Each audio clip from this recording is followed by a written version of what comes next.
Fall in once again. You're listening to World Combat Sports. Salute to you. A little bit of bad weather over here, but what's good, everyone? Apologize for that intro mishap. It wasn't my fault. Hey, this is what it is, man. I know everybody is looking at this is goddamn Valentine's Day. And for those of you that's out there chilling with your girl, cool. I feel you. You know what I'm saying? I feel you. Go ahead and go handle business. This subject right here is just gonna be like every now and then I gotta speak about the clown shit that's popping off on YTBC. And what better day to do it? You know what I'm saying, than Valentine's Day, because a lot of y'all out here acting like some hoes anyway. You know what I'm saying? I mean, come on. I'm seriously. Let's be honest, man. I gotta call it for what it is. I do. I just have to call it for what it is. So I'm pretty sure you all heard about this so-called free smoke bullshit, where people have the opportunity to come on there that may know you or may have crossed paths with you or don't even know you at all. You know what I'm saying? They may not even know anything about what you do, but they may have seen you on somebody else's panel, and then they just say, hey, I don't like that motherfucker right there. He talk too much shit. Well, I don't like that motherfucker right there. Just because. I don't like that nigga right there. He think he's smart. You have a whole lot of people that's roaming around YTBC. And I guess boxing is too stale. I guess boxing is in the closet right now. You know what I'm saying? Like an empty coat hanger. It's just hanging around because we're not really seeing any good boxing. Like people is kind of tuned into the UFC. Now, congrats to Richard Coleman for stopping Jackson Mariñez in the 6th round. Of course, Richard Coleman is going to stop. He's a better boxer. It doesn't matter if he was stopped in the 2nd round by Teofimo Lopez. Richard Coleman can box, man. He has power too. I knew after a while with Mariñez not being able to keep Comey off of him, he was going to be in trouble. Anyway, I'm getting back to the closed mind shit of the YTBC.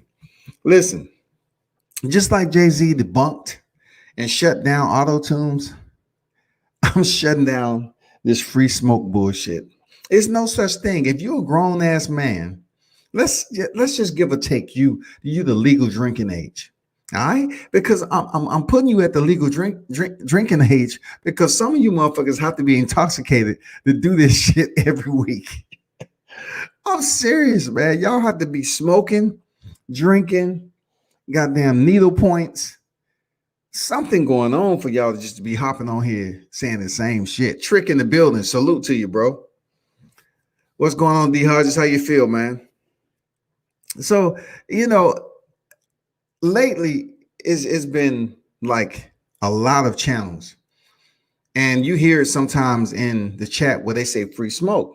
And of course, look, free smoke is just a cliche term to say, you can walk up on somebody and voice your opinion. And then I'm saying to myself, won't we doing that anyway? Isn't opinion is not based off facts? So smoke added to it kind of debunks a lot of shit too, because you're talking about free smoke, but don't nobody really pay for smoke anyway. Don't nobody pay for anything like on YTBC unless you're really joining a group or you joining the Patreon. And not all these groups have Patreon, nor do they put out content enough to have it. You know what I'm saying? But this is my point about this cliche term, free smoke. It's just a very cartoonish way for grown people to get together and argue. I never seen a bunch of grown ass men say the same shit all the time, man. You know what I'm saying? They say the same shit all the time on this free smoke shit. They argue and say the same shit. They have rehearsed lines. They say it so much they repeat it. Blah, blah, blah. They tell lies. They go at each other. And I'm saying to myself, like, listen, if you're going at another person that's off boxing, let's just say it's off boxing, because a lot of shit that I hear doesn't have nothing to do with boxing. Unless it's Deontay Wilder, okay? But even with him, you know, it's way off topic with boxing. But a lot of these motherfucking arguments have nothing to do with boxing, yo. So this what you hear all the time. You will hear a whole ass nigga talking this shit, yelling and screaming. You motherfucker, and yelling and screaming. But let Scotty, who don't yell hardly at all, because I don't feel the need to do it. Let me raise my voice a little bit, and these grown ass hoes will sit up there and say you're getting sensitive, or he's emotional. Now, when a grown ass man tell another man that after they've been on here yelling and screaming, you know, I'm trying to say, do you even have who is around you behind this mic? Like behind the avatar, who are you around, bro? Who the fuck are you around? You're going to tell another man he's getting emotional after you know that you've been screaming and yelling and cussing? You're going to be a hoe about it? If you disagree with somebody, it's okay. Just disagree with them. But when they retort and respond to what the fuck you saying, don't act like it's like, oh my God, he's so sensitive. I'm giving you, I'm trying to give y'all some game. Don't let these motherfuckers get you out of character. You know, just because I raise voice just a little bit, you know, every now and then, doesn't mean that I'm emotional or sensitive about anything. But what is hilarious is the fact that you would get somebody cussing and using obscenities. Fuck this, fuck that, fuck this, right? And then when you respond to the obscenities and the vulgarity and shit, they tell you, look at him, he's sensitive. Hey, bro, you shouldn't be all sensitive. You shouldn't be all sensitive in responding to all those obscenities that was just, you know, dumped in your lap. You should just remain to talk proper and eloquently and articulate yourself as such, and let the other person continue to cuss you out. It's crazy, man. On the mic with Terrence Bailey. What's good, man? HLD's in the building, man. J8, salute. On the mic, Terrence Brady says, what you say, Terrence? Sir C in the building, what's good? He said, free smoker's excuse for fake tough guy BS over the internet.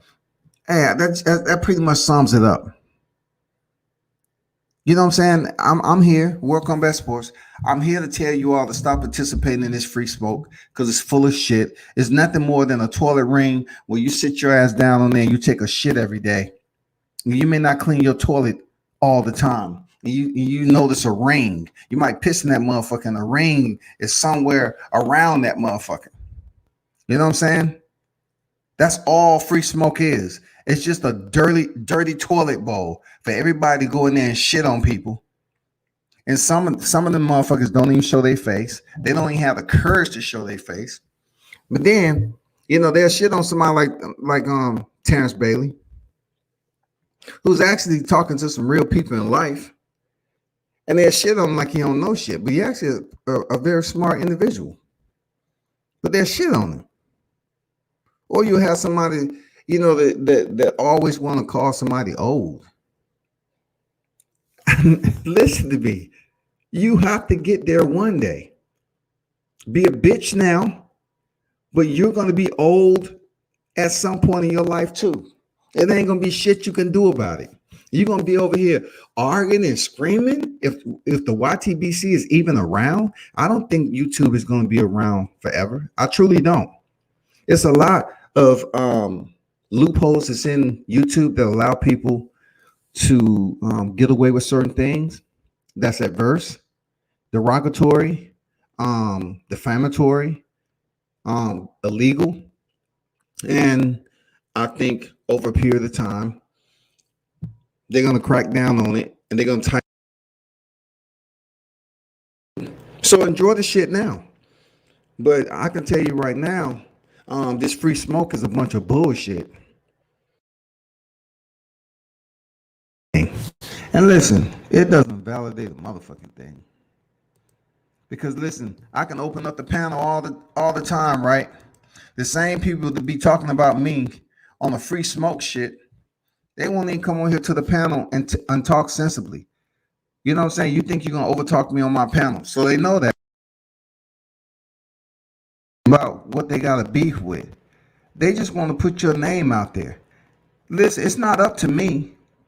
It's not up to me to figure out why all these motherfuckers that's been fucking over people over and over again is up here on a crusade, a devil's crusade, to act like they mending broken wings, like they're bonding, like they coming together.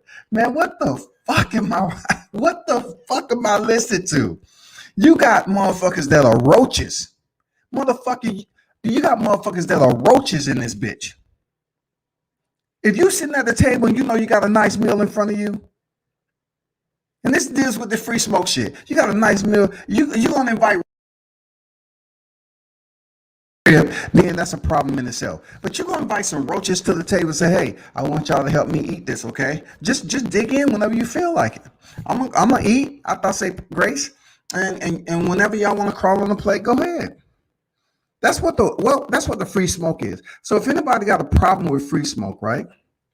That really isn't proprietary to anyone. It's not proprietary to anyone. It's just a whole lot of people that I consider to be above high school grade level that continue to say, oh, free smoke. It's free smoke. It's no such thing as free smoke, y'all. Who purchased smoke? You want to take a terminology and think you actually walking into a environment. Name this shit something like an inferno, something like hell, something deals with fire. You know what I'm saying? Not smoke. Oh man, you're gonna get the smoke today. Man, this shit is so stupid. You have grown fucking individuals, adults, going around here talking about free motherfucking smoke, y'all. That's why I made a goofy ass thumbnail about this shit. You have motherfuckers that's been stabbing motherfuckers in the back over and over and over and over and over and over and over and over and over and over, repeatedly, talking about their family, talking about them, never met them a day in their life. They just keep doing the same shit. I guess I'm supposed to be watching this shit. So I'm supposed to get on there and expect a motherfucker that I know is a roach and a rat bastard, a liar, a motherfucker that don't have any integrity, a dope thing, motherfuckers that don't even have careers. I'm supposed to just overlook everything that they did, right? And then listen as they lie to other individuals on this free smoke shit. And the good thing about it is free smoke can last for hours. That's how much we're bored with boxing. Because it's on fire right now. It wouldn't be no free smoke. If people was taking the time to go out to the field and cover a fighter, it wouldn't be no free smoke. Motherfuckers would come home, they say, oh shit, let me edit these motherfucking videos and these pictures, and let me put that shit out there. Let me eat, shower, goddamn, kick it with the fam a little bit, and then I'm laying it down.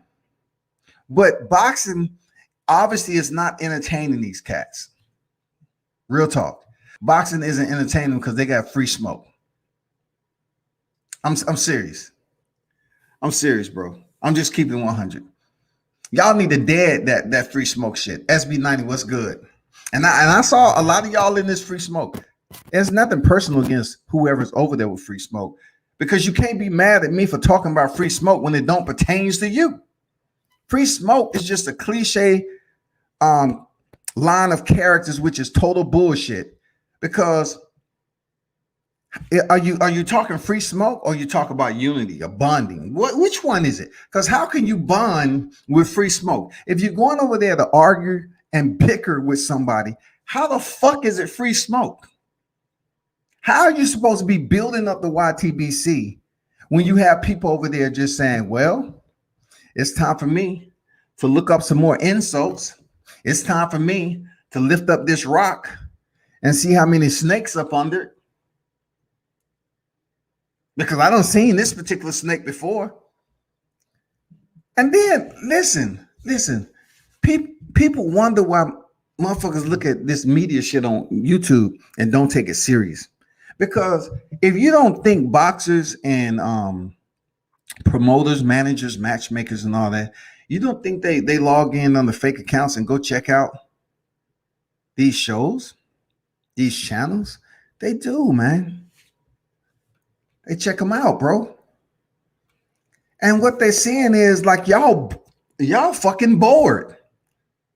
We can't even have a motherfucking panel that talks strictly boxing without somebody breaking out and saying something stupid and degrading somebody else. You know, starting the argument, and then look the same shit they say all the time. Fuck you, yo ass nigga, bitch ass nigga, hoe ass.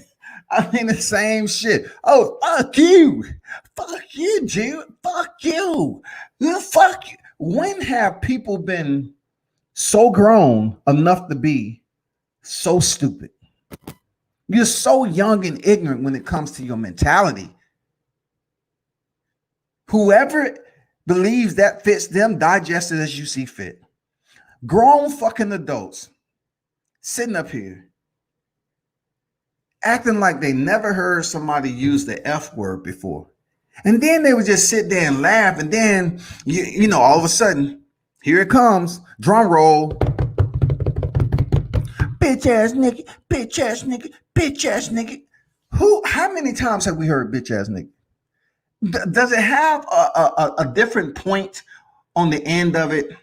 Is it different type of poison? I mean, what is bitch ass? Have we heard this before?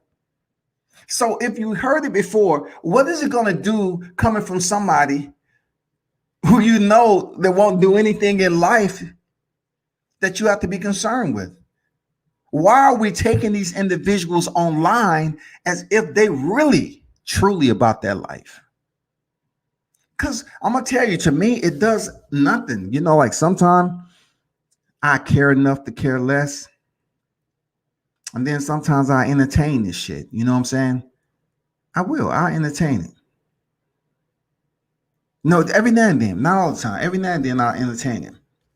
But I've been watching, and people who I consider to be intelligent, they're up here listening to motherfuckers that probably don't even have a high school education. Not only are they stupid as a person, they sit up here and tell blatant ass lies, and nobody correct them. Nobody will fucking correct them. They would just be up here. Michael Lewis in the building. Salute to you, my brother. Nobody will correct their ass, y'all. Nobody will say a motherfucking thing. They'll sit up here and say some bullshit about somebody they don't like, a channel.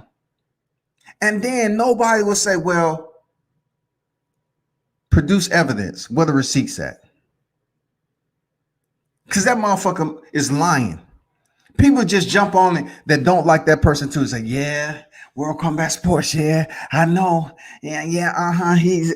What is this motherfucker look like? Look, I cannot fathom. I cannot fathom. Once again, how we have grown motherfucking adults putting facts on the back end of opinions. Are you dumb?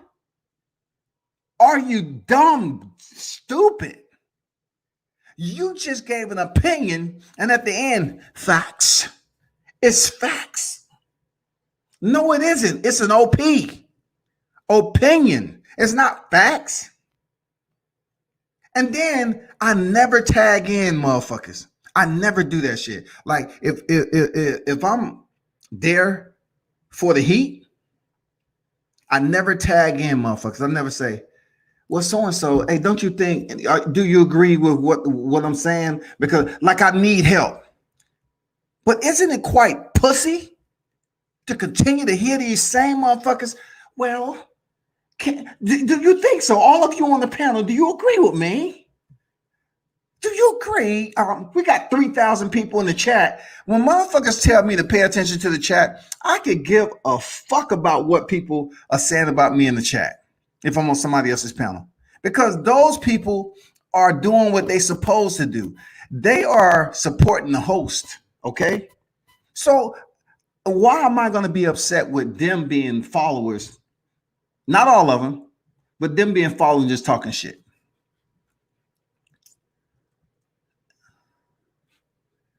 $57 said, what up, world? Well, what happened to Michael Jr. last night, yo? I'm not sure what you mean. He won. Not sure what you mean. Be more specific on what you're talking about. Chat Ross, what's good, man? Salute to you. Trick says, it takes a lot to get me mad, but there's a lot of fake tough guys on the net. I've had to deal with some. Most of them average 5'6" and 148. If they see me 6'2", 240, they act like a different. I'm surprised you even see them in person. For real, I'm surprised you even see these dudes in person, dog. I'm serious. It's no such thing as free smoke. Now, what is free is bitch assness. Bitch assness is free. Seriously. When you are tag teaming in another grown man, you might as well hold his motherfucking shit and while he piss.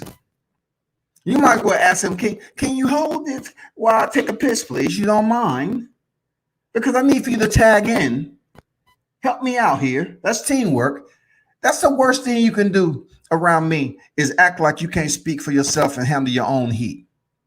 You're talking about, you know, you don't duck the smoke and you all about the smoke, but yet you cannot have a dialogue with substance without saying the same shit over and over again. Bitch ass nigga, fuck you, god damn it, shit, asshole, bitch ass nigga. Same remediated, repetitive toilet paper, dog. The shit don't have no value to it. Hoe ass nigga, hoe ass nigga, hoe. I mean, come on, bro. Are we that stupid? Grown motherfucking adults. And then you get a motherfucker that's 30 that'll say to me, oh, you 50. They always mention my name. The motherfucker's over 30 with no career. No motherfucking career, dog. Well, you know, well, he 50 years old and he doing this. I say now the bitch is telling. The motherfucker is telling. Motherfuckers know how old I am. I don't care, dog. I mean, like, you telling somebody, hey, get your old ass out of here, man. But you're over 30 with no career, dog. I retired at 37. I retired at 37. I'm just on here frolicking because I love to cover combat sports. You're on here to boost up the bullshit. Look, this is what I heard. This is what I fucking heard, right?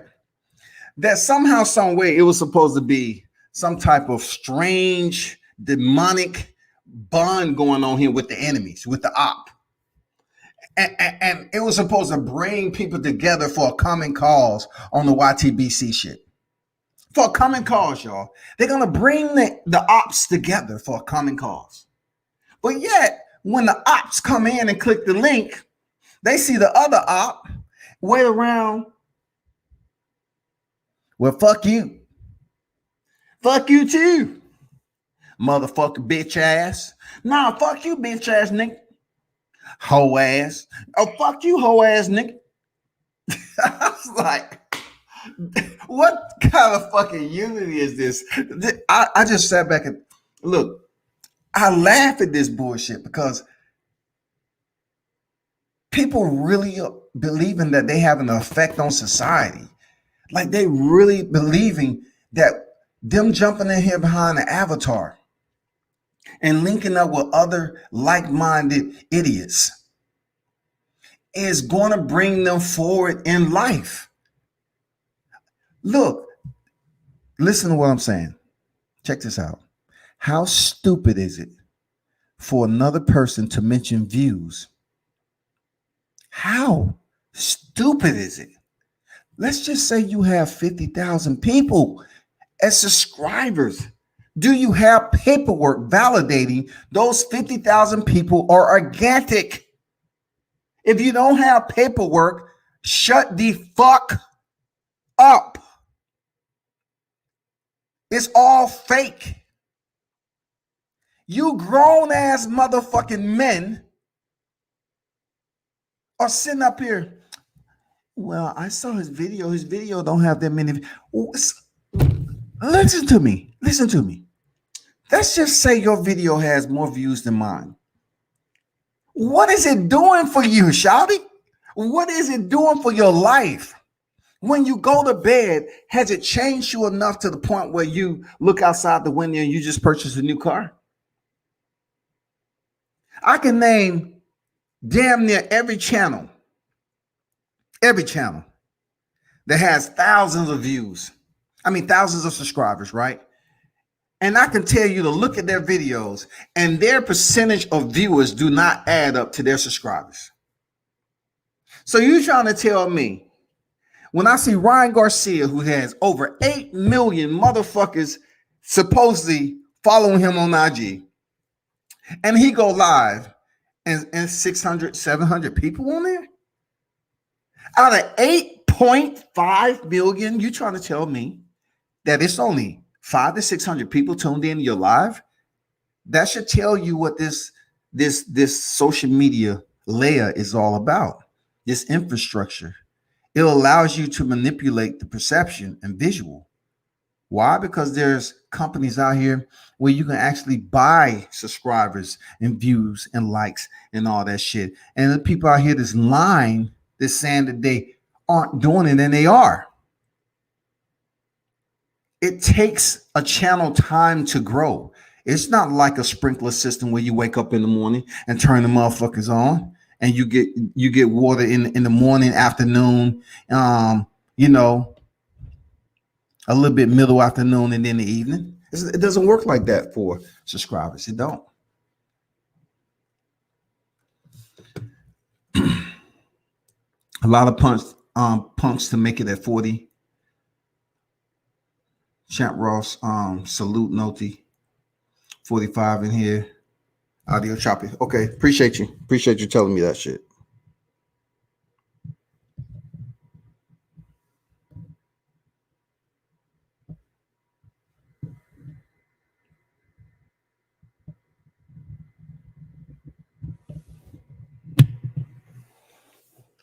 Let me know my audio choppy. Appreciate that, Jake. Got to go dinner reservation with the wife. For sure, man. Appreciate you pulling up. 57 say, hold up. HLD said WCS define frolicking. They now probably saying what's an old word and just don't know what it means. How can a word be old? Like last time I checked, like they have so many like pamphlets, booklets, just units that we supposed to use to learn from, right? So how can a word be considered a big word and all that? It's kind of off topic, but frolicking in a sense in certain languages, in certain environments, is not old at all. It's used fairly often. It's just around individuals that choose to, downplay it, devalue it, may not hear it all the time and think it's better just to talk slang or whatever. I understand. I'm not here to tell people how to talk, but I know what I can tell you. I can tell you that free smoke is full of shit. It's all about motherfuckers getting together and arguing for 5 hours.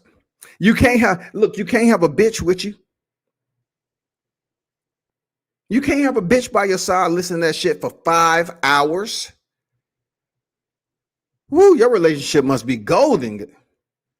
You on this motherfucker arguing with a bunch of men Why don't y'all just all meet at the sauna? For real. So y'all can all sweat and y'all can get all the heat and all that negative energy out, and y'all can just talk to each other face to face. You know what I'm saying? While you in sweating in the sauna, your muscles and everything is warmed up. If y'all say something, off out of pocket, you can just handle it right there. It's gonna be hot as fuck because they like free smoke, right? So it won't be no excuses. Y'all be warmed up and it's ready to go. That's petty, HLD. That's petty. Petty. Come on, local sports in the building. I'm with you on that, man. I don't care about views. I just make content. And if it gets viewed, great.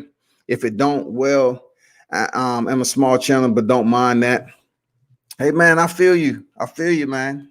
Y'all need to understand. D-Style Boxing in the house. Salute. Easy Work Boxing in the building. What's good, man? I remember I made a whole video about what you saying about Ryan's followers. Okay. I need to check that out. How long ago was it? Chick know the come on local sports. Salute. Major Key Boxing in the building. Salute, my brother. How you feeling? This live right here is basically, talking about the bullshit free smoke narrative that's out there. You know what I'm saying? It's full of shit. The free smoke narrative has nothing positive about it except a bunch of grown ass people arguing and yelling and screaming at one another. It doesn't build unity. It doesn't build shit. It's just a bunch of people up here trying to be bad, trying to build alliances when they the motherfucking enemy. I don't know what the fuck I'm hearing. You're trying to tell me if I see individuals that's used to trolling and making videos on people, and all of a sudden there's an agenda, there's a purpose in life for this same individual. It's individuals plural. The same individuals that come over here and all of a sudden say, well, they was always in my best interest. I was the one doing that. We know you was the motherfucker that was doing it. You was the instigator. You damn right we know that. What the fuck you getting on here talking about? You was the one that was instigating shit, but yet you snitching on World Combat Sports, making up lies. Y'all listen to motherfucking rats. Y'all listen to motherfuckers that'll tell you that a millionaire wanna goddamn pay for their fare, but yet they want to stay in the hood. You know who the fuck I'm talking about. Ho. You know what I'm saying? For listen, that just did it for me. I looked at that shit, I was shaking my head. I said, wow, it's unfucking believable that people are out here believing something such as free smoke, where grown fucking men can just gather around behind an avatar and talk shit and get disrespectful for hours and hours. And then you have individuals who are known affiliates of trollness. All right. They have the troll-itis. They cannot be serious. They can't jump on someone's platform and just keep it serious because that's boring. So they have to come in here, look at who's on the panel and say, oh, I don't like that person. Let me go in there and let me direct the shit at them. And then it's amazing. They always bring up channel shit. Who fucking cares about a channel? If you listen to the host of the channel, right? That should be your saving grace right there. It's like, you know what? I like this host, man. I fuck with the host. Why are you all actually believing subscribers, individuals you never meet? Let me tell you something. If you have thousands of subscribers, people, and you go live, and if you're not having at least 60 to 70% of your subscribers in the back studio when you go live and drop that link, I don't know what the fuck to call you then. You must be the dumbest motherfucker on earth.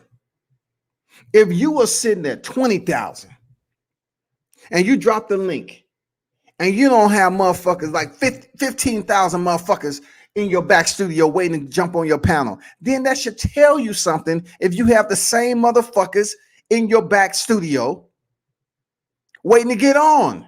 5 to 10. The same motherfuckers, 5 to 10. I want you all to stop believing this channel shit where, oh man, you know, you don't have enough views. What does that mean exactly? Because if everybody received $1, if you had 50,000, 20,000, 30, whatever, if you had that many subscribers and they gave you $1 every day that you did a video, $5, it would keep you well off. It will cushion you monetarily. It will help you. It will benefit you as a person and your family, but it doesn't happen. And then I'm gonna call some people out. No. I'm gonna make an open statement to call people out. Listen, those of you that support these bona fide hoes out here in the YTBC and they never donate to your channel, that is your own fucking fault for allowing them to hang around and never donate a single penny to your channel. But you will let them on for dumb smoke. They will stay on your panel for dumb smoke for 5 fucking hours and don't even donate. They won't even donate to your motherfucking channel, y'all.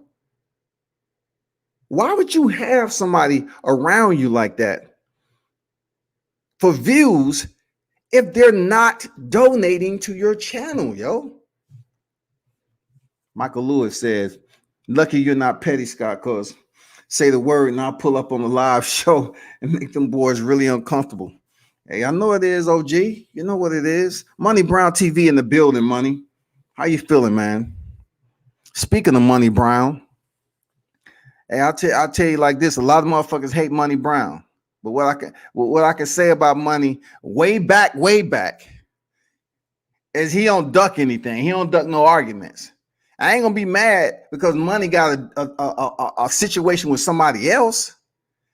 Well, we got too many motherfuckers tagging along because they don't like a certain individual that has a problem with someone else.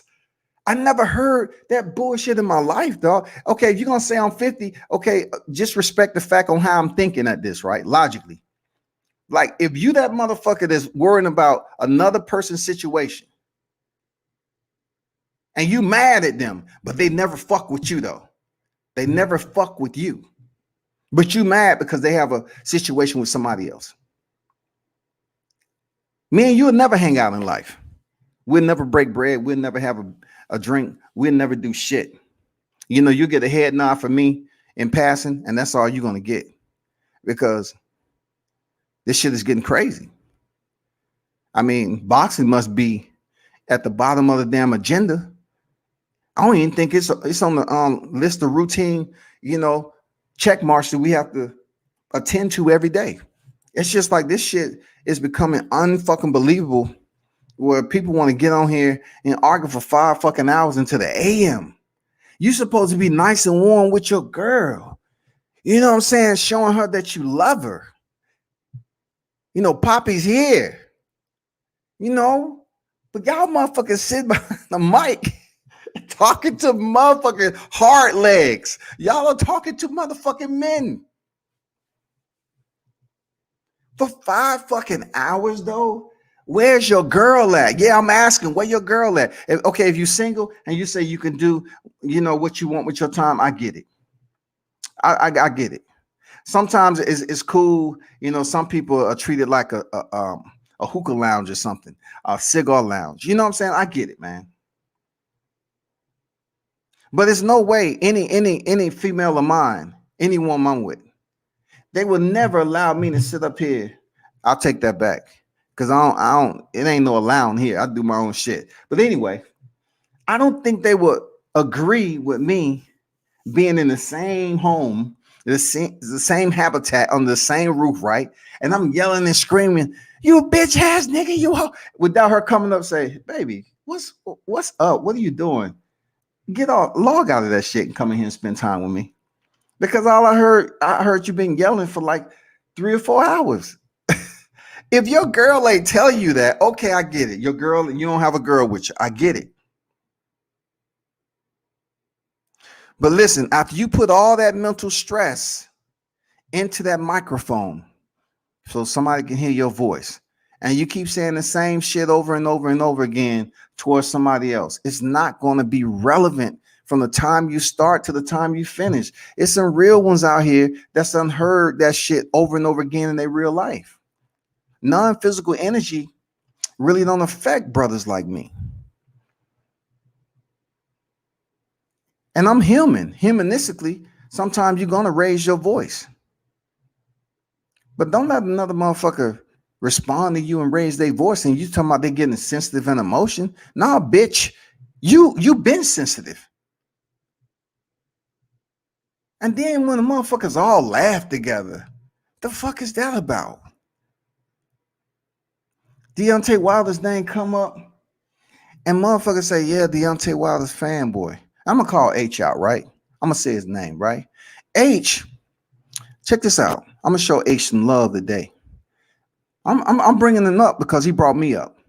Now H claims that when he was on the Free Smoke, right, that I said shit about Punch, right? He's gonna send Major Key the receipts, right? And I'm saying,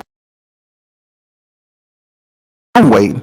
So he comes up with this shit because he's trying to basically be on both knees and goddamn give online fellatio once again. Because I heard him apologize for so many people. I'm sorry. I'm sorry. I'm sorry. So you bring World Combat Sports, who's not even on the panel. Nigga, why my name is in your mouth? Why are you so infatuated? Why, nigga? Why? You're trying to bond with an individual that you and him had heated disagreements. And now all of a sudden, you're giving him all the praise in the world, like he's supposed to all of a sudden accept you. He's supposed to accept you, the snake, the roach, the rat you are. He's supposed to accept you. Punch always told me to do that. You ain't Punch though. Punch is doing his own shit. You are living off somebody else's shit. You saw me on Punch shit periodically, and then he goes and put my name in there when I'm not even on the panel. Nobody ain't brought my name, but these are the real street niggas, right? Hold up. These the real ones, right? This dude goes on a panel that I'm not on. It's supposed to be Dumb Smoke. And this nigga bring up World Combat Sports. That's just like World Combat Sports. He said, Punch, don't fuck with him. He the enemy. But, I can't give you no receipts. He must have blocked me or something. Nigga, if it's that important to you to bring up a lie, at least screenshot it. At least screenshot it. Don't bring my name up so somebody else can get upset with me. That's the hoism that's going on right now. That is absolutely hoism. And you know what? You know what else is hoism? This is the hoism. When you put the link in the chat, right? The motherfucker, look, you never seen World Combat Sports show up on somebody else's platform without my own logo or my freaking under my name. I showed up on my own shit. How much of a hoe are you? That's to anybody who do this shit. How much of a hoe are you to log in on fake accounts just to troll a motherfucker? What type of hoe are you? How can you look at yourself every day you get up and consider yourself to have two balls? Because you can't have a pussy that big. That shit must be camel toe since the day you was born. How can you have nuts and a vagina? How does that shit work? How can you portray as if you're producing testosterone, but yet you're a motherfucking vagina? You operate as if you have ovaries. Like you bleed once, twice, or 3 times a month. How does this game work with the dumb smoke shit? You all are considering to do a 9-hour stream with people that are angry with one another. But then this same motherfucker that don't talk, that I don't say shit to, brings my name up, and it's supposed to be a bonding session by lying. The right person to drop the receipt would have been Major Key. It would have been him. But of course, he couldn't do it. You know why? Because he's going to say, oh, I don't have it. But Punch, believe me, Punch, I apologize. Once again, he's apologizing. So I'm telling everybody else, like, you can't just keep on getting upset with me when Deontay Wilder topic come up and then be quiet when I'm talking about Tio. No, bitch. You cannot keep on being upset when I bring up Deontay Wilder, and but quiet as fuck when I'm talking about Teofimo Lopez. You cannot sit up here and continue to talk about my channel when you don't even contribute to it. You say you don't watch it, but then when you get on somebody else's panel, well, I seen your channel, it's just barely doing any of this or any of that. Bitch, stay the fuck off my channel. If you don't like what I'm doing and you don't understand the magnitude for which I contribute to the sport of combat, then stay the fuck off my channel, man. You know what I'm saying? Just stay the fuck off my channel. Let me see who this is. Hey, what's good, bro?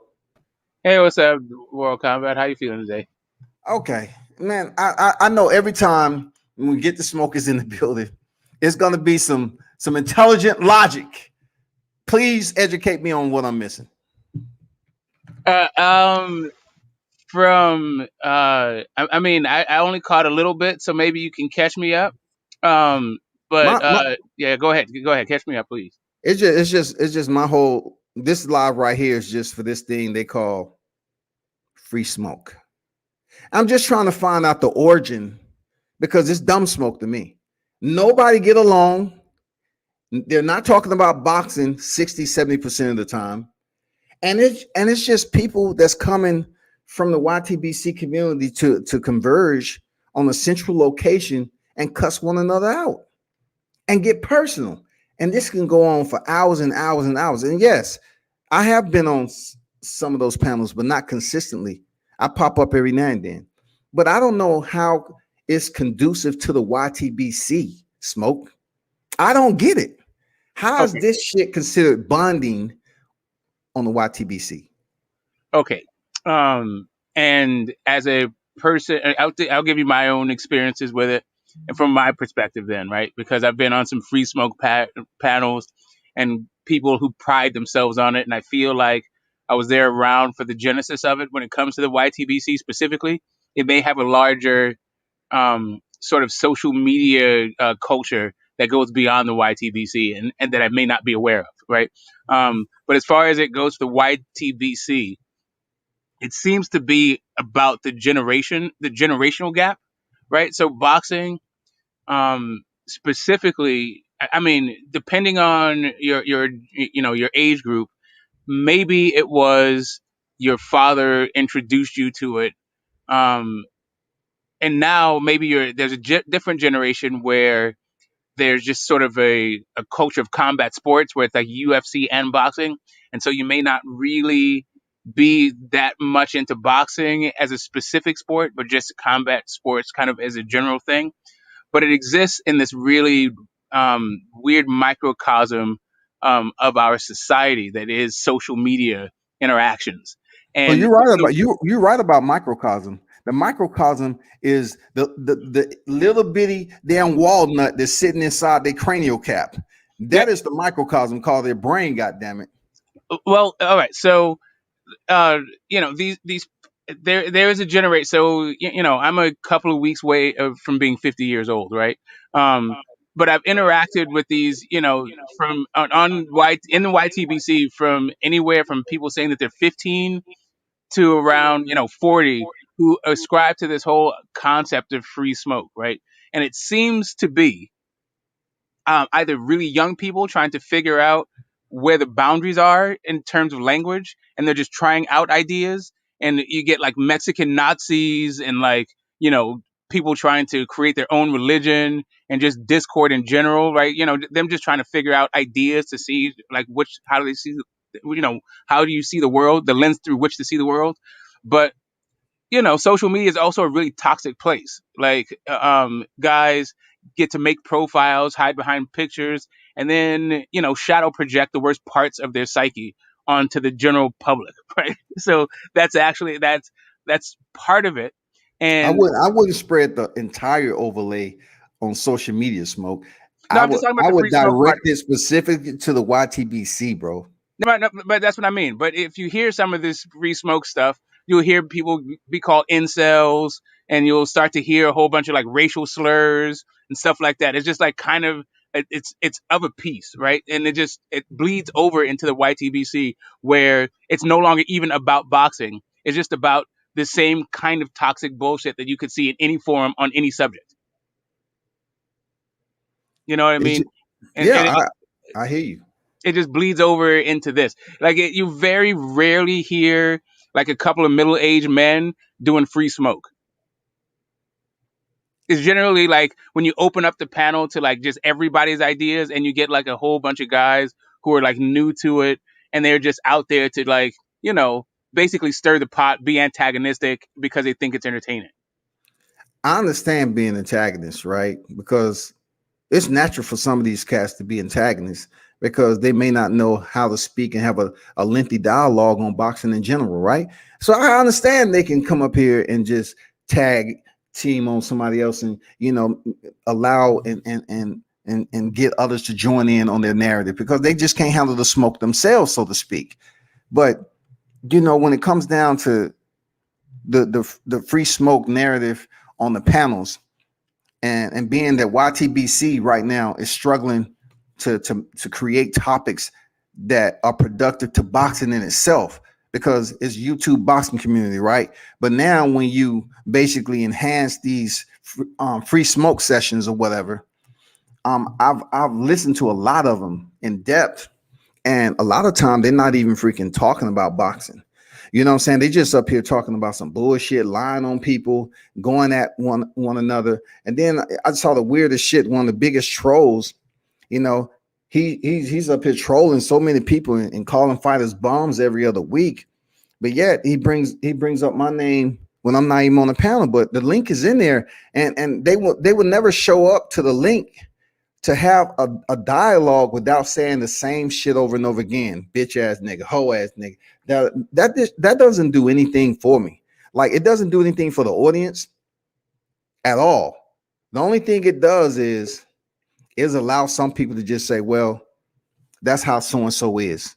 That's how he is. You know what I'm saying? And I'm tired of hearing that's how he is. No, fuck that. Grow the fuck up and hold him accountable. You know what I'm saying? What's going on, D-Style? That's you? Yes, sir. I showed my picture. I don't know if you saw. I showed my face in the backdrop. I don't know if you saw me. It's all good. I know your voice, man. All right, cool. Appreciate you pulling up, man. Smoke, were you about to say something? Yeah, I was just gonna say, like, there's, like I was saying about social media. Some people, like, for me, I'm not a clinician. But I get the distinct impression that some people in the YTBC that come online, they do so, and they have like some kind of what I would describe as mental health issues.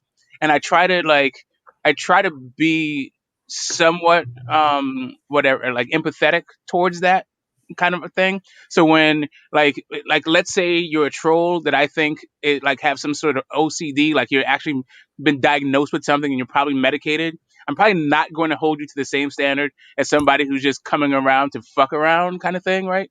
And that might be a personal determination. Maybe you just put it all down to fuckery and say, I don't care if you have some sort of issue. But I would just say that, like, some dudes, I mean, just pay them no mind because they can't help themselves. If they knew better, they'd do better. That's a solid point, man. Unfortunately, clinician, if you know one that can prescribe YTBC medication, please do so. Drop the link in the chat so these people can start getting their prescriptions filled. What's going on, D-Style? Hey, how's it going, guys? How's it going? I wanted to kind of say something here because I've been around, like, Smoke will know I've been around the block in this YTBC thing, on and off. Like I went through like years where I'll be active for 2 years and I wouldn't really do anything for a year. Then I come back, and so I've been around. Like I was around when like people throw the term YTBC. I was literally around when the YTBC quote unquote was created by Blood Boxing. Okay. And I was that second wave that came around. You know what I mean? So I've been around. And what I could tell you is what we're seeing right now, right, with the introduction of StreamYard, right, is what I saw. And I don't even know if Smoke was around back then, but I saw something similar when Hangouts became available for live streaming on YouTube. The first time it started happening, right? Yeah, it started on Hangouts. Yes, and what started happening was people would congregate live on YouTube. That was a completely new concept. That there was a time where you would do a YouTube video, but it would have to be recorded, pre-recorded, and you would upload it, right? That was the only way you could do it. And then someone could respond to you directly that way. And the only time you really saw people do videos together is if they actually were in the same studio, room, whatever, together, right? And what happened was I would say around 2010, myself included, many of us left to Blog Talk, Blog Talk Radio, because that's where channels would get together. That's when Leave It in the Ring was created, Rope-a-Dope Radio, right? And YouTube channels that went to create boxing content on Blog Talk. That's how we would congregate back then, right? But when Hangouts came around, you saw a bunch of groups get together through Hangouts, right? And it was similar to what we see now, but it wasn't. But there was some differences to it. You know, like there was still trolling. There was still a lot of that, but there was you couldn't like send a link on the chat like that when the Hangout started. Correct. They didn't have the chat wasn't even available at first. So you would have to email people. So it was more difficult to they actually made it real difficult to get people on. And you would actually like know people through the Hangouts, right? And that's how you would kind of congregate with each other. Anyway, my point is, over time though, like as time progressed, everything starts to look the same, right? You go to channel, and you don't see the flavor of that channel. You're just seeing like the same group of guys talking. And when that happens, eventually everyone starts to branch off and start to really do their own thing, or just congregate amongst their own cliques. I mean, that's basically what happens. But D-Style, a lot of these cats cannot do their own thing, D-Style. You know what I'm saying? That's why they're they converge onto one location where they feel comfortable and to talk about the same thing. And then they'll stay on there. Some people just like seeing their avatar on a channel that's really doing good. You know, they like to see it. And then plus they get used to the energy. Some of these channels are just freaking fiery, negative energy. And some are productive. Hey, Major Key, that's you, bro? Yes, sir. That's me. Oh, okay. All right. Right. Yes, sir. That's me, bro. What up? Yeah. What's up, Major Key? Salute to you, bro. What's going on, bro? Chilling, man. You go ahead, finish your thought, and I'll jump in. Oh, I didn't have D-Style. You was finished. You said. Well, I was just gonna. What I was gonna say was this, right? And I kind of get what you're saying, Major Key. But here's what I can say. The good thing about being able to congregate the way people do now, I know there's a lot of negative aspects to it. You know, I get that. But that all comes down to the content creator and what they personally want on their channel, you know. So I'll leave content creators to do what they want with that. But what I will say is this, right? There is people that don't want to have their own channel, like they just don't want to. But they can come on these type of streams. Not this one specifically. I just mean like just in general, like, you know, where people congregate and they can, you know, interact there and talk boxing with people. You know what I mean? Like, I understand what you're saying. A lot of times these streams devolve into like really what is not boxing talk whatsoever.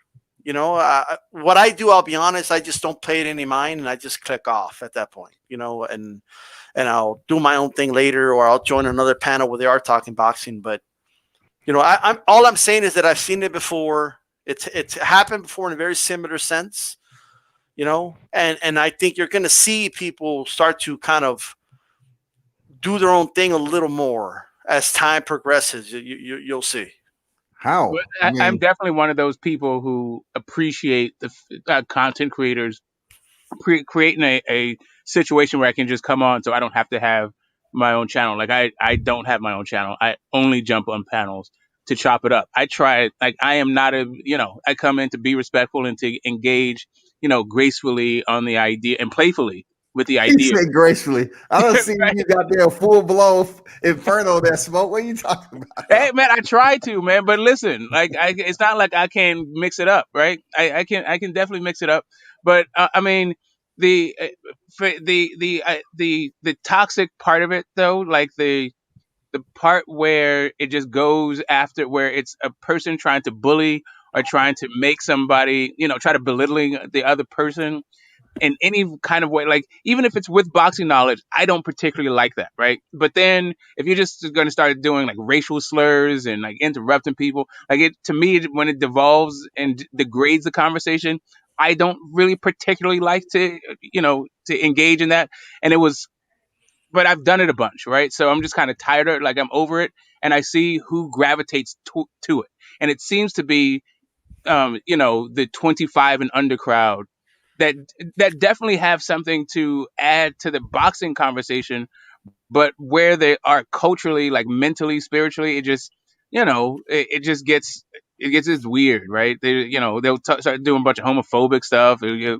Show your privates or the ass on your camera, doxing you, all that like weird stuff. That's just part of like a generation that grew up on social media and shit that they do. Like it's just a little bit foreign to me, and I don't really give a damn about it because I already have a developed personality where those people, like, this is part of who they're becoming, I guess. Major Key, you dropped out, man.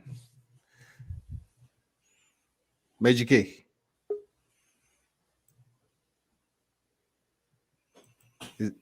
Your avatar changed. That's still you?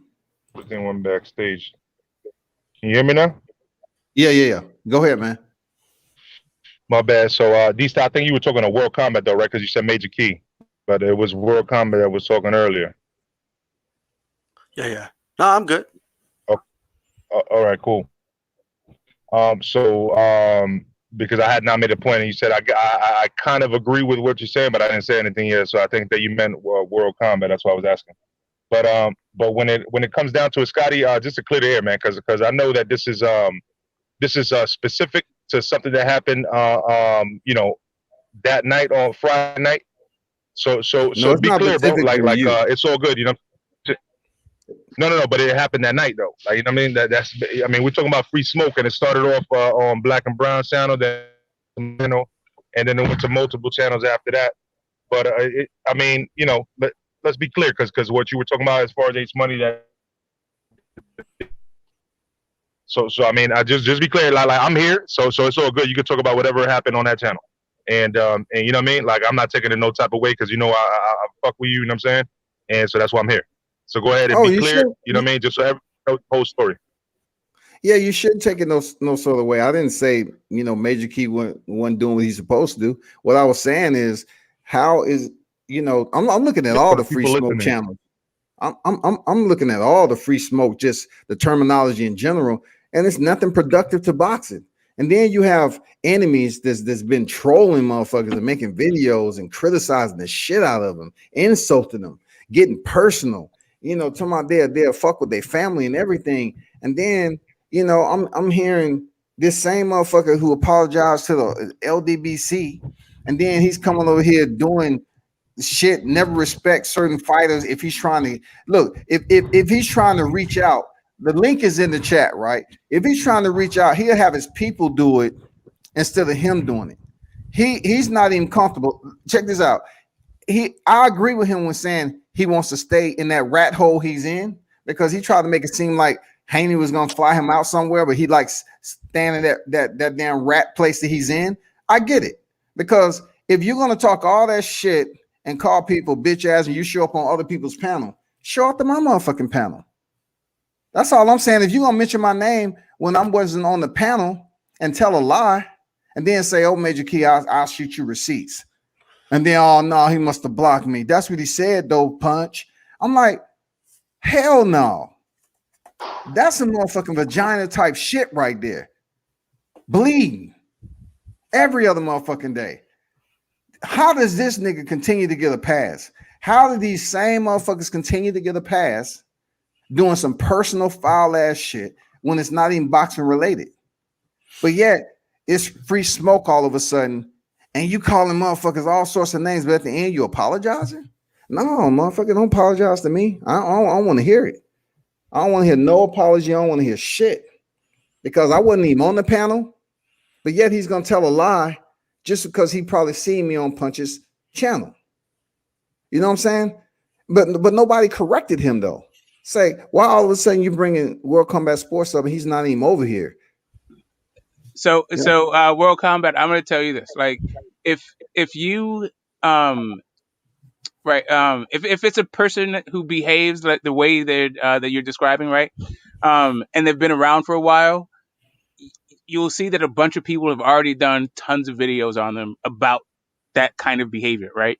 So, I mean, you can just pay him no, like, some people, that's just the way that they get down, right? I mean, I'm going to just assume something about you, that you aren't a clout chaser. You're not somebody who's going to like try to create some sort of friction in order to get your name out there, right? You don't strike me as somebody who values that kind of thing.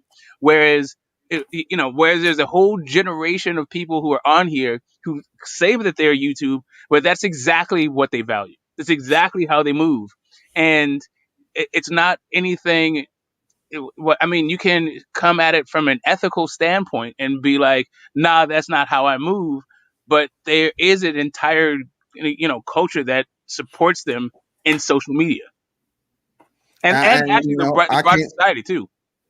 I totally understand. I get that, but I look at them people as followers in themselves, because obviously they just supporting a type of energy that suits them. A lot of followers, they will follow one another.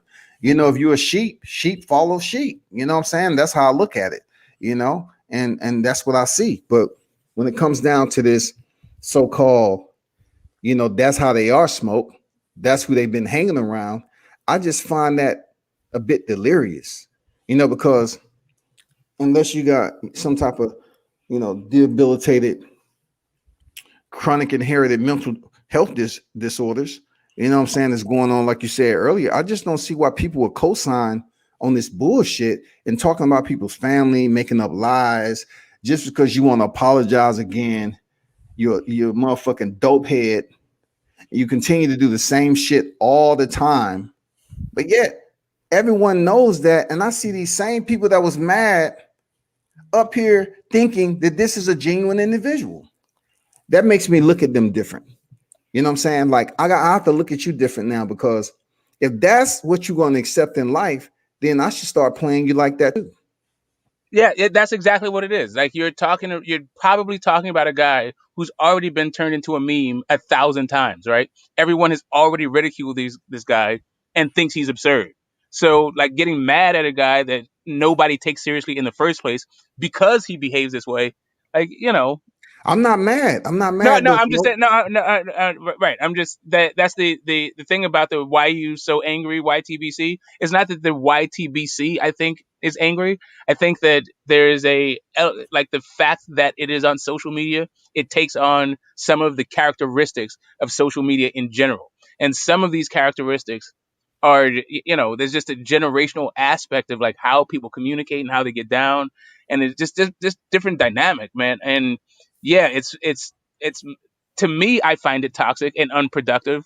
But for some people, this is actually the process through which they're going to find out how negativity doesn't serve them in their life, how it does serve them and how it doesn't serve them. Right? They just haven't figured that part of it out yet. I just think it's dumb smoke. It ain't shit that's conducive. It ain't productive. It ain't educational. It's just a whole lot of grown men arguing with one another.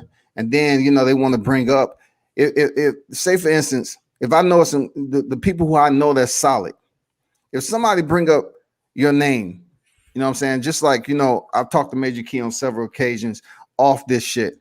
If somebody was up there talking shit about him on this motherfucking platform, on another platform, I would have to say, I don't see him as that. Even though he's been in some damn situations and beef with people, I'm not here to advocate for that. I'm just saying in general, if I haven't seen it, then why aren't you taking it up with him? Don't, just saying like, damn, he ain't on here. Damn, the shit should be corrected. Like, why all of a sudden you bringing up my shit and I'm not even on there? Like, I don't even mention this dude's name. And if I do refer to it, it's because he done said something to somebody else. But every time I drop the link, he's talking about drop the link in this chat. I dropped the link in motherfuckers UA. And they won't even pop up on this motherfucker and have a boxing dialogue. They won't even pull up under their own name, dog. They'll pull up on a fake account just to come in here and say some shit. I find that to be very hoism. I just want to add something really quick. So, I mean, I completely understand like where you're coming from, right?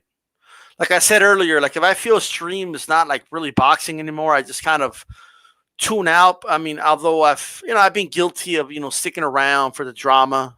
Like I think we're all human and can fall for it, right? Yeah. Right. So, and I'm not gonna act like I'm an angel and I never interacted in it, and I have in the past found it very convenient and to just hop on like Black and Browns, for example, and chop it up for 30 minutes and go, and I appreciate that. You know what I mean?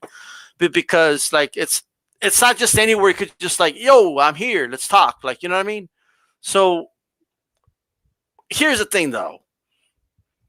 There is plenty of channels, bro, that don't do free smoke and do their own thing or have a set like a podcast style show or like something like that. So there is enough of that, I would say anyway, around for free smoke not to bother us. You know what I mean? That's all I'll say. But some channels that I actually like these styles, some channels I actually like, I don't see why free smoke is a part of what they have to do, a part of their calendar. It doesn't make any sense to do it because I feel that what you're as a content creator, what you're putting out to the audience is solid. It's good. But to have one day out of the week like a cheat meal and say, we're going all in, I'm dropping a link. And like you said, D-Style, I will pop up every now and then. I will hang out in the chat. But what does it bring into the YTBC? Like, where are we going with this? We're going to continue to get more personal, more freaking obscenities, more. And then, you're talking about it. I'm just talking about it, right? And then somebody will go up there and say, oh, I was up here whining about it. But no, I'm just saying in general, like, what's the end game? Like, where are we looking to go with this? Can we define free smoke real fast? Because I mean, all right. So there's I think that we've all been on both Black and Brown's panel, and maybe I don't know if you've World Combat, if I've seen you on Blood's panel before, but maybe you're familiar with it. No, I haven't been over there. All right. Because I think the concepts are like kind of different. Like one is a free speech kind of thing and let people do and say whatever they want, but it's exactly free speech. But the crowd is sophisticated enough to, even when they aren't necessarily like observing the rules of polite society, they're keeping it within the realm of boxing.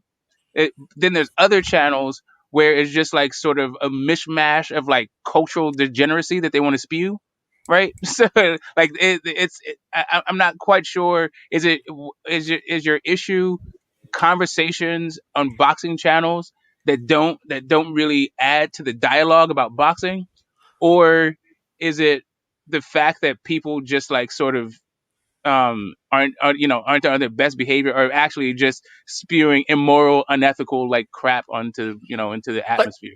I think what we're doing right now is quote unquote free smoke.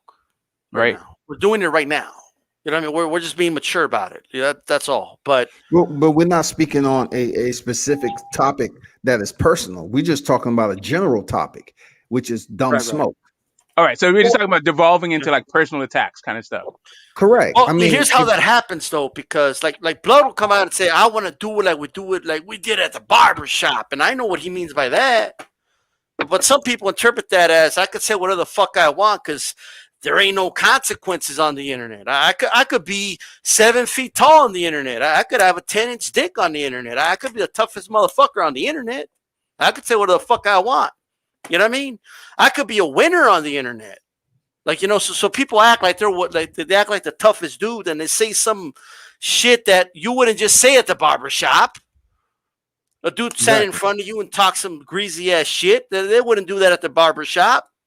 You know what I mean? So I know what blood means, but some people misinterpret that as, and I think that's what people misinterpret. Or maybe it's properly interpreted that way. I don't know. But they interpret that as I could say whatever I want because there's no fucking consequences for what I say. Which is why many times they won't even show who they are. Can I say one thing? There's consequences for what they say if they want to do that. Can I say one thing? Because my phone's about to die, so I want to fall back and listen for a minute before I go upstairs and chill with wifey for Valentine's. But listen, one thing I will say that I get it. I get where you're going with it, World Combat. But Free Smoke, remember what I said the other day, especially when they were trying to disrespect you on the channel. I was like, hey, listen, Free Smoke doesn't mean that you need to call somebody out of his name. You know what I'm saying? And see, that's why I said I respect, you know, what you do as a person, how you stand up, because you don't jump on the damn horse, but just because it has a saddle.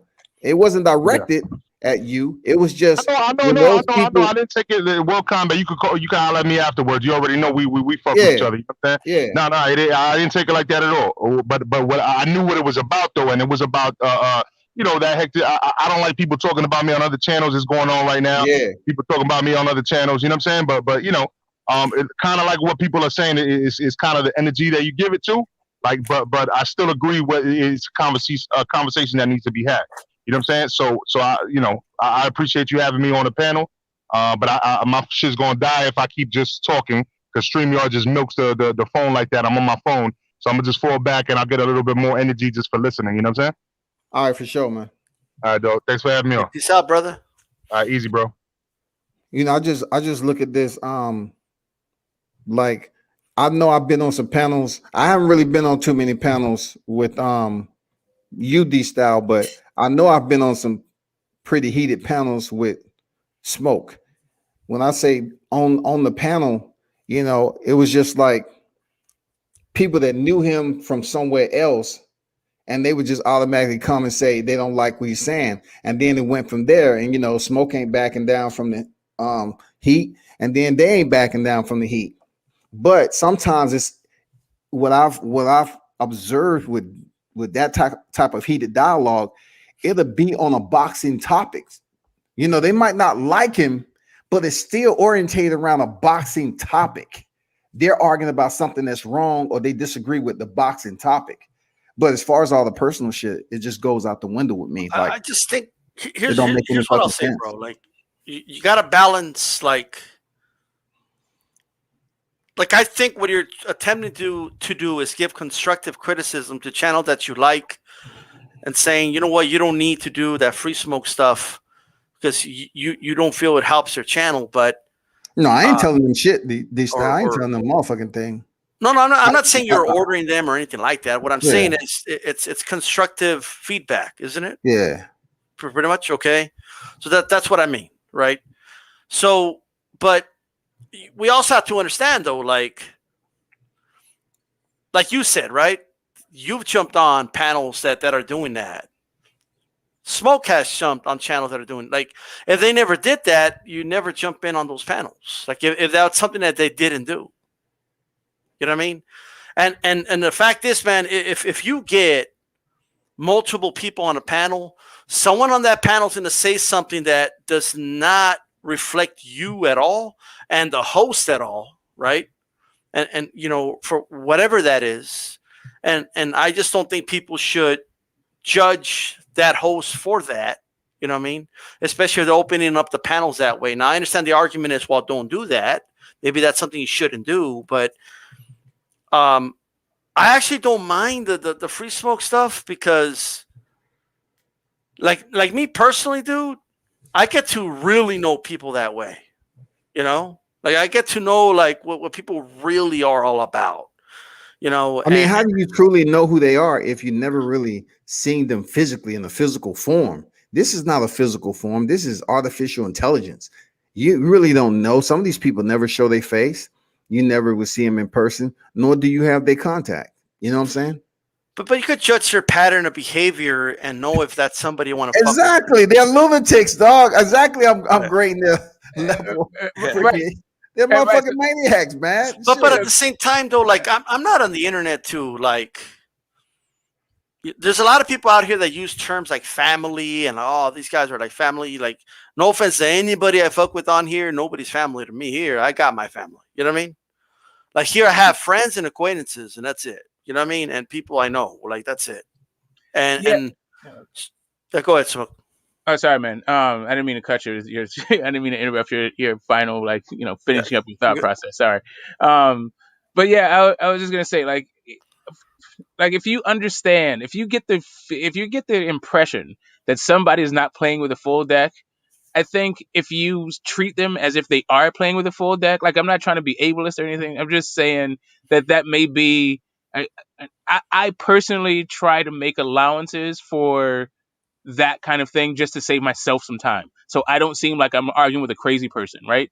Um, but that being an aside, like the idea of the being using abusive ad hominems, like I think it's not a very, like, it's not a good faith way to have a discussion. I think it's like, it's definitely a fallacy, right? It doesn't help your argument in the end, right? So it just becomes like cathartic and entertaining if that's what you're in, like if you need that kind of release and if you're entertained by that kind of exchange, and that's just kind of the beginning and end to it. But if you experience your position being mischaracterized, or you being mischaracterized, or your name being exploited for somebody else's benefit, and this is a well-established person, chances are this is the way that they get down. And if you just do a little bit of research, you'll find that they've been called out a gazillion times for it, and you can add to the chorus of people who call him out for their dumb shit, or you could just like let it be what it is, because that's what it is. It's not like you calling them out is going to alter the way that they move in the future, because they don't actually know how to behave any other kind of way until they actually mature. It's just kind of pointless. And Yeah. that's just giving them a cap of excuses, man. Like they're not gonna give me that. They're not gonna provide me with that. You know what I'm saying? Because they don't say you've been living longer than me. You're older than me, so you should know better. I'm not gonna get that pass, and neither did anyone provide that waiver for me while I was growing up to be stupid and out of control and impulsive. You know what I'm saying? Just go ahead and talk. I mean, it's not like I can't. If I want to be a part of some of these panels that was just absolutely getting personal, I will have to really put some energy into it that later on I'll ask myself, why did I do that? Like, what am I gaining from this? Right. Just for viewers. And I mean, like I said earlier, some of these cats have thousands of subscribers, right? But every time they go live, they only have the same people tuning in. You know what I'm saying? Right. Right. It's like, so let's say like some of these free smoke that are boxing channels, right, that have people who are actually in the industry, like boxing insiders. Let's say they're trainers or they're fighters or something like that. Like those, they will have a higher count because they actually bring something to boxing. But then they'll have these free smoke sessions, or these like the regular sessions that don't have the insider on it, and you'll see that the numbers are way different, right? And that's just the nature of like the culture of that channel. But I was just going to say to you that you carry yourself in a way that garners a certain kind of response, right? A certain kind of respect. And if somebody is going to actually go outside of the respect that you actually garner, chances are that person is a habitual line stepper and does not understand respect because they don't have self-respect, right? And I'm telling you that people like this place is like they're like piranha in the waters for that. There's people who built their entire channels of trolls looking for trolls. Like it's like a meta thing. So like if you if you got a problem with somebody, like just do a search on him and see all of the videos that have been made from him by people whose channels are built on exposing and denigrating and beating up on trolls, because that's like kind of what they're into. But I'll say this too: those who co-sign on these trolls, I have an issue with, because if you co-signing on individuals, I'm like, who am I? What do I look like co-signing? Like, what do I look going back and forth, back and forth, back and forth over and over again? You know, having these love-hate relationships when you never met the person in life. That person doesn't contribute to you in any way, shape, or form. You all don't communicate offline from this YouTube shit.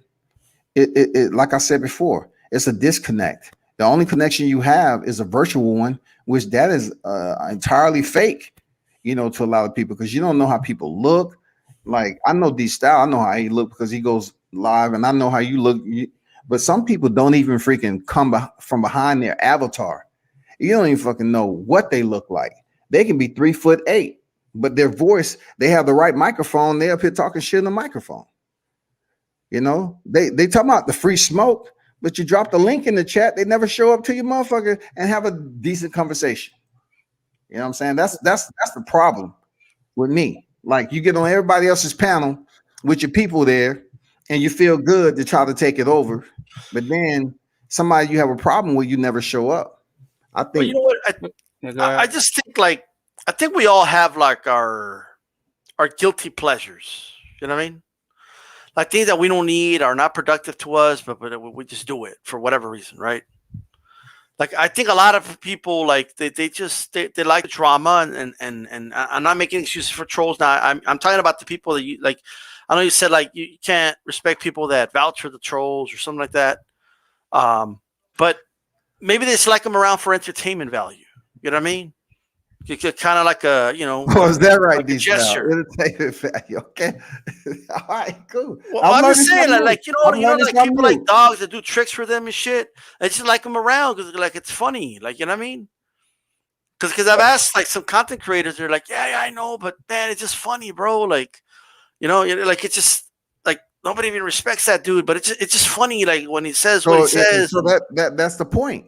If people are believing there's comedy in having these individuals around, what is your purpose then? What is your entire purpose of having them there?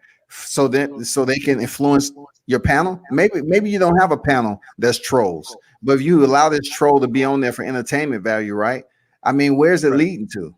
Like, I mean, what are we talking about? You what if they start tag teaming people and you're like, no, this is getting out of hand. Stop. You know.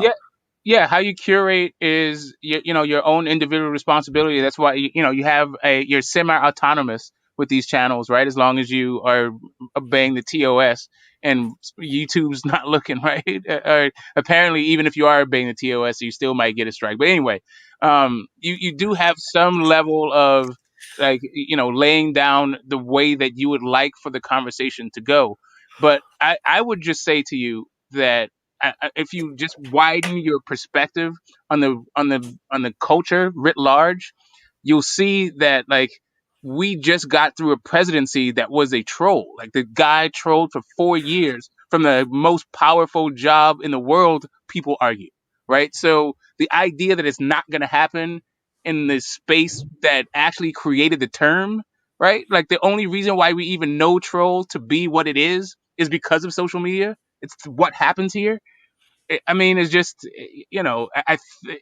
what it's not just a cultural shift that you're talking about in the social media aspect of it, but in the broader, like, human interaction, especially in the American society, but probably, like, worldwide. Well, I just don't think people have taken the trolls that serious, because if they had, I mean, I don't know if people know this, is like, no one is safe on the internet. Like, people could find out who you are.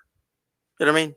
Just because, I don't show me, people could find out who you are. You know what I mean? It's not people have found people that, like, I have a cousin that owns a business, okay, and somebody was trolling his Facebook page, constantly giving it horrible reviews, and and they found out who it was. Okay, they found out who that person was. You know what I mean? So that person never showed their face. That person never shared who they were. You know what I mean? So then they found out who it was. Like, it's not impossible to find out who it is. So, like, I don't think anyone's taking them that serious. I don't think anyone's like, yeah, I really need these trolls. I just think that they're around. Obviously, they've always been around in the YTBC. It's just that now they have a voice. Okay, now because it's easy to just create a StreamYard account. You just need an email for it. You could go on. You could talk. You know, now that you're just putting a voice in it, right? But they were able to find them before they had a voice in it. They can still find them now. It's not impossible to find the troll. It's not impossible to. It's very possible. Okay, like to find out who somebody is. Okay, especially, and if they're in the U.S., it's even easier. You know, like nobody is safe in that regard. But I just don't think anyone's taking it serious enough to say, okay, I'm done with this dude harassing me, so I'm gonna find out who it is, and that's it, right? Like, there's actually like private investigators you can go to, to get that done. Right. You know what I mean? I know some people, places of resident names on here that call themselves trolling, and I'm sitting up here waiting. People who co-sign on certain individuals. Yeah, it's easy to find them. Because you keep on going through the same routine. Yeah, we know where you at. We know who you are. Just like you said, it's easy. IP addresses are traceable. This is not just without IP address. It's a point to point and back. Long as you get a TTL off of freaking Wi-Fi satellite communication, then you can be tracked and you can be located. Period. Yeah, well, whether it's the phone line. Well, whether it's your cell phone or the 4G or whatever, whether it's the modem in your home, they will find out where you are. You know what I mean? But my point is, I don't like, to me, it's not that serious to where I'm going to be like, man, I'm going to find out who they are. Like I just don't have that energy. Like, my energy, all my free time, like today I'm snowed in, right? I can't leave the fucking house today. You know what I mean? So that's why I'm here. Like, my free time is literally like the time I have, like when I do boxing shows. That's it. That's the energy I have, and that's the energy I want to give to the boxing world. And hopefully what I'm bringing is something positive to the sport, right? The reason I bring prospects on is I want people to know who they are. So, you could look them up and follow them, et cetera, right? So I'm doing my part and what I could do. And I want my energy when I come on here to be towards what I do, right? So what I want to say is this, man, before I go, like, I wanted to ask you a question before you go, man. I was just trying to switch it up. I know you left a comment to me when I was over on Black and Brown. Well, I'll say this, and I'll stick around long enough for you to ask the question. Go ahead. The free smoke thing, like, I know a lot of people are like, I don't know if that's for me. It doesn't have to be. You know what I mean? Because there's plenty of other content creators that don't do it, right? That don't do that. And then the ones that do, at the end of the day, it's what they want to do. And I don't want to, like, kind of tell others what they should or should not do, right? All I could do is focus on me and what I do, right? And what do I bring to the table, So that's what's important, man. Like, I think you got some good content, and if we keep pushing it, right, it's going to keep growing. And everyone has that one video that blows up, and then boom, you start getting more views and stuff like that. So all you got to do is keep grinding, keep going. You know what I mean? And I mean, you'll jump on a couple free smokes here and there, man. You're going to jump on some of Black and Brown stuff once in a while. You know what I mean?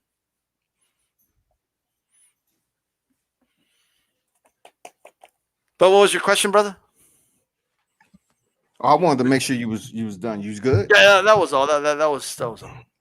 Well, this I'm about to turn it over to Dumbfire. Still a freaking free smoke.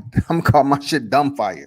But this is I want your opinion on. I remember when I was on Black and Brown, we was in I don't say we, just majority of the panel was anti Deontay Wilder. So I know you was in the chat and you left me a comment about Tyson Fury, and I always been pretty adamant about him being a cheater, and I spoke up on it.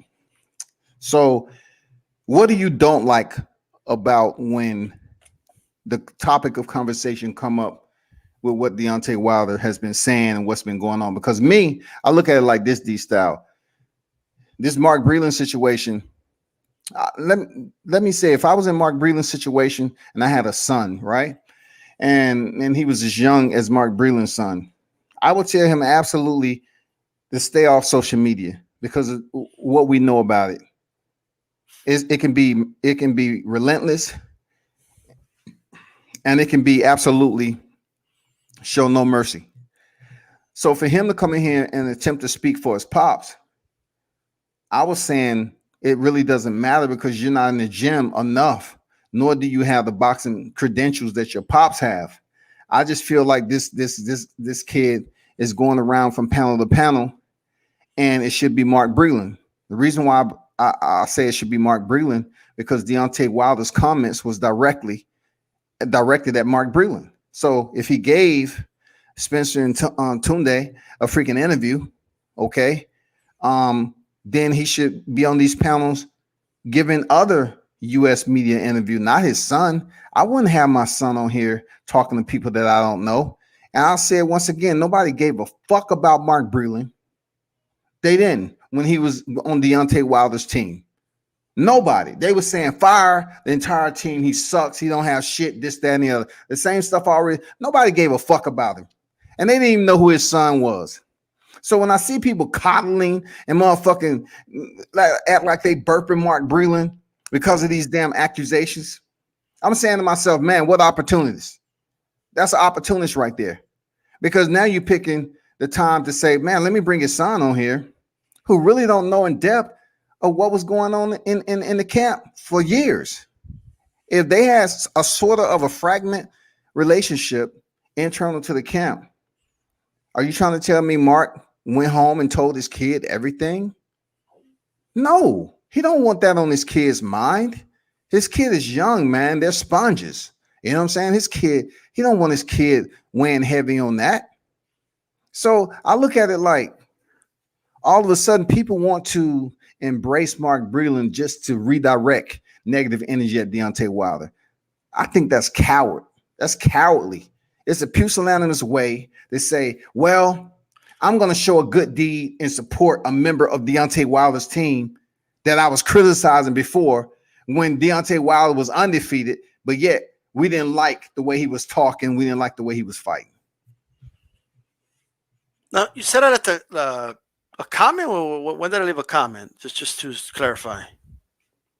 You know, you left a comment. You said, like on another video? Do you mean on this chat? No, it was on a live panel, and okay, and you said something about I guess are you talking about when I spoke directly to his son on punches? No. You said it to me. You said WCS. You said WCS. Did you mention anything about Tyson Fury before Deontay Wilder's loss?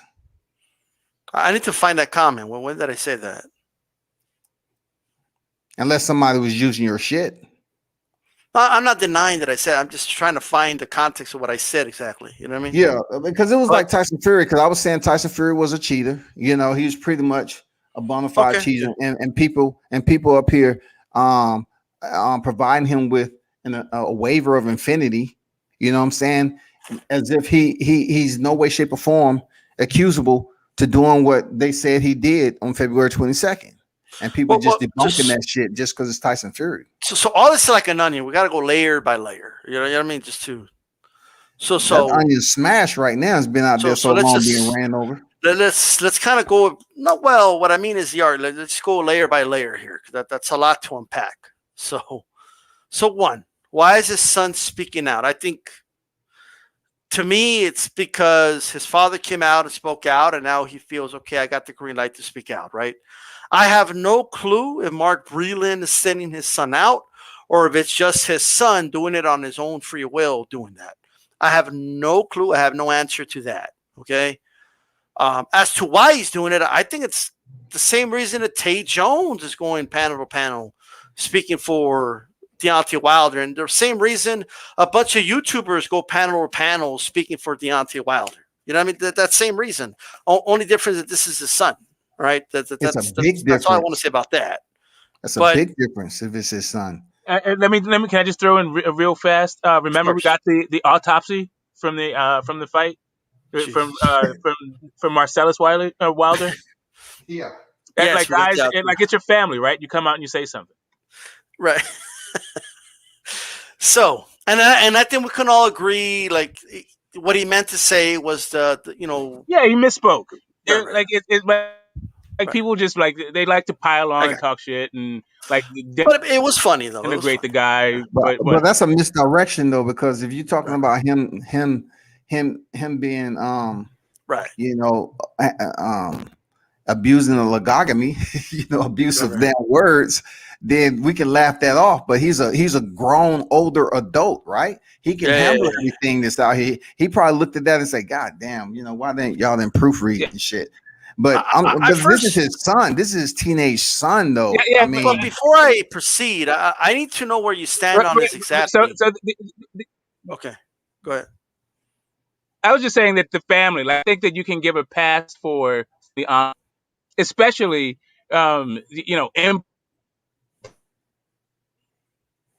you cutting in and out the smoke.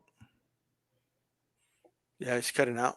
Oh no, that I was it. can't I was hear him. just saying. I think that you could give an Yes. allowance for family honor, like sticking up for your family, like Terrence Crawford's sister or Deontay Wilder's brother or whomever family member that comes under fire in a controversial media.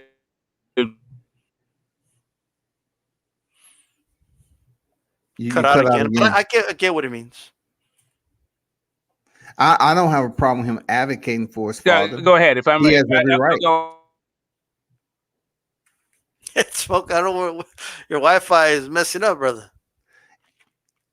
You must be getting some snow over there, smoke. Cause go Wow, ahead. What you were dropped saying, off. D style. So I first need to know where you stand. Like what? Where Standing do you where? stand What on topic are we Tyson on? Fury? Like at the accusations, do you believe he cheated? Like, do you Okay. believe he did something with gloves or? Okay. Look at. I'll put it this way to you.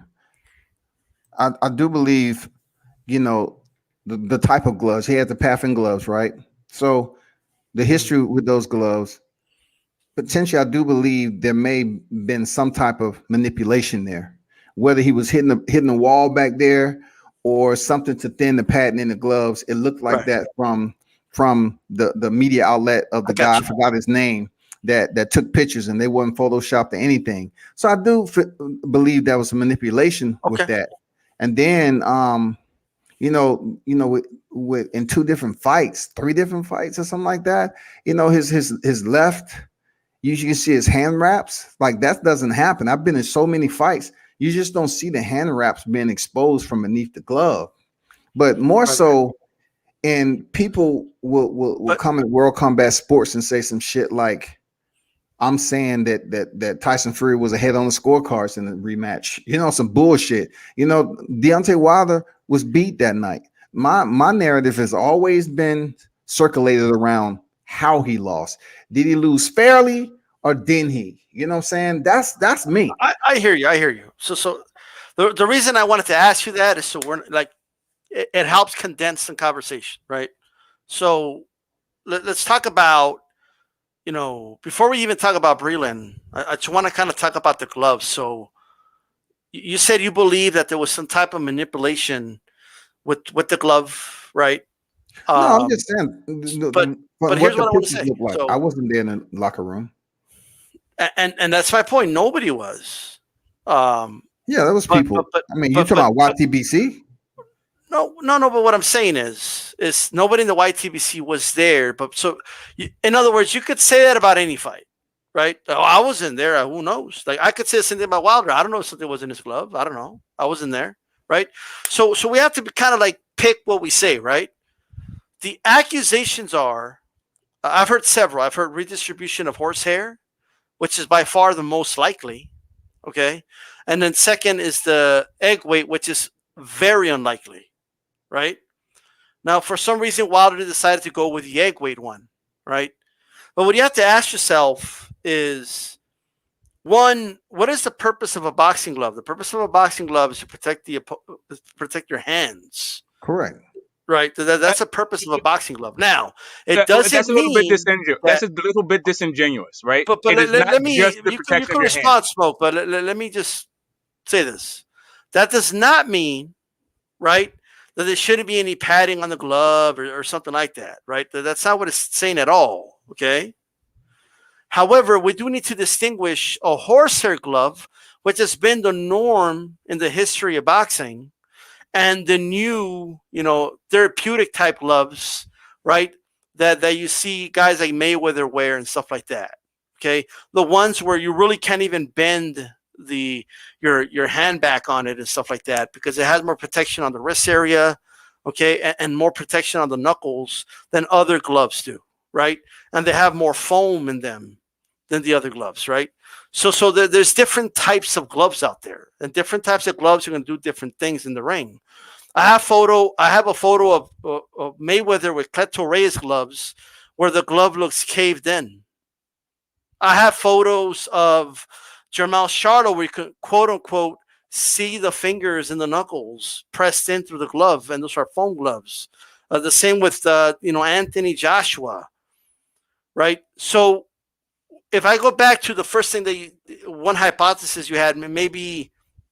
Now, you did say you don't know, but you said maybe it was something with the brick wall. Or look, Tyson used to press the knuckle area on his gloves. As soon as his gloves were on, that was the first thing he admitted to this. The first thing he was trying to do, right?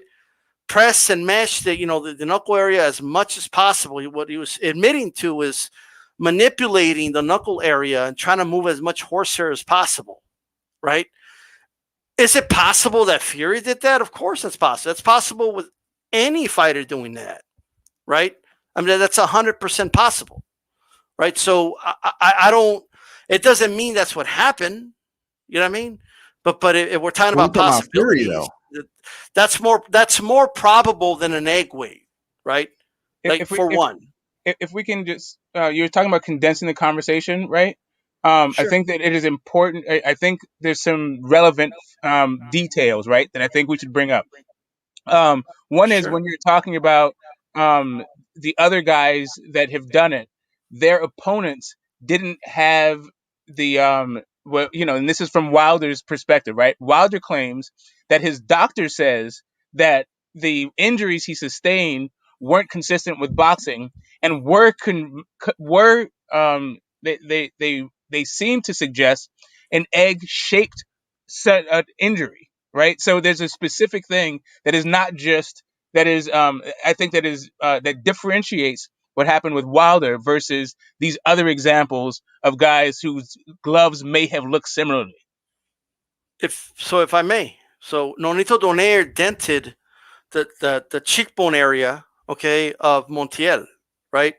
Francisco Bojado dented the skull of an individual as well, right? The doctor can say all he wants. Well, it's not consistent to this, right? Maybe it's not likely for that to happen, but just because something's unlikely doesn't mean it can happen. Okay, that's number one, right? Second, while I appreciate the doctor saying that, right now we have members of Wilder's team that refuse to point at the area where the dent is, right? Tay Jones literally said, I felt it, but I'm not going to point out where it is because they went from the skull. We have people pointing at the cheek area. We have people pointing at different parts. Because at first I thought the insinuation was they dented the skull, like the bone, the cranium on the side. And I said to myself, man, that is, people were saying that how can he possibly do that, right? Now, my two questions would be, okay, so if we believe that he had bare knuckles, and I know nobody believes it's the bare knuckles, but just the hand wraps, right? If that's all he had, I don't understand how you would break that, because you would break your knuckles before you dent a cranium. You're more likely to do severe damage with a well-padded glove, because if you go to a brick wall, you'll rather hit it full force with a padded glove than a non-padded glove. The same applies to bone, right? So to insinuate that Fury dented something, you have to stick with one or the other. Is it a blunt object, an illegal blunt object, whether it's in the wraps or that he was holding in his hand or was inside the glove, or was it bare knuckles? Because it can't be both. Okay, so there's two things at play here, right? The idea that because the paddings are meant to protect hands, that they don't have these other secondary effects and aspects of what happens when you have protected hands, right? So first off, you're likely to hit a guy more times, right? So that can cause more damage over time. Like there's more than just protecting the hands when it comes to putting padding in gloves. But the other issue is, right, so when you don't have the padding, is that you're likely to cut the other person more with your fists, right? Because the padding sort of protects the skin of the person being hit also, right? It has that effect as well. But really the issue is, instead of pshawing what the doctor says as perhaps the doctor could be wrong, we need to drill down into the to doctor to see if what the doctor says has merit before we jump to what Tate Jones is willing or unwilling to point out, right? Because the issue for me isn't whether or not Tate Jones can prove this whole thing, because I don't actually give a damn about any of that, like the camp stuff and what they believe to happen. But I do where I do give value is when an expert says, from their opinion, this isn't consistent with boxing and it is consistent with a foreign object. So for me, that's where the conversation needs to begin, and I to think he figure said a out, blunt object, not foreign object. or whatever, a blunt object. So if the blunt object is his hand, let's get into that aspect of it. Whatever the language is, let's talk. Let's find out what that is and see the veracity of that. Is that doctor credible? Has that doctor seen many boxers? I Maybe the agree. issue is that doctor is ignorant about boxing, so their opinion about consistency with boxing injuries doesn't have any merit, right? You're actually not But we're saying not having. anything I disagree with. So. But that's not the conversation that people are having. The conversation isn't about whether or not the doctor's words have any merit. It's about whether or not Wilder's words have any merit. But Well, let me Wilder's say but this. all Wilder's doing is literally from my ears is quoting the doctor. Okay, I hear you. I think it was his brother, and then Wilder said, "You had an egg weight, and because my head was in an egg weight form." Here's the thing, right? I'm a skeptic by nature, so when someone says something, I don't just believe it. Like I need somebody to explain to me further. So I agree with you. Let's check if the doctor is credible. Let's check what the doctor knows. Like how many times? Like I find it hard to believe. I'm not saying the doctor wouldn't be able to explain this, but as a skeptic, I'm asking myself, I find it hard to believe that a doctor has examined skulls of individuals that were punched by a 275-pound man in a prize fight over that many times to know whether or not that is consistent with boxing, right? Like what I'm saying is I have seen dents on guys, certain parts of the face. They don't happen often, but if you watch enough boxing fights, they're bound to happen. It doesn't necessarily mean one way or the other that whether it's a blunt object in there or not. I'm not putting that as evidence. I'm putting that in as a skeptic, right? But when I ask people, okay, well, let's see this report. Let's see the x-rays. I get told, because these questions have been asked, Smoke, but we're told is, well, who are you? Why should Wilder answer to you? Okay, fair enough. But then I'm going to remain a skeptic. Because I go by not just what I'm told, I go by what by the evidence at hand. So far, we have a doctor saying X, right? Yet we don't know anything about this doctor. We don't know anything about this report. Nobody has seen it, and I'm expected to just believe it because it's been said, And it's like, oh well, you must hate Wilder because you don't believe it. You got to go with what Wilder said. No, I'm a skeptic by nature. You know what I mean? So I need everything you said. Let's look into that. As far as the doctor, I'm 100% on board. But check this I'm out. 100% on board with that. But you're trying to be specific about what's foreign and what's not. We know foreign is anything that's not basically required equipment. This is considered foreign. That's just like common language, man. Anything inside the glove, B-style, very well, we consider that to be foreign because it is not regulated as the boxing equipment that the fighter should have on once they split the ropes. But I mean, it could very well be that a fist that doesn't have the proper padding could come across as a blunt object, right? So I think that particular distinction may be material and foundational difference, right? So to say that it is a foreign object is definitely different than saying it's a blunt object. Right. It's just trying to figure out how the person came to that conclusion. But just because you can't conclude that Wilder is incorrect, you can't. I mean, that you can't conclude that Wilder is correct. You can't conclude that Wilder is incorrect either. If the idea is to be skeptical, so if the burden of proof is on Wilder, and I definitely understand that when it comes Okay. to the unsubstantiate, like the idea that Breland, for example, is the one that put the substance in his water. Let's say there is substance in his water, because he also said that there's a tox screen and they found some traces of some substance in his body that shit, and he doesn't know how it got there. Let's say that is true. I don't know that he has provided the link between that substance and Breland. So there is the maxim of, if you're going to accuse Breland, then let's bring that sort of thing out. So if you think that he hasn't been, he hasn't shown the kind of integrity that would lend you to give him the benefit of the doubt, I get that. But if you're actually going to be a skeptic and say that, let's say what he is saying is actually the fact, that there is a substance in his body that he doesn't understand how got there, right? It shouldn't be there. The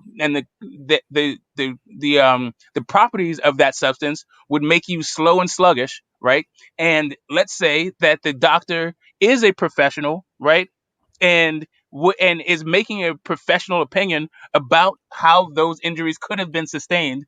It seems like the skeptic would say, I need to have more information before I say one way or the other. Well, not necessarily, Smoke, because the burden of proof falls on the person making the accusation, right? So, like in other words, if we were to go to court and they gave us what we already know right now, right? And they said, well, we're not going to show you that because I'm trying to make the third fight. So we can't, we'll show it after the fight. Then in a jury, you can't convict. Like, you'll be like, okay, well, we don't have enough shit. You know what I mean? But that's a different thing than feeling right now. skepticism, though. But you're now changing skepticism to beyond any reasonable doubt, right? So that's actually a different calculus. Like the idea that you are not going to believe anything until you see the proper evidence to say something about it. Like, it seems to me that there is enough to say. Are you admitting there hasn't been any proper evidence? There seems to me to be enough to say, I need to understand what is going on before I say either one, because the truth actually could exonerate this entire thing. Like, let's say that actually what everything Wilder says is true, whether or not he could actually even prove it. Then what are we talking about? Yeah, but then then you could say, what if it's not true and you're just accusing I somebody? I understand that, but that's the whole idea of skepticism. So if you could say that maybe, unless you can say that actually we need to discount all of these things. Like, how do we discount? Was there a foreign subject? Was there a foreign substance in his body? Okay, great. If there was, then that could go somewhere. That could go down the road to saying why he looked the way he looked. Right, I hear you, but necessarily raised to Mark Breland put it there. Hey, hold on for a second. I don't think you would feel the same way if I quick, accused you of something. You know what I mean? I just want to say something right quick. Yeah, go ahead. As far as Deontay presenting evidence and all that, what if they do? What if they are,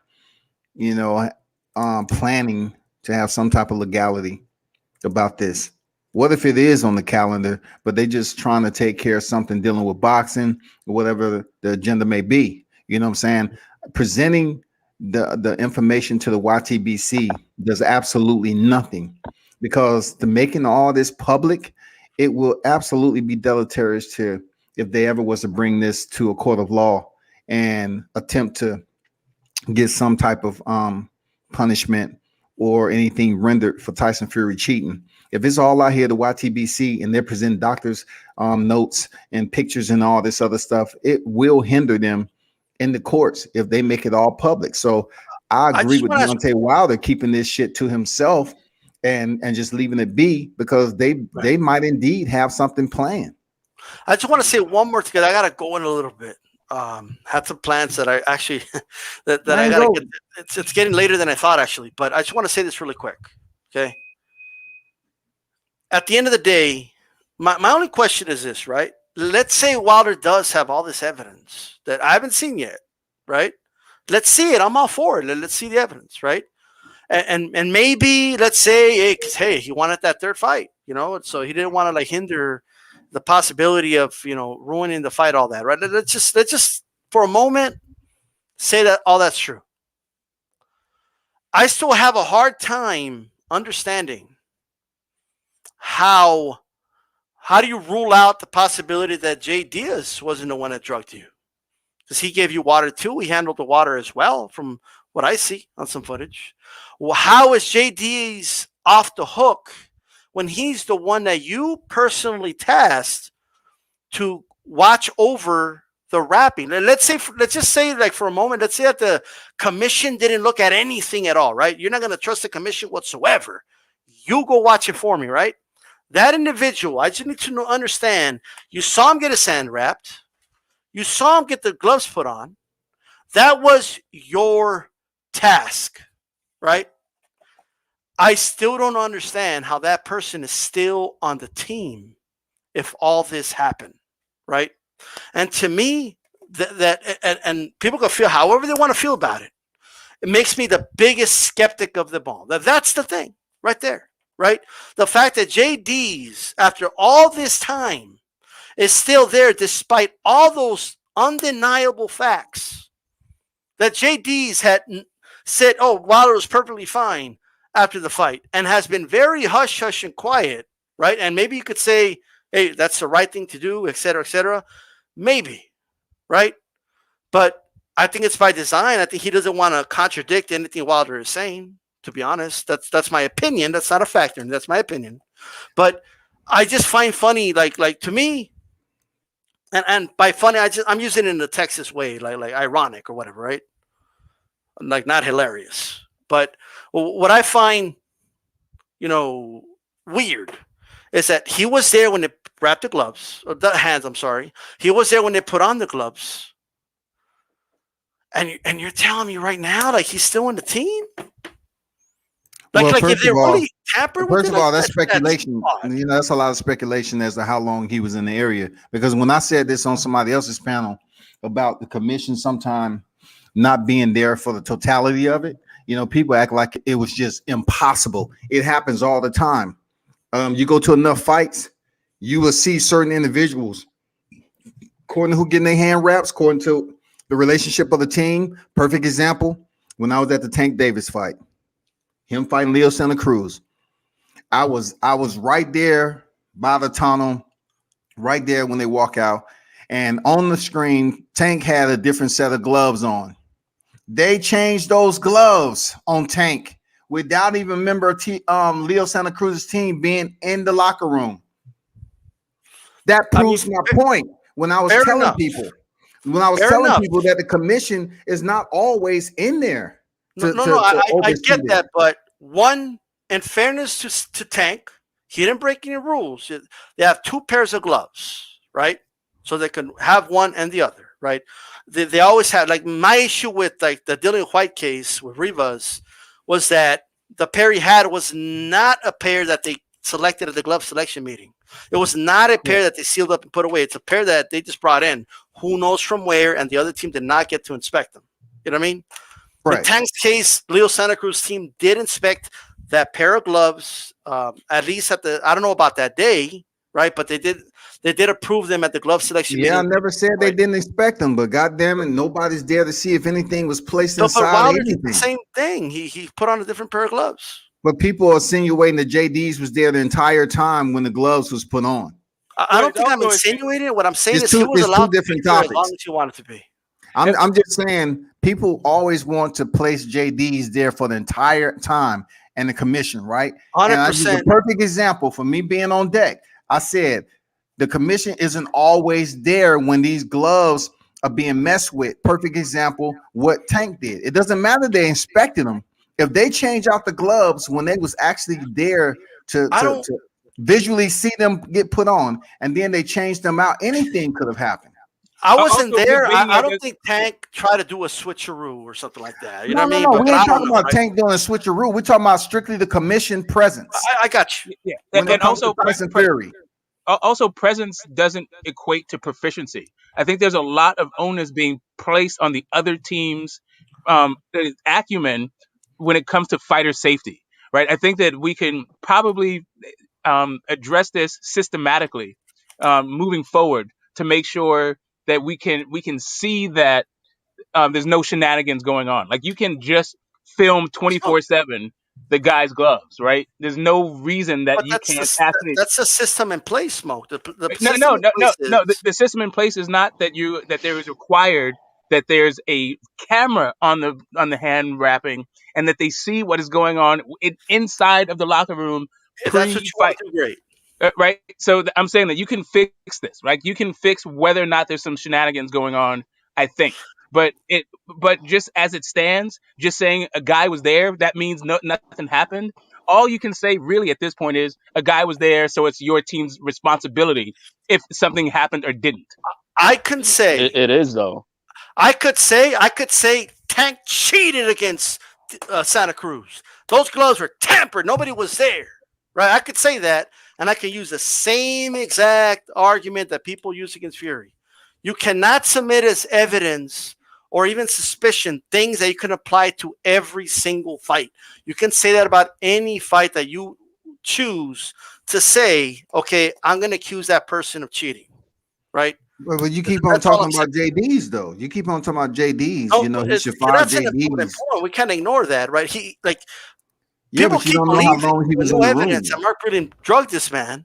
Okay, yet the guy that had higher responsibility and had the responsibility of looking at those I'm not here to say like this is why I keep going to JDs, right? Because if you talk about the commission, people are going to say, "Well, the commission doesn't do shit," right?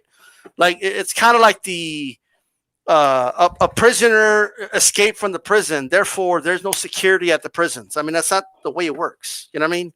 Like I have spoken to commissioners that have caught people doing rapping that they shouldn't be doing and are asked to start all over again, right? And I've also talked to people that say the commission wasn't even watching, right?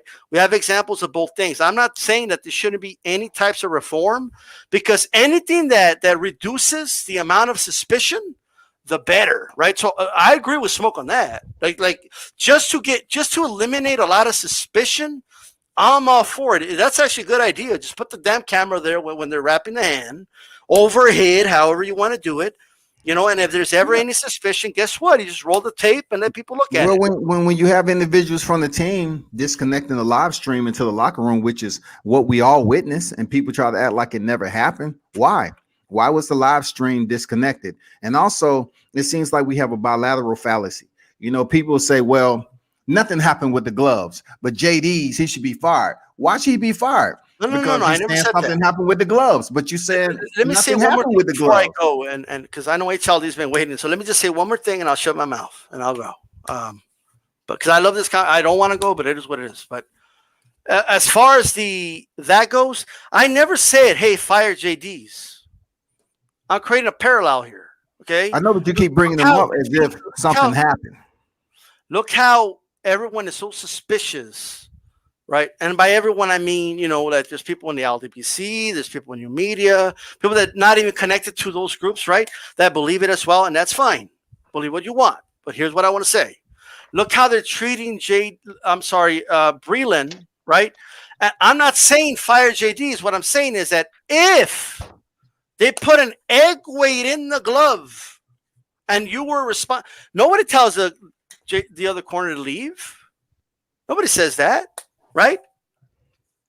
No, nobody does that at all. You could have a member of your team there as long as you want. The commissions allow that to reduce, you know, these suspicions. So they could say, well, you were there too, right? Now, that doesn't mean things are impossible to happen and stuff like that. All I'm saying is you have to question the fact that he was there. You know what I mean? Like you have to think about it for a moment. That's all I'm arguing. But I do gotta get going, guys. I appreciate your time, brother. Hey, it's always a pleasure, D-Style. Always, man. Enjoy your Valentine's Day, man. Yeah. HLD, what did you have What's to say going on, about fellas? it, bro? What's good, Hey, HLD? man. How you feel, bro? Good, man. You know, this right here is the way how it should be conducted. You know what I mean? With mutual respect, And this is your premise of your show today, Scotty, and I love it, man. This is the way it's supposed to be done. I'll be honest with you, I was hesitant to come out because I know how passionate you are with the whole Wilder thing, and I definitely respect you. I mean, I love what you do in the in the boxing community, and that's why I follow you. You're one of the straight up guys that I like following.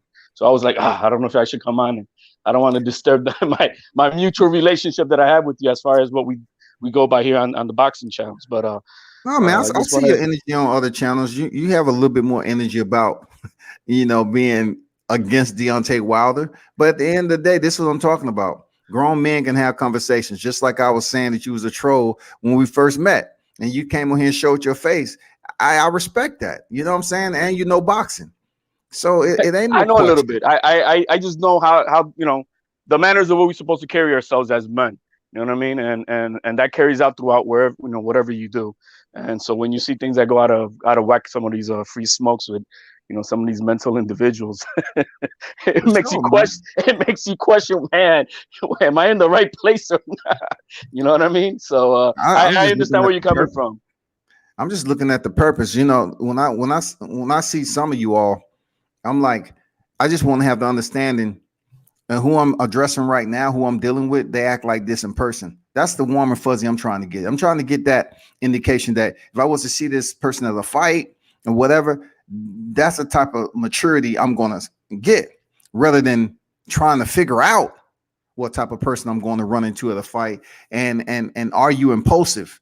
Are you just going to start talking about stuff that happened on the YTBC and all this other shit that isn't relevant to the fight that we are currently attending? You know what I'm saying? You Yeah, kind no, of get absolutely. a gauge of how a man acts. Are they mature or are they just impulsive? Because a lot of people that's behind these avatars, I don't think they would generate that negative energy in person. They would be more like, hey man, it's me. And then they would probably have a smile on their face. It's me. The one that's all the way behind the damn Yeah, I hear you. avatar and shit. Mhm. Yeah, I mean, when it comes to like black and brown boxing, I don't know him personally, but I do know him from him allowing me to be on his panel. And as far as the intent, I know his intent is he's trying to navigate a way to make things more uh, respectable, trying to get people, but people get out of hand because he does have that free smoke platform, which I mean Yeah. everybody kind of takes that with the neat thinking that it's to say whatever the fuck you want, including their mama. You know what I mean? And that's and it's hard to regulate. It turns into a royal rumble and a total chaos at times, and it's hard to regulate as the owner of the platform. So but I do know that I mean, from what I see and from when he does try to, he's trying to find and navigate a way to get people who are on opposite sides of things to trying to, bring them in the middle and trying to teach them how to. But it's hard to teach people who don't want to, who are already stuck with their own life agendas, if you will. Let me ask you this there, HLD, about the Deontay Wilder Tyson Fury situation. Are you for or against a trilogy? Oh, I would be definitely for a trilogy.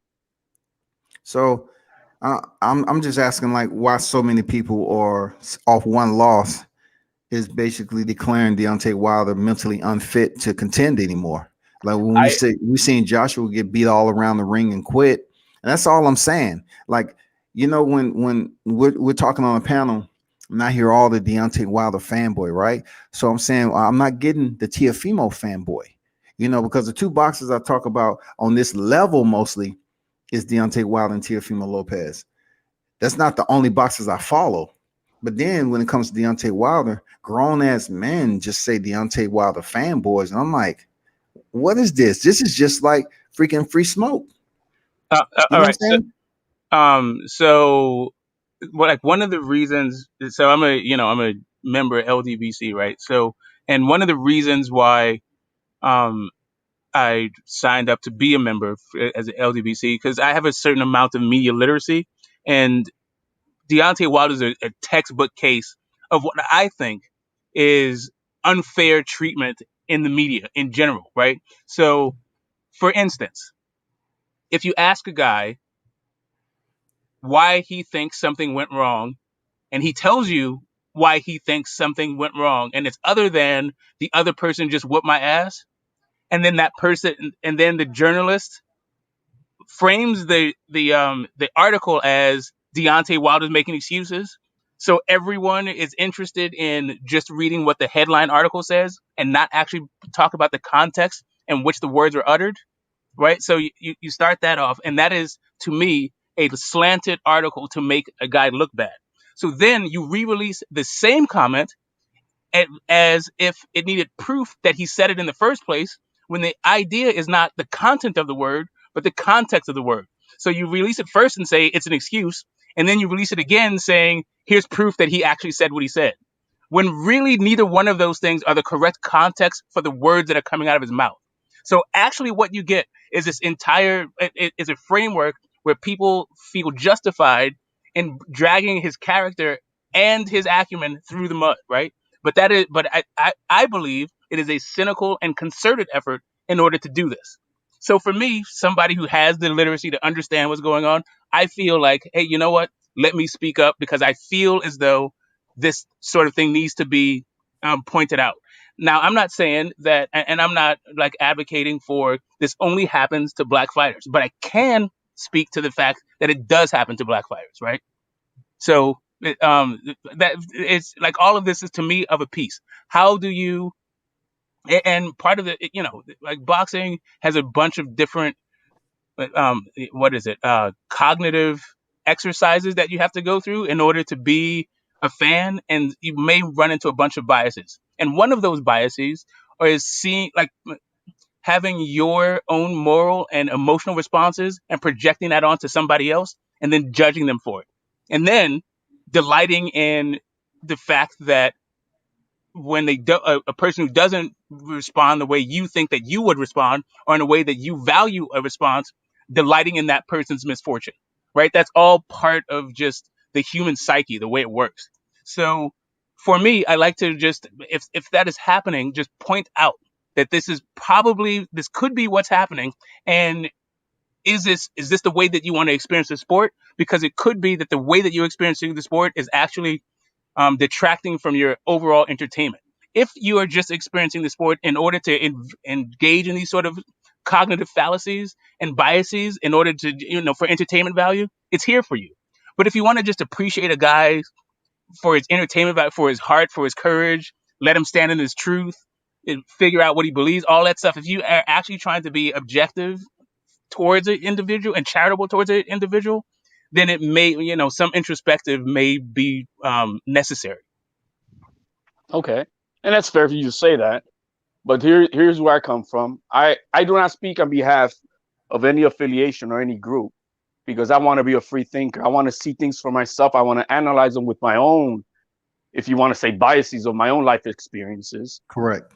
And I take it also along that, like you mentioned, writers and stuff. And we all know that we got news media that are pro for one thing and the other one's pro for the other. And then they both attack each other for what it is. So I do not go by a reporter or whatnot. But what I do like to go by is, like I said, well, my own life experiences, what I do know for a fact for myself. And then I like to take the expert knowledge of those who are in whatever topic that we're talking about, which in this case, that would be other professional fighters, other Hall of Fame fighters, men who know how it is to be in the game and experience what's going on. And in this case, I take it upon when I hear, I heard Roy Jones Jr. talk about it. I've heard Bernard Hopkins. I've heard many of these fighters, and they all do not follow I don't know if you want to call it the narrative of what the Wilder team is pushing out. They all believe it was just what we call it, an old-fashioned ass whooping, and that's it. Nothing else to it. And that the man does not know how to take a loss. And this has created a much greater sense of how do we protect this ego and this thing that I have, instead of just manning up to it. But check this out, HLD. Check this out, though. If he has an issue with so-called taking a loss, why he didn't have an issue with the draw? Because a person with that type of mentality, they would kind of feel, overly overwhelmed to just equal somebody they believe they can beat. If Deontay Wilder felt that he had that, that power, that equalizer each and every time, he probably would have whined when they had a draw the first time in the Staples Center. But to say that a man who was knocked down twice and really had a bad night, who was still fighting once Kenny Bayless stopped the fight from the towel being thrown in, I don't see He no. was about to stop the I fight don't at see the no same time. pouting. I don't see any pouting going on. I don't see any unacceptance of what happened just because of what he's saying.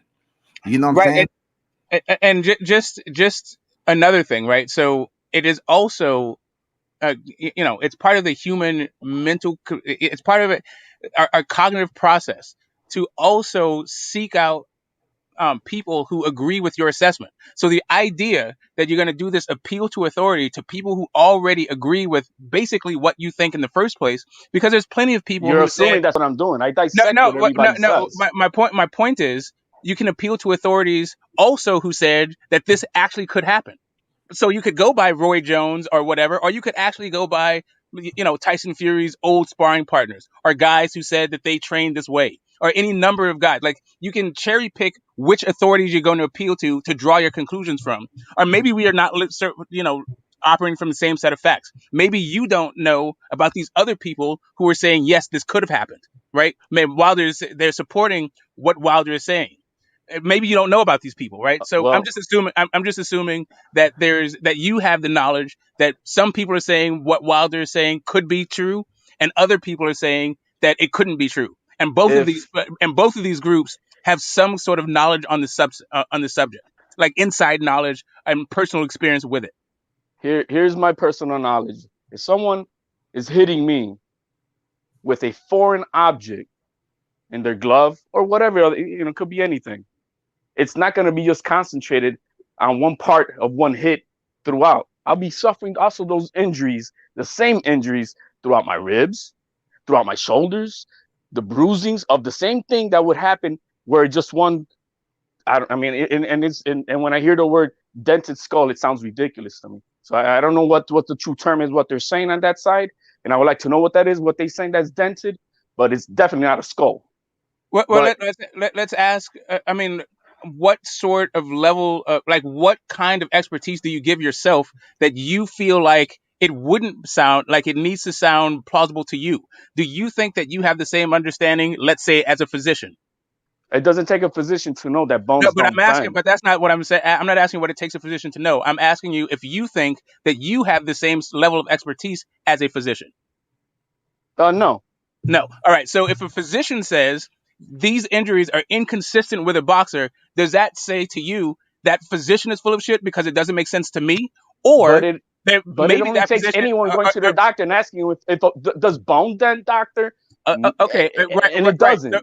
So it sounds like what you're saying is your opinion does supersede what a doctor says. Because if a doctor says it, you all of a sudden say the doctor doesn't know what they're talking about. So you think what that doctor your are we talking about? understanding of the situation, right? So so here, and if you can follow this, I'll be very brief. Wilder is saying that the doctor said this kind of injury is inconsistent with boxing, right? That's what he's saying that a professional said. A So I boxing posit it to doctor you. expert? So A sports right, medicine doctor? right. That's that. Now I feel like those are credible questions, right? But the idea that it is all of a sudden impossible to know, and now the doctor doesn't know what he's talking about, he or she is talking about. I think it's a female doctor, but I'm not sure. Let's just take gender out of it. If the doctor is saying that this is the possibility in their expert opinion, is the next question, is the next statement, the doctor can't know what they're talking about? Or can we understand if the doctor knows what they're talking about? I would definitely say that if I'm on the other side, there's going to be more doctors to make an opinion on whatever she's saying. And I would almost find that it's going to probably be more against what she's saying because bone does not dent.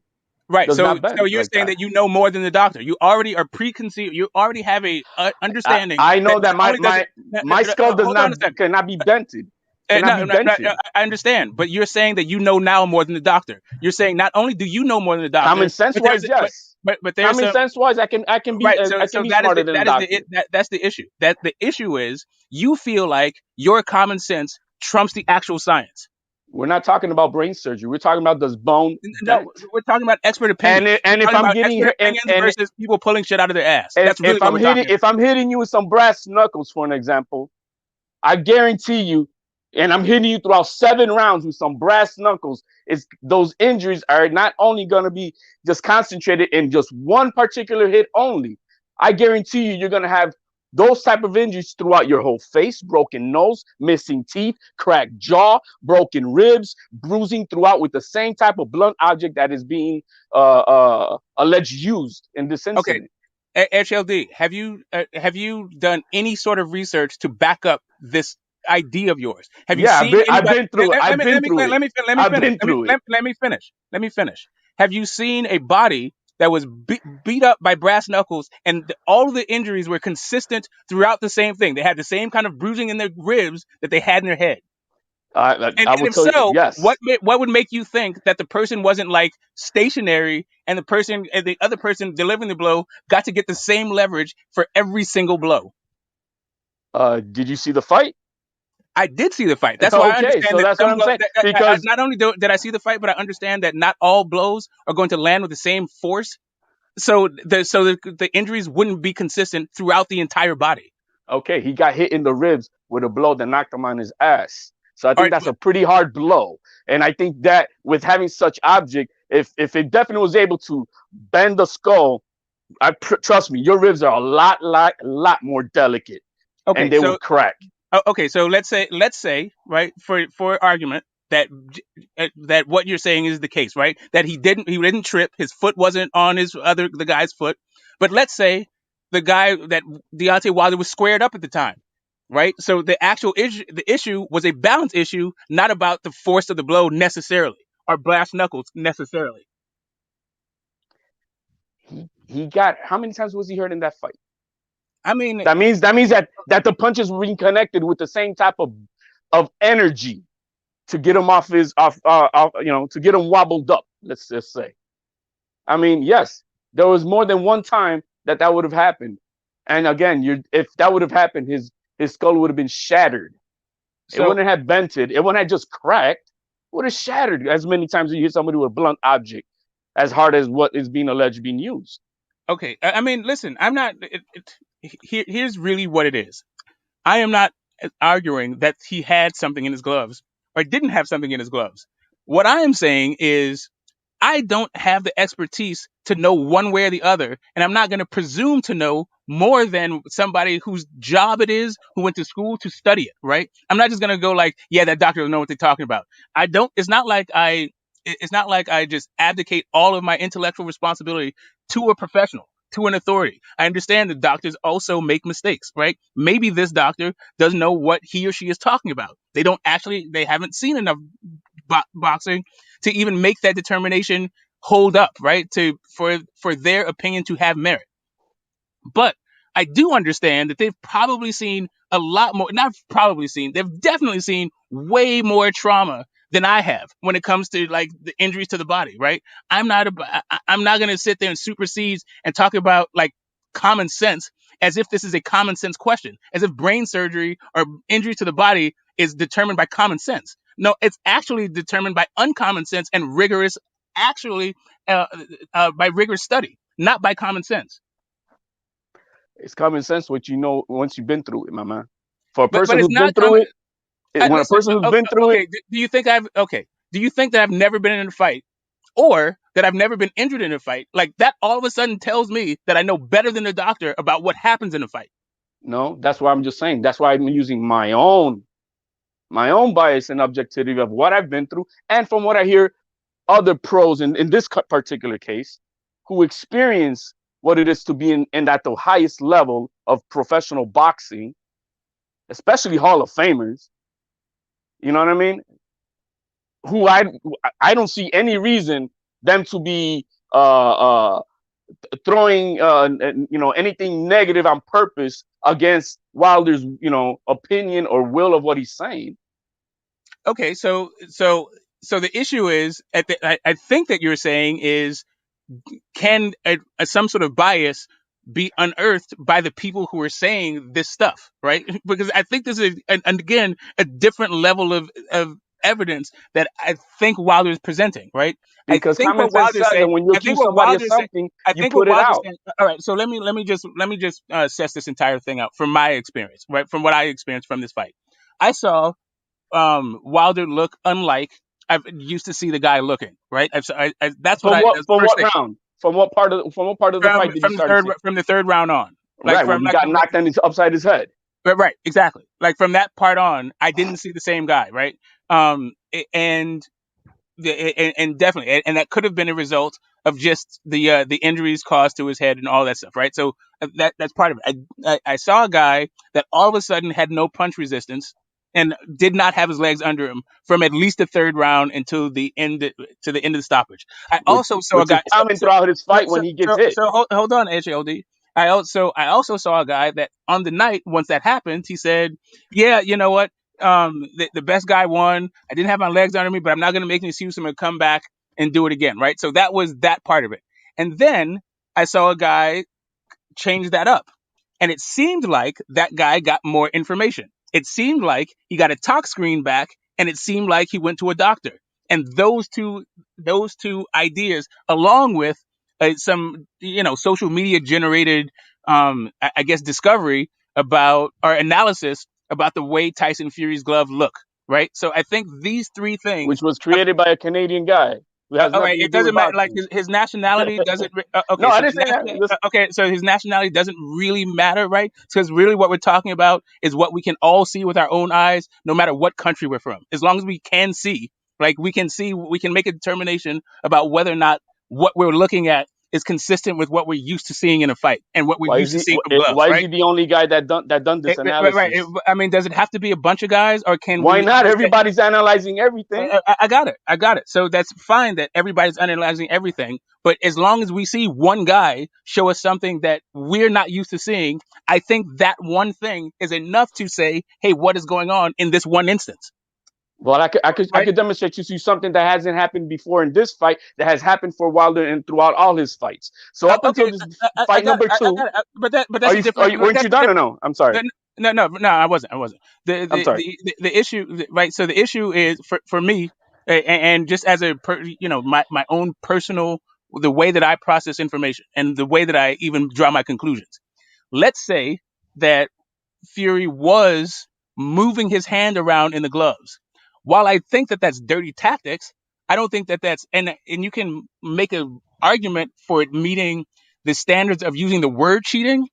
I don't think necessarily that's why he lost the fight. And that seems to be a little more like dirty tactics. It seems to me that's more like hitting below the belt or like leading with your head or framing with your arm. Like moving your hand around in the glove seems to be an ingenious way to get around the rules. That's my own personal thing Well, about yeah, and that's my that's own part of personal thing boxing. That about is part of boxing. So in certain that's my own ways. personal thing about moving your hand in the gloves. But that doesn't mean he didn't do it, right? Like that's my saying. That's all I'm saying is it seems as though that it's these three things. It's that guys got video evidence of some weirdness going on with gloves and a history of the weirdness going on with gloves. A doctor's report that said his injuries are not consistent with boxing, and a tox screen that says there's a substance in his bloodstream that he has no idea how it got there. Right. So then his idea changes. There was what? I'm sorry, you said there was an analysis done that there was something inside his bloodstream? Right. So that's what he is claiming. He is claiming that he got it in his exit tox screen, right? Like after the fight, they have to take the piss test. That When did this come out? When, if I may they ask, I'm found some sorry. muscle relaxer. I don't know. It's when he said the whole fucking thing. It's Really? when like Wilder came out and spoke about all of the things. Like when he accused Breland, when he accused Fury, right? Like that all it was all that was his So information, so right? Usada found this, and we have Usada would overtake this entire I think it's thing. Vada. Right. I think it's Vada, right? I think he is saying that in his exit drug testing, there was a substance in his bloodstream that acted as a muscle relaxer. They would have the authority to then do what to Tyson if that was the case. I mean, you'd have to prove that Tyson had something to do with it being there, right? I mean, what do you do with Tyson in that situation? Who's to say that Wilder didn't do that to himself? That's the whole. That's another issue, right? The issue is how it got into his bloodstream is a completely different conversation than the fact that it is in his bloodstream. And Vada would have came out already with this. I mean, I Right. think I think he's saying that they did, right? So it seems to me that if what Wilder's saying is true, then either the trace amounts didn't rise to the level of them overturning the results, or the thing in his bloodstream wasn't actually a banned substance. So I don't know if it was a banned substance. I don't know how much was in there. This is just Wilder claiming that he had something like some muscle relaxer in the system, and the Okay. doctor proved it, right? But that doesn't speak to how it got there. So him accusing Breland or USADA or JD's or whatever the hell, that's a different burden of proof than just getting the results back from the doctor and saying this thing is in, you had something in your bloodstream for sure. Okay. Right. Which is in your way of explaining it, your argument, it does lead to have a some making sense. But okay, so let's go back to a little bit to what we've seen from before. You've never seen Wilder look this way in a fight, and what I did notice from Wilder in his past fights, even before the second fight with Tyson, is he knocked everybody down. He knocked everybody out, and in the last fight with Tyson Fury, he knocked them down at least, cold almost. Well, not necessarily everybody. Like Duhaupas, it was just a stoppage, right? Right, but it was now what I did not see in this second fight, that when he did put the hand of God that he's got on Tyson, it didn't affect him. Now, does that mean that in his past 42 fights, maybe he had some blunt object in there? He was able to knock everybody out because in the second fight, that he did land some nice, clean right hands, straight up beautiful, up outside Tyson Fury's head. Tyson Fury ate him up. So so I'm trying to say, you see how the argument. So does that mean, hold on, man, the consistency is, man, every time he puts that right hand of God on somebody, he just knocks him out. But man, Tyson Fury this time just like nothing, ate him up. So does that mean that maybe because he used to have something in his gloves, and that's why he was able to knock everybody out, and this time he wasn't able to get away with it, and that's why he wasn't able to knock him out in the few times that he did land some clean shots? You see what I mean? I'm not saying this is what I'm just saying that, the common sense is what it is. Right. So the clean shots, I think where the shot lands and where you are in the fight and who it is you're fighting against has something to do with it, right? So I think that Wilder is unused to punching up, for example, right? So perhaps the angle of his shot and just that part of it is the reason why he will never be able to knock out Tyson Fury in the first 3 rounds, maybe. When they're both at their strongest, which is why it took him to like 9th round to even knock him down in the first fight, even though he hit him with some pretty good shots. Nothing really clean or flush, but he didn't really even hit him with anything clean or flush the entire fight, but he's still able to get him down and controversially not stop him in the 12th, right? So as a fight goes longer, a guy's resistance to those kinds of shots goes down. He only hit him in the first and second round. Maybe Tyson Fury is strong enough to take it, especially if it's not, they're semi-flush, but not in the spot that would necessarily knock you out. Like I said, arguments can be made on both sides with opinions, like you and I right now. And there's only one thing that can clear this up. Only one thing that can clear this up. And I wouldn't have any problem eating crow. It's coming out with the facts. So at this point, you know what I mean? It's all opinion based, and I don't see the sense that I'm gonna change your mind, and I don't think you feel the sense you're gonna change my mind of my opinion on it. But the one thing that to me will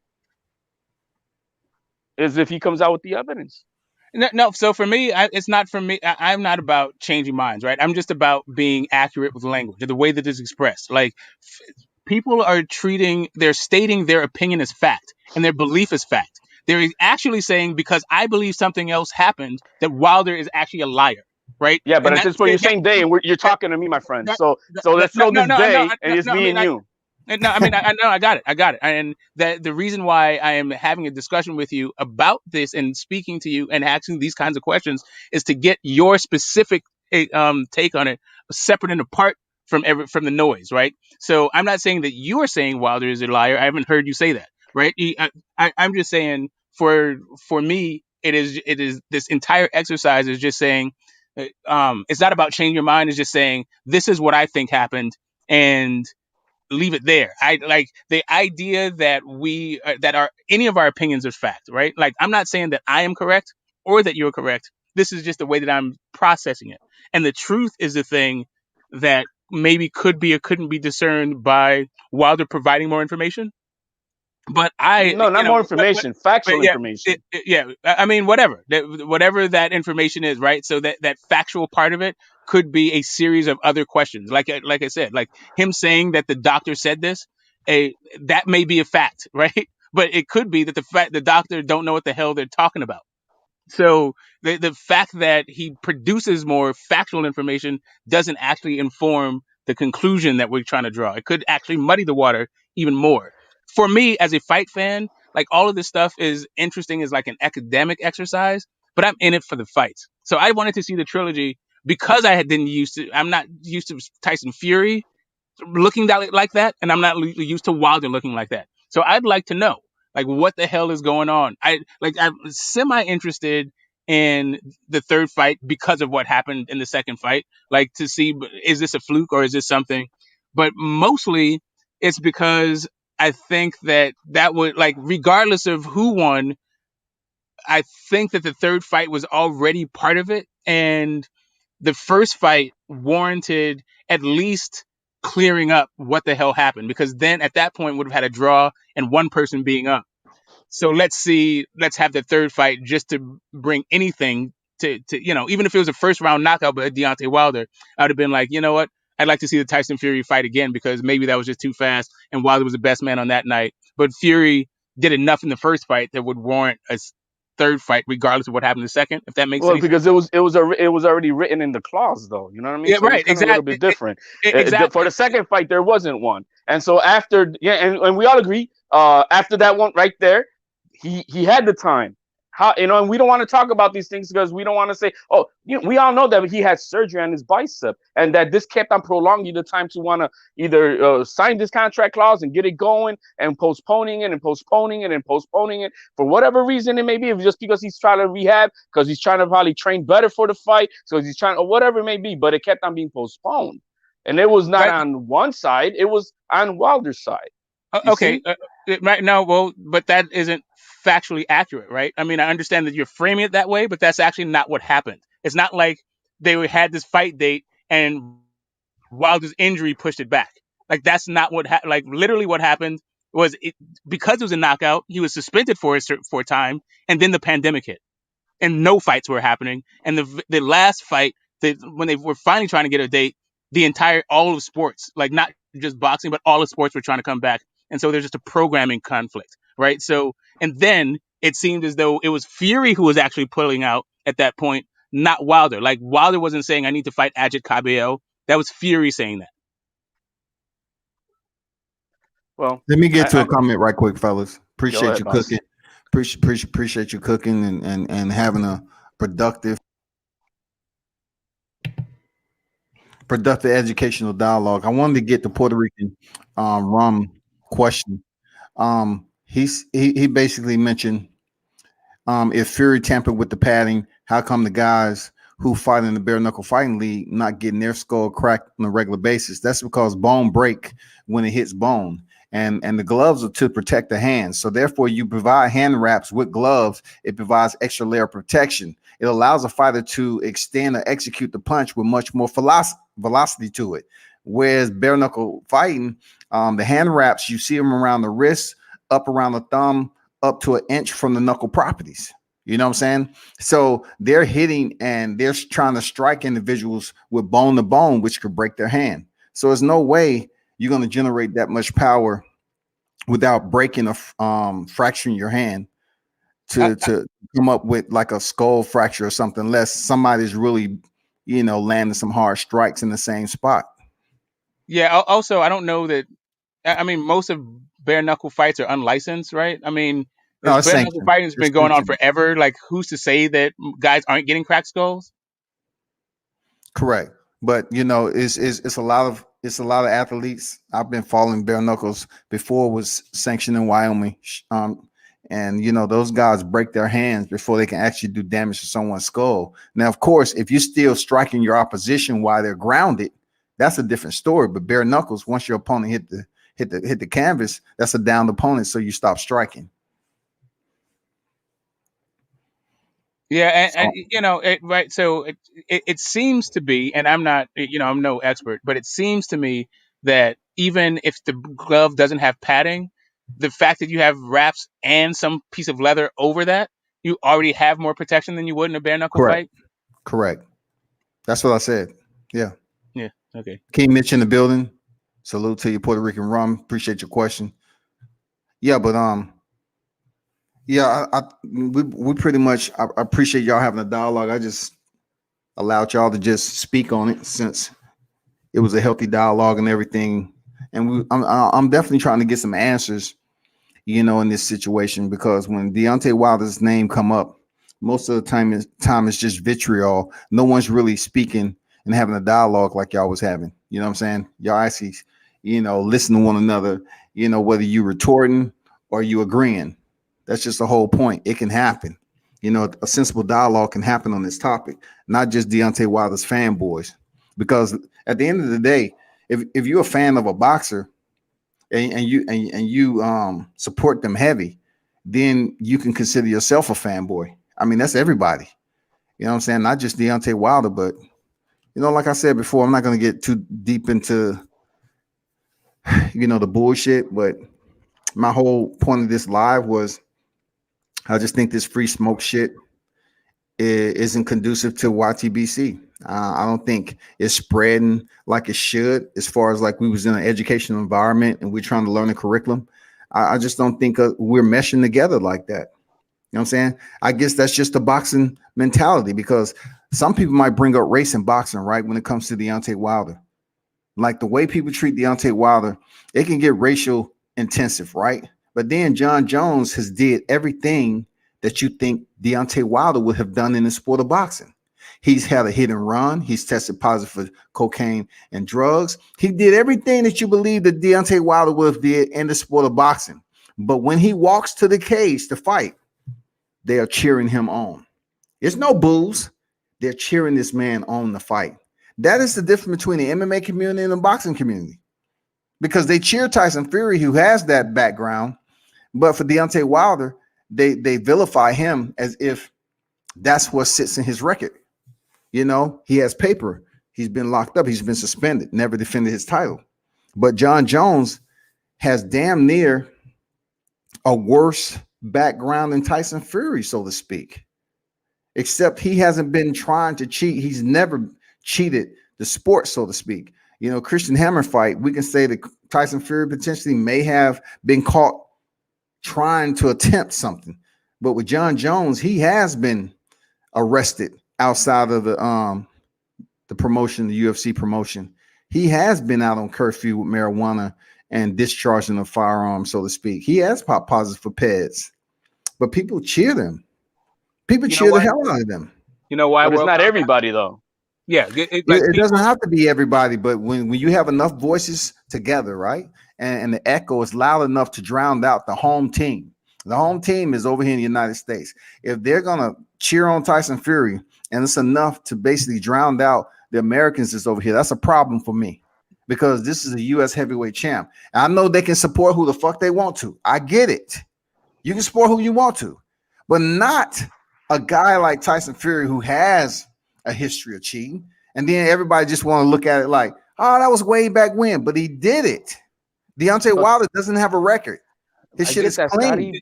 Scotty, but that's the same argument why we got a lot of our folks in prison, man, because they have some bullshit in the background, and anything happens in the future, and when they're innocent, they throw them in jail anyway. We can't use that same type of mentality. That's why Tyson Fury is guilty.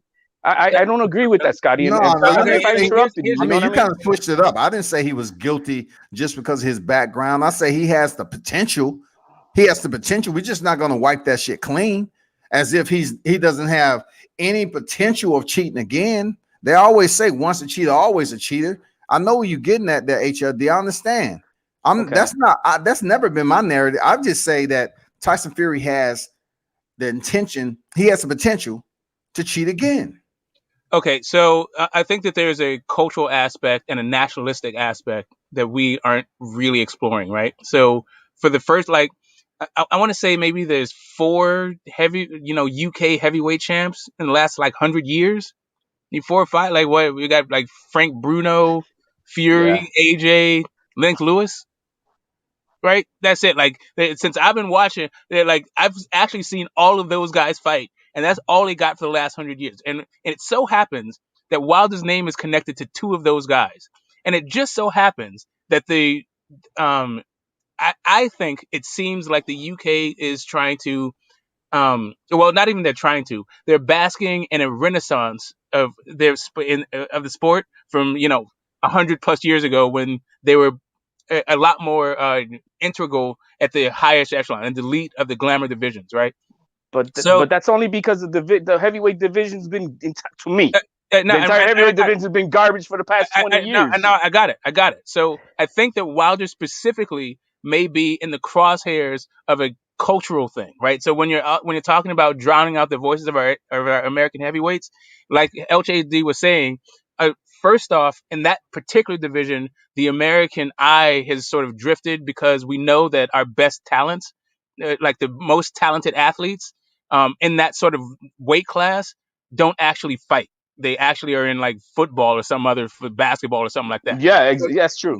right. So these are like the rejects of like football and basketball players, really. Like that's really who we have as American heavyweight. So maybe that idea doesn't A la Wilder was a necessarily. basketball player or something Yeah, to that he was effect. a failed both of them, right? He tried to do both of those things and it didn't work out for him. Like boxing is his third thing. So it could just be like the talent that we're used to having in America, we're not going to get into that division, and it may or may not ever reverse. So these guys aren't capturing our imagination that way. It could also be, and speaking to the John Jones Deontay Wilder thing beyond the U.S. UK thing, um, John Jones, and this could be true for boxing, also. Regardless of what you think about him following the rules, he got in and we saw him fight the fights that we wanted him to see him in. So win or like he happened to win them, so it's not even win or lose. We saw him do the Cormier fights. We saw him do when he broke his toe.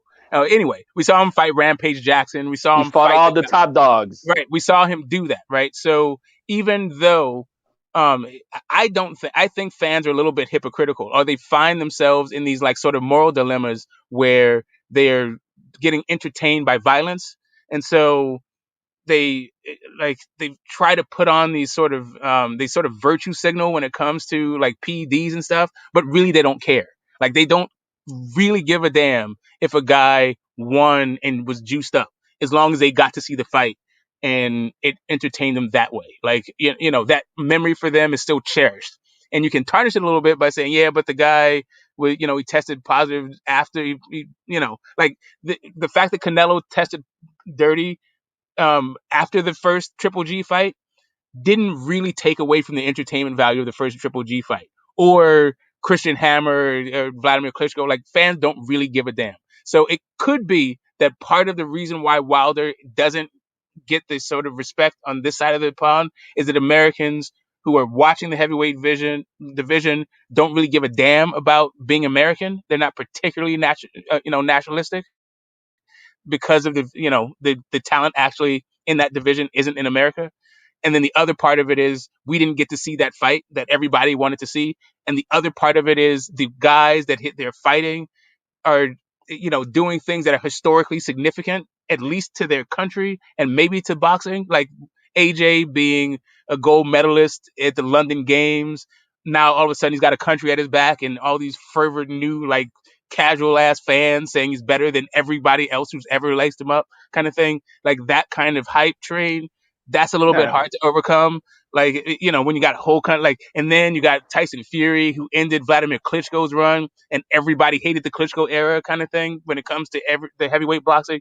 So he's got some headwinds when it comes to being cast in the villain role, and also he's got some issues when it comes to who's going to actually support him in the division as it stands right now. Like we as Americans, we're very, I feel like we're very spoiled. We're used to seeing the best guys at that division, and nobody is going to accuse Deontay Wilder of being like better than even Larry Holmes, and much less Muhammad Ali or George Frazier or George Foreman. You know what I mean? Yeah, Like, exactly. I mean, and that's where I come from. That's why I say I haven't been a fan of the heavyweight division for at least 20 years, and the reason is because of that. I mean, I seen greats. You know what I mean? And I'm not. Look, I'm not a fan of Wilder because I'm not a fan of his boxing talent. I'm not. What he made me realize is when I was growing up watching Mike Tyson, I used to think Mike Tyson, and I was young back then, but I used to think Mike Tyson had the skills of a Wilder, that all he knows how to do is knock out people. And what Wilder actually made me realize is, man, Tyson did have some boxing skills. He was not just a one punch wrecking machine. The man had footwork. The man had great defense. The man had he was very disciplined in his craft, and that's what. So I'm not a fan of Wilder because I'm not a fan of his talent. I'm not, and that's all. That's all to me. Now, when everything else came about and the way coming out talking like in the third person and that IG thing, and I like that. To me, that was kind of crazy stuff. And he lost more of my respect now, not as a boxer, and not that I didn't respect him. I just didn't like his boxing style. But as a man, as a person, I didn't go by with what he was going, the way he came out on that IG thing, talking like in the third person, thinking, you're like grandeur beyond boxing, like something that you're not. I mean, nobody on this planet is. And he made it come out like he's some type of a, delusional god almost, you know what I mean? That's the way he spoke in the third person. So that kind of to me made me now like, I'm done with that. I'm not, that's not for me. So the third person did it for you, HLD. That's what you said. Yeah, I'm a god. Yeah. I'm telling you, I can tell 100 people. I can tell 100 people how many times I've been around him and what he's done for, his fans and kids and stuff like that, and they just brush it off because they don't want to hear it. But that's no doubt. I saw some video of him and his family. I don't know, just the other day, and it's a beautiful thing how he is with his family. I'm not questioning what he is as a man, as a family man, and what he's doing for his community. And God bless that he has what he has to be able to provide for that. You can't question that. I'm just saying, just in the realm of this and in the boxing thing right here, it's just like it didn't. It gave me a bad taste in my mouth. I didn't, is that? But as who he is as a man, who he does for his community, I don't know of him doing, beating up old people in bars and shit. You know what I mean? So, it's the same thing with Conor McGregor, as many people on his head. But I mean, the guy's been an asshole to regular folks. You know what I mean? That doesn't deserve my praise. You see? And so, I judge people by what myself, not what they say or think. Right, just to piggyback on like World Combat, like the reason why I did get behind Wilder on some like nationalistic stuff and not just on some cultural like heritage stuff. Like I mean, I definitely appreciated the way he stood his ground and the language that he used to stand his ground when he was getting 12.5 million flat for undisputed fights, and everybody was basically disrespecting him, saying that he would never make more than 2.5 million in a fight and all this stuff. Like I understood what That's disrespectful. right. I understood the way that he was being disrespected and what he was trying to do, and the way that his image and his intentions have been twisted. Right. So that whole speaking in the third person thing, to me, yeah, he said his communication style is definitely leaves like at times I've definitely praised it, and other times it's been cringy. Right. And that's just for my own critique of him, my own explanation. But for me, yeah, like when he yelled at what's that guy's name, Radio Raheem, he checked him, you know what I mean, and I understood where he was coming from. I was like, what the hell is this reporter talking about? You know what I mean? And I understood it. You know what I mean? Right. Yeah. Like so when he said 12.5 million, I understood slave contract, right? I understood what he meant by that. I understood the history of sharecropping. So when the backlash came from him, I was like, okay, this is just a cultural thing. You guys don't get what he's saying. And it just kept happening over and over again. And so you get this bunker entrenched mentality, this us versus them. But I feel like while that whole thing was happening, like the facts and this whole idea about skepticism and fairness and objectivity got totally thrown out of the window, right? And it became like the us versus them, like the support that Wilder got seemed to be along the lines of people who were Black and American. Like that was it. Like if you said something positive about Wilder, and let's say you just had an icon on there, no, like let's just had like one of those generic K's or something, like a letter, people would just assume that you were Black and American. They would literally call you LDBC just for saying you were a fan of something, like saying a positive word. Like like in order to mention Wilder's name, you had to be saying something bad, or else you're a fanboy, right? So that whole idea to me just left a sour taste in my mouth, and that is to me it also being extended to today, right? But now today there's a different element, right? There's an element of Wilder may be contributing to his own negative press with the way that he answers questions, right? Like like he has opened himself up to ridicule by accusing people and then not providing enough information so that people understand that. Like that, there's just certain rules in communicating with people and people giving you the benefit of the doubt, right? So it's not that he didn't contribute, like he's not contributing to part of the backlash, but I feel like there's been a lot of unfair criticism from the jump from special interests that don't really have American boxing fans' interests at heart. I think that the UK is trying to use American boxing as to like boost up their own, national product. That's my feel, and I feel like a lot of boxing fans are unwittingly giving energy to that. Now, let's say you don't care about that, right? Let's say that the UK put in their dues and let's let everybody get a chance to shine. Okay, I mean that's a separate argument. I don't think the UK is ready for their close up, but for me as an American guy, I'm not going to be taking a whole bunch of disrespect off a bunch of people just because they feel like it's their time. I hear what you're saying, and it's from where you're coming from with it. One thing I do that I do see a lot is, look, for an example, I was a fan of Mike Tyson, the Iron Mike Tyson of the ring. But for hell was I a fan of who he was as a person outside of the ring. And I wasn't a fan of that. Now, I have every right to be a fan of what he was in the ring and what he represented when he came to knock heads off, right? But it doesn't mean I have to, in a sense, ride and die for him, for everything else that who he is outside of it. You know what I mean? So if I criticize that part of his life, it doesn't mean that I'm trying to be on the fence. No, it's just that I appreciate one part of his life, but I don't appreciate that other part of his life, and that's all it is. It doesn't mean that I have to be ride and die for this guy and everything in his life. And I see that when people do that, they get criticized for that too. I've seen that happen, and so I'm like, yeah, that's kind of weird to me. I don't know if you understand what I'm trying to say with that. Yeah, I mean, I do. Man, listen, it's been a long time since I was like a fan. Like I'm a Muhammad Ali fanboy. I'm going back. I'm gonna be 50 in a couple of weeks. I already said earlier in this, and I keep bringing it up because it's a momentous birthday and it's coming up for me. But it also speaks to how long ago it was that I actually was just like I experienced boxing through the perspective of just one guy. And that's how the sport was to me. Like if you weren't Muhammad Ali, if you didn't fight like Muhammad Ali, if you weren't doing what Muhammad Ali did, then I'm not even checking for you as a boxer, kind of thing. Like that was like, but I'm just decades and decades removed from that. But some people, that's the way that they're experiencing Wilder and Fury and certainly AJ. Right. So, I think that there's a culture clash that's happening, but I also think there's something more nefarious outside of just the fighting, but behind just people being novice fans or just fans of a particular fighter. I think that there is a concerted effort to take the our market is just so much bigger than everybody else's that it's going to be hard for anybody to get the boxing market away from the United States.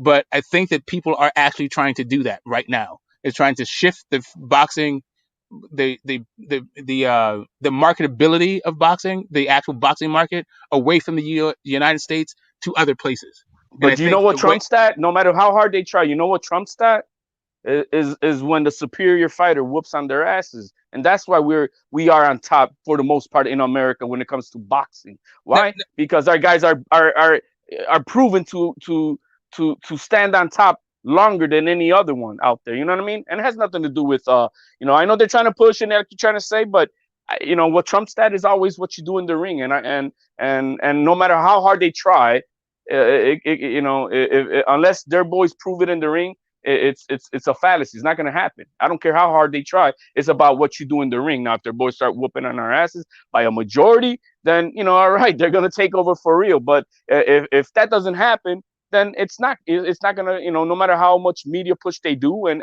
marketing, they're not going to take over. You know, it's the same thing like in basketball or anything else. You think that, you know, no matter how hard the other countries may try, until, you know, they're able to dethrone our guys on our side, you know, and dominate them for the most part, then that's not going to happen. Right. So the issue isn't right. So whether or not they're going to be ultimately successful in the strategy, I don't think that any of our boxers should be victims because they're trying to do it. Right. And that's No, what I I'm agree saying. with that. I agree. I'm saying that Okay, they're I using agree. right. I feel like they're victimizing some guys in order to like get their own foothold in the sport, to get their market share. They're willing to But like but they're what willing guys to. are you talking about? Because in this case, it would only be Wilder. Is there No, it's anybody not just else? what. No, it's not just what is. It's not just Wilder at all. I think that Like who else? hey, I feel like they try to do it with Canelo. They try to do it with Charlo. They try to do it with Andrade. They try to do it with however the hell they do it, right? Even with Mikey Garcia.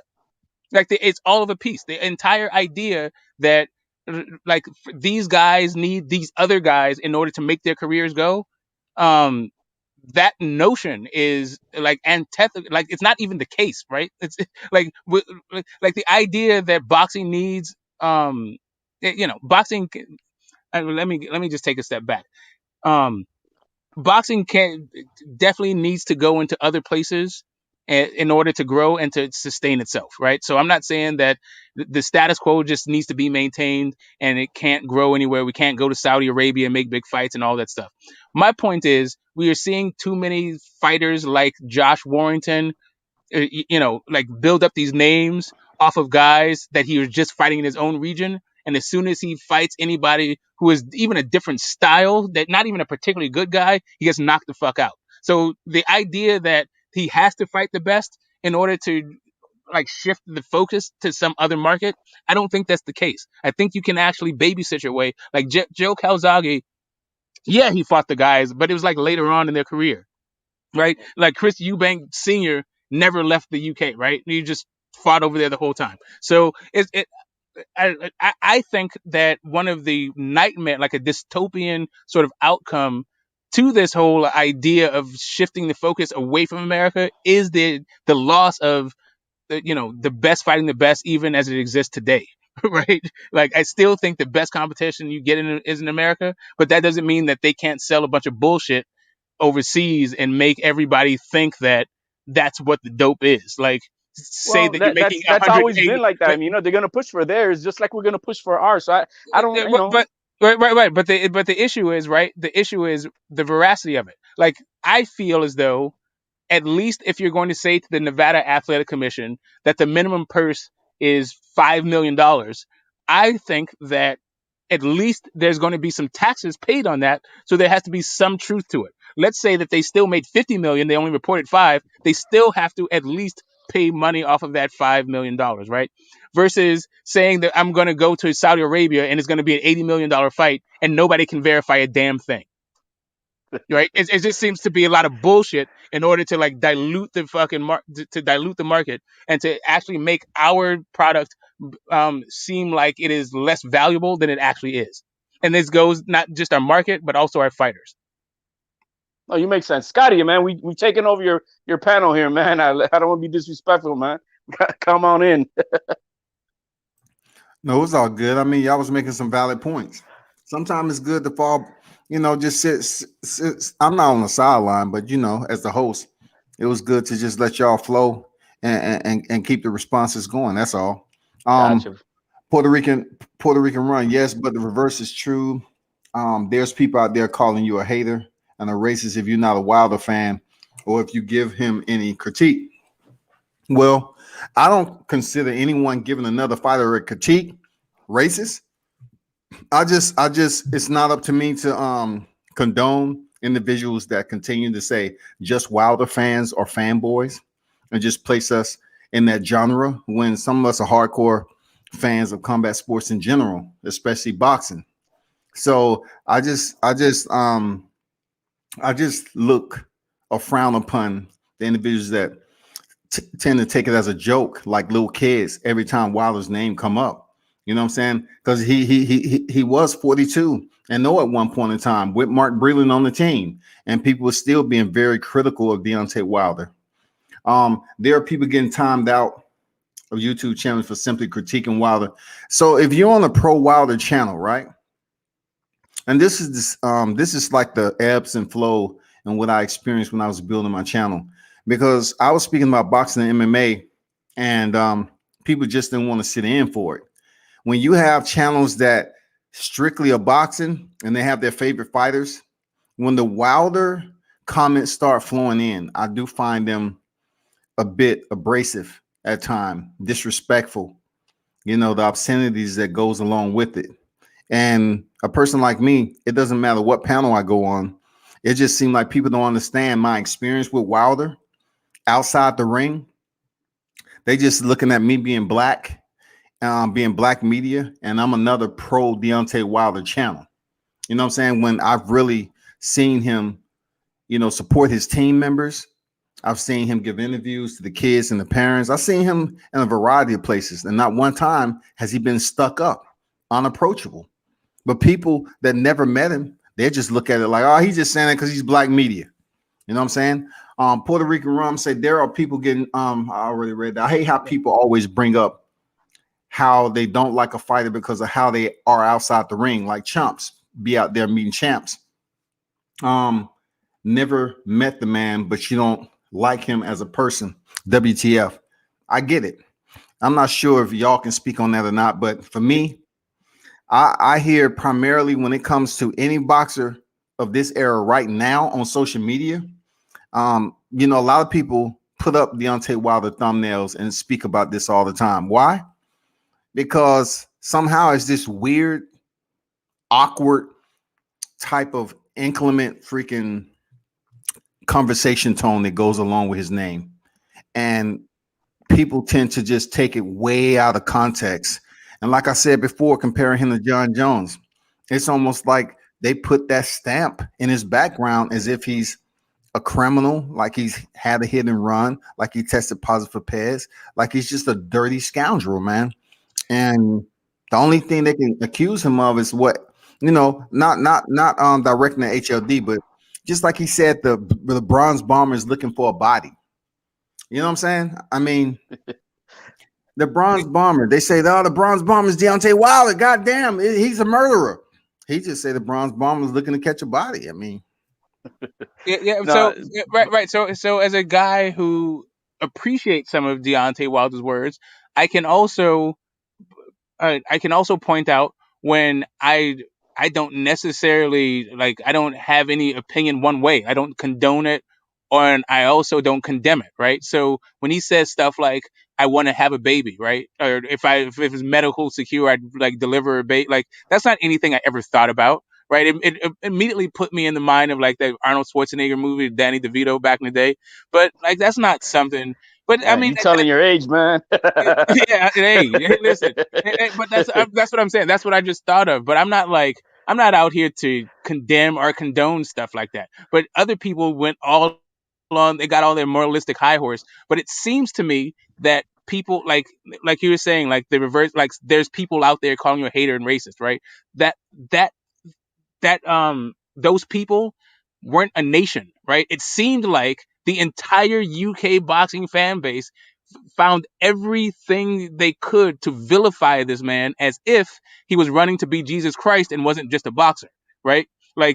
He just needed to fight Dillian White because who's he's done? What has he done? He's never going to make more than $2.5 million. All of this really dumb stuff that apparently there was no pushback on. And if you did push back on it, what you were instantly called just by merely for saying that just by saying what you're saying doesn't make any sense, you were called a fanboy and all this other stuff, right? So yeah, there's definitely I'm not saying that it is a one-way street, right? I'm just talking about the scale and the traffic and also the intent.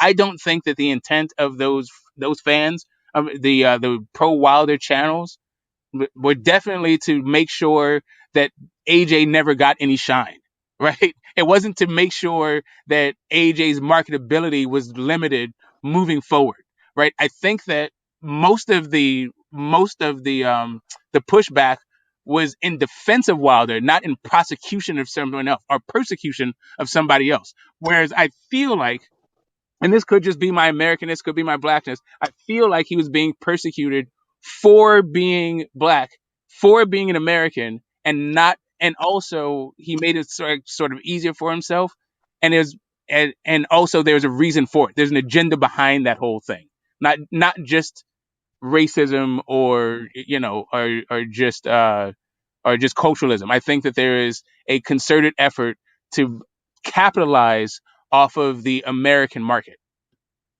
and also replace the American market with something else. Yeah, I appreciate both of y'all input on that Deontay Wilder subject because just like Mitch said, in the chat, that topic is polarizing in itself. I mean, but I do respect both of you all in a sense that, you're able to have a sensible dialogue. I wanted to get your take on the Jamal Charlo situation.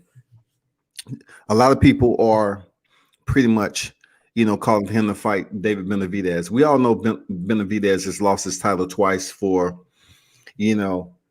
undisciplined errors in his poor judgment, right? One due to weight and the other one due to cocaine.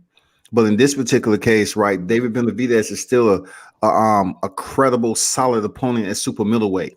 He is. He was, former WBC champion, and no one never beat him for the title.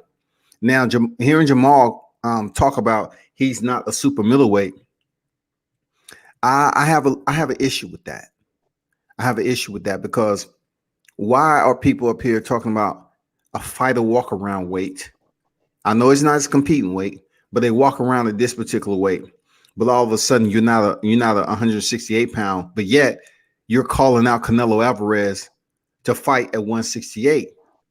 It's lunacy. I don't respect it. And if that's how he gonna play the ball game, well, you need to fight somebody that's a champion at 160 then, because it's bullshit that you want to call out Canelo when Errol Spence did, but now David Benavidez, which would definitely give good work to Charlo, and Charlo would give him good work. Now all of a sudden he's not a super middleweight. Yeah, everybody does things to their own convenience. You know what I mean? What works for them? You know what I mean? And we also know this is a boxing business, and we know what Canelo can bring to the table as far as a purse. So I mean, there's a lot to it than just the label of competition or what you want to do, but what could it bring to my bank account? So I see that there's competition, and there's then that business side of it, and then whatever shit talking that you want to do to try to make it happen or not. You know what I mean? So I see that, but so it's like you can't really take their word, entirely as just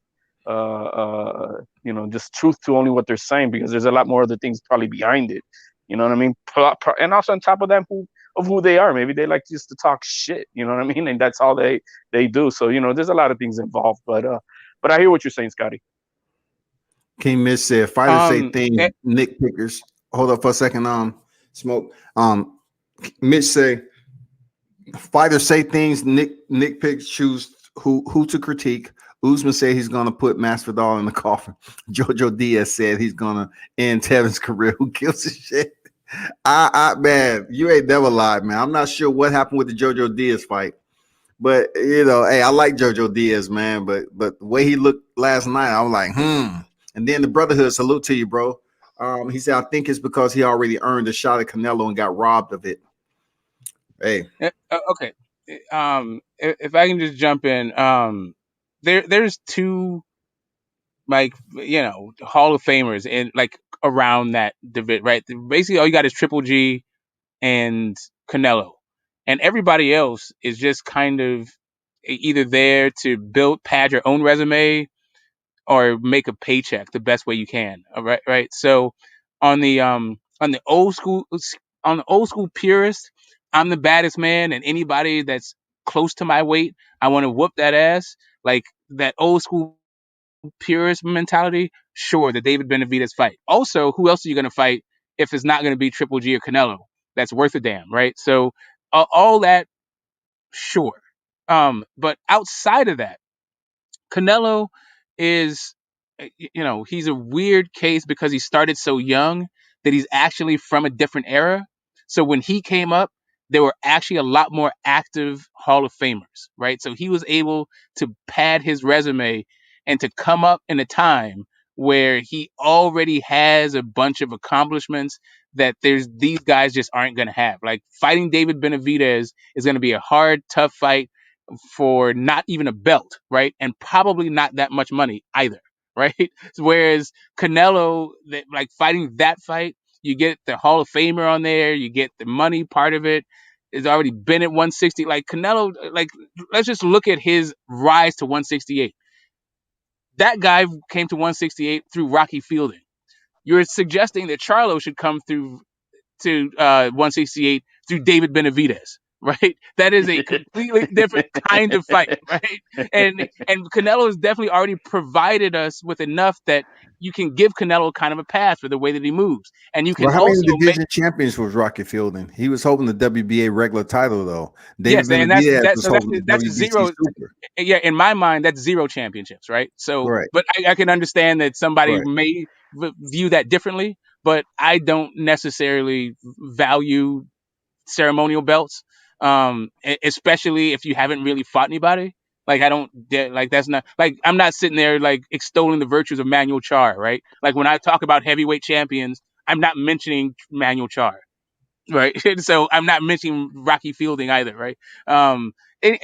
But even that as an aside, like because Charlo still hasn't had his signature win, a David Benavidez fight is a lot more attractive, right? I understand, like maybe Canelo gets to fight the Rocky Fieldings because he already fought the Shane Mosleys, right? Even though Shane Mosley's old or whatever the hell, Hmm.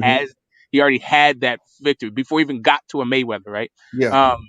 So we're still looking for the Charlo victory, so I get the Benavidez push.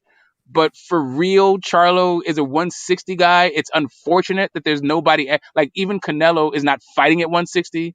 So Triple G is the only Hall of Famer, and nobody. That's not really that attractive a fight because Triple G ain't, he's not hot like that anymore. Um, I mean, I get it. I get why people would want Charlo to fight him, but that is a really big task, especially considering that Yeah, it's a big David task when he's Benavidez a two might be, division uh, champion though. yeah, no, but I mean, might be a light heavyweight. Was really what I'm saying. It's like David Benavidez might be better suited as a light heavyweight. Like when you talk about guys walking around weight, Charlo's walking around weight is one thing, but David Benavidez is walking around weight is probably something else also, right? Yeah, So because he's a like, chubby kid. and I He's a mean, chubby regardless, kid. I'm just saying that you can't just look at one guy's walking around weight and then say, yeah, Yeah. 168, when the other guy's walking around weight could be cruiserweight, right? That's why you go to the Uh, negotiation table and you make stipulations in there if you feel like Canelo do all the time. He places rehydration clauses in the contract. Yo, I listen. Like I said, like if he was like from a boxing purist thing, if he were to go up to fight 168 and fought David Benavidez, I would give the guy all kinds of credit for doing it, right? But it is a different kind of legacy that you are carving out for yourself than fighting champions or prize fighting. It's one of it becomes pride fighting or glory fighting kind of thing. Well, this is where I disagree with that because Sugar Ray Leonard fought Don Lennon, and he was a light heavyweight, and they fought at catchweight at 168, man. And Sugar Ray's belt and Lennon's belt was on the line at a catchweight. You know what I'm saying? I mean, Sugar Ray Leonard was knocked down in that fight, and he still won. He still was able to stop Lennon. So Bro, I kind of venture away from that, dog. Bro, Royal Combat, like, come, Tommy Golden Boy Lalonde and David Benavidez, like that. Okay, first off, those two. 175, dog. You mentioned I mean, you mentioned his I walk got to the, around weight being no, a light okay, heavyweight. no, I mean, I You got that, mentioned his walk I around got it. weight being a light Okay, heavyweight, and I'm Lennon just gonna say, competes at light heavy. no, I'm just gonna put it like this. To me, I feel like David Benavidez is more talented than Tommy Lalonde, and I think that Sugar Ray Leonard is more talented than Charlo.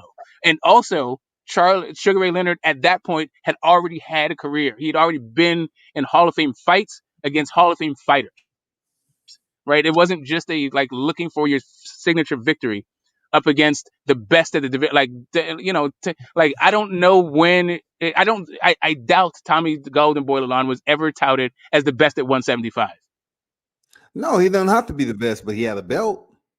I get. He So had a belt. for me, David Benavidez, even without a belt, might be one of the best guys. Like those guys haven't mixed it up, so we don't know. Like, Correct. is Benavidez better than Plant? Can Benavidez beat Canelo? Would Benavidez have beat Joe Smith? Um, the guy didn't fight, and so that's another thing about the eras that we're looking at. So it's just kind of like it's hard to compare those two things. But while I like the knockout and I remember the build up for that fight and all that stuff, I'm a big Sugar Ray Leonard fan. He came on the scene right after Muhammad Ali, the Angelo Dundee. Like, I liked the whole thing, right? I was on board even in real time. So Now being on board how for old this is fight Jamal in real Charlo? time, yeah, being on board for this fight in real time, it ain't the same damn thing. Like, this is a So Jamal real Charlo tough is in fight. his 30s, right? The smoke. I think he's 30 or 31. So I so mean, so so 31, I 29, think. 31. Yeah, I mean, come 29, on 31. now. Something like Come that. on, Smoke. Come on, man. Listen, all I'm saying is, Dude is in my his only point, my 30s. only point, my only When point. is a good time for him to now step up as a 2 division champion and do what Canelo has already did? Canelo stepped up and fought Rocky Fielding. I get right. it, but he did it. No, what I'm saying is Canelo has never faced this kind of challenge. Even when he fought Mayweather, which was a huge skill gap, it wasn't a guy who was Yeah. significantly bigger than you, and you were actually not even prepared really to go into this fight based on your other fights. Like, at least at the point that Canelo faced a Mayweather, he had already gone through a Shane Mosley. He had already fought an Austin Trout. It seemed as though he could have something for a Mayweather. To if he landed something, it could be a thing. At this point, for Charlo, this is high risk and very little reward. Like, what is he going to really get out of beating David Benavidez at this stage? David Benavidez does not have a belt, and he does not have name recognition, so it's not even going to be for a huge check. This is Oh, he just has for. I name don't know if he doesn't. recognition. He has name He has name recognition. recognition, He though. has, Wait, he has a okay. big following of people that He respect has him, even name though he's been. recognition. Okay. People What I'm respect saying, David. what I'm saying to you is Charlo's name recognition is way bigger, and Charlo's name recognition isn't even that big. Well, Charlo fans need to, have him fight somebody because he's okay. He fought Sergey Derevyanchenko after coming out 2 failed attempts at the IBF. Okay, he came over there and failed to beat Jamal Charlo. Okay, I mean, we've seen Sergey in hard fights, but the point is we have 2 Charlo brothers who are big names in the sports too, and we've been waiting and waiting and waiting, man. I ain't for the excuses with this, that, and the other, man. He needs to step up and challenge himself, man. Forget what David walks around with. Challenge yourself. Mikey Garcia moving up from 35 to 47. I mean, come on. You trying to tell me Sergey Lipinets was an Errol Spence? Absolutely not.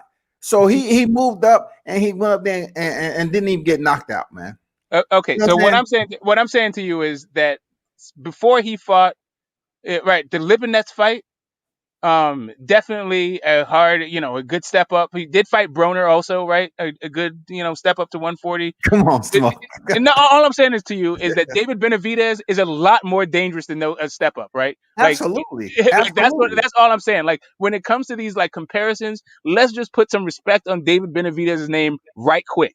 This dude is a hell of a fight. Like, that is a very tough fight that is not even going to be for a belt. But we could have said the same thing about Mikey Garcia. Errol Spence is the boogeyman, blah, this, that, and the other. But yet and still, Mikey Garcia say, I see something. I see something everybody else knows. You know what he saw? He saw a pay-per-view, his first pay-per-view. Is that Correct. going to be David Benavidez? Hell no. David Benavidez ain't no pay-per-view. That's a step-up fight where everybody like Spence was seen as the new golden boy. Like, David Benavidez ain't that. David Benavidez is damn near languorous in obscurity. That Darrell fight was like, I mean, that was his toughest fight, and that was a afterthought when it comes to boxing promotion. Like, the boxing world wasn't fixated on Darrell versus David Benavidez, or that French dude, or the guy with the French name he fought twice, Avignal or whatever, like whatever the hell. Like, David Benavidez, we're still waiting for his signature victory also. But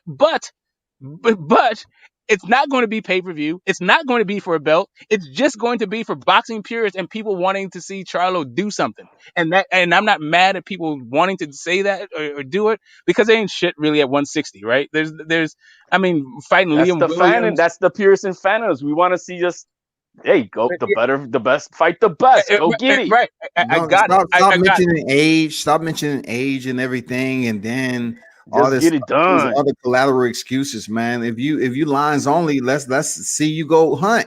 Let's see. I'm the greatest. Okay, That's what Ali did. Right. He didn't care. I'm gonna go do it.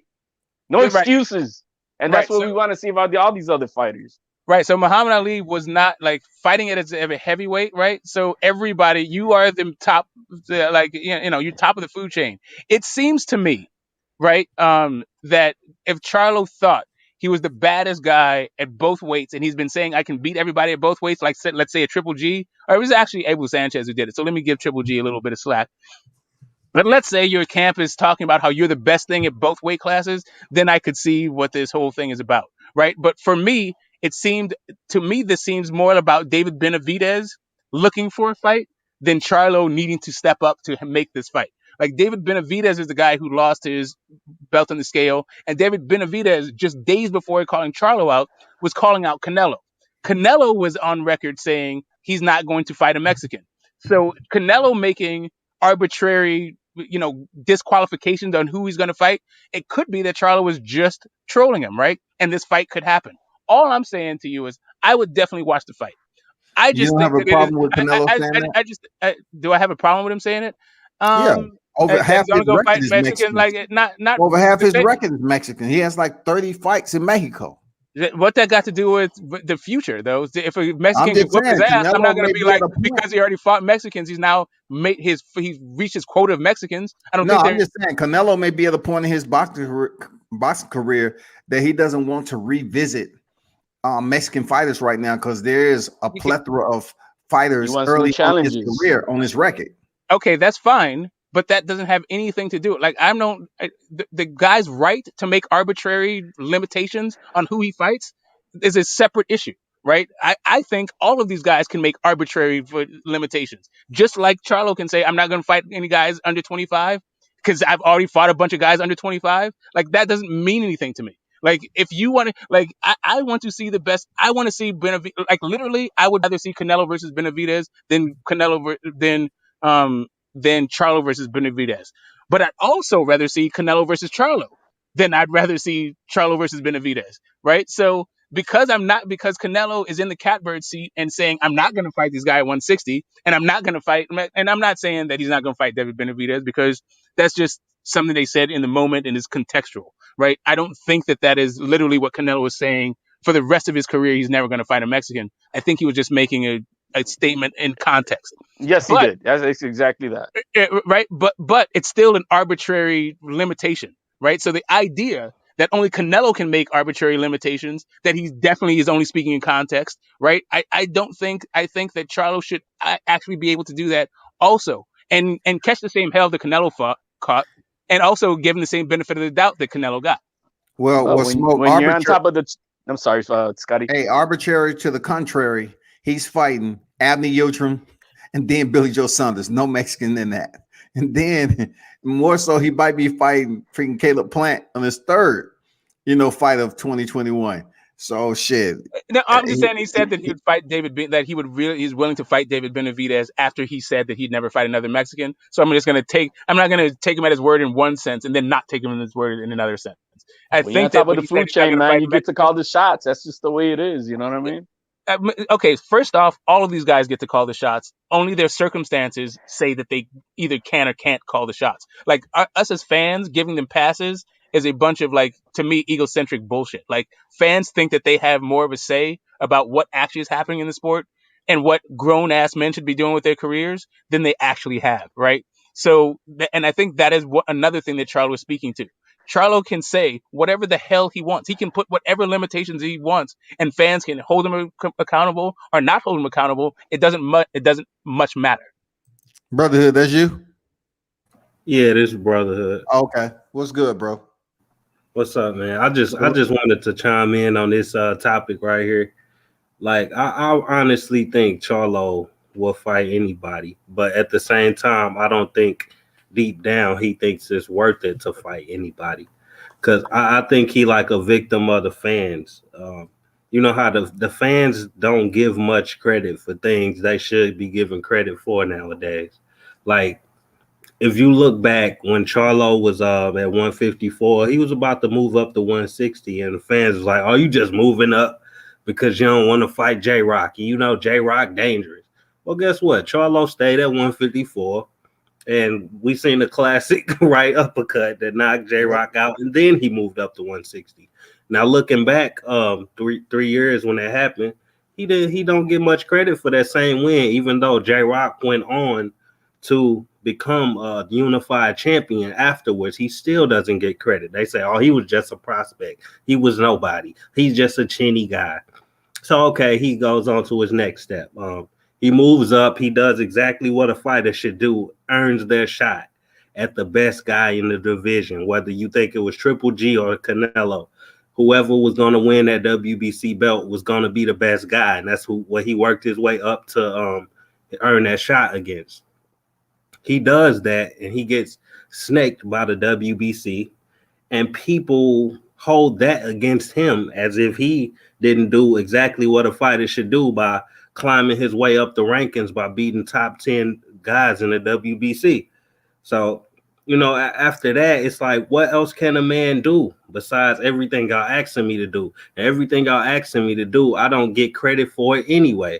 So that's when we creating fighters that look for the best opportunity for themselves rather than looking for the best opportunity to feed the to please the fans, excuse me.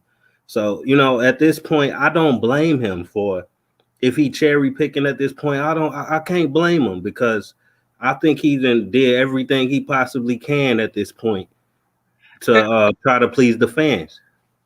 If I can just be very clear, it's not that I don't want him to fight David Benavidez. I think that it would be, I wouldn't be mad if he got a fight in between that to acclimate himself to the weight. That's really all I'm saying. Like just jumping up to 168 and jumping to David Benavidez seems to be a lot to ask a guy, right? It's not like the guys ever competed at 168.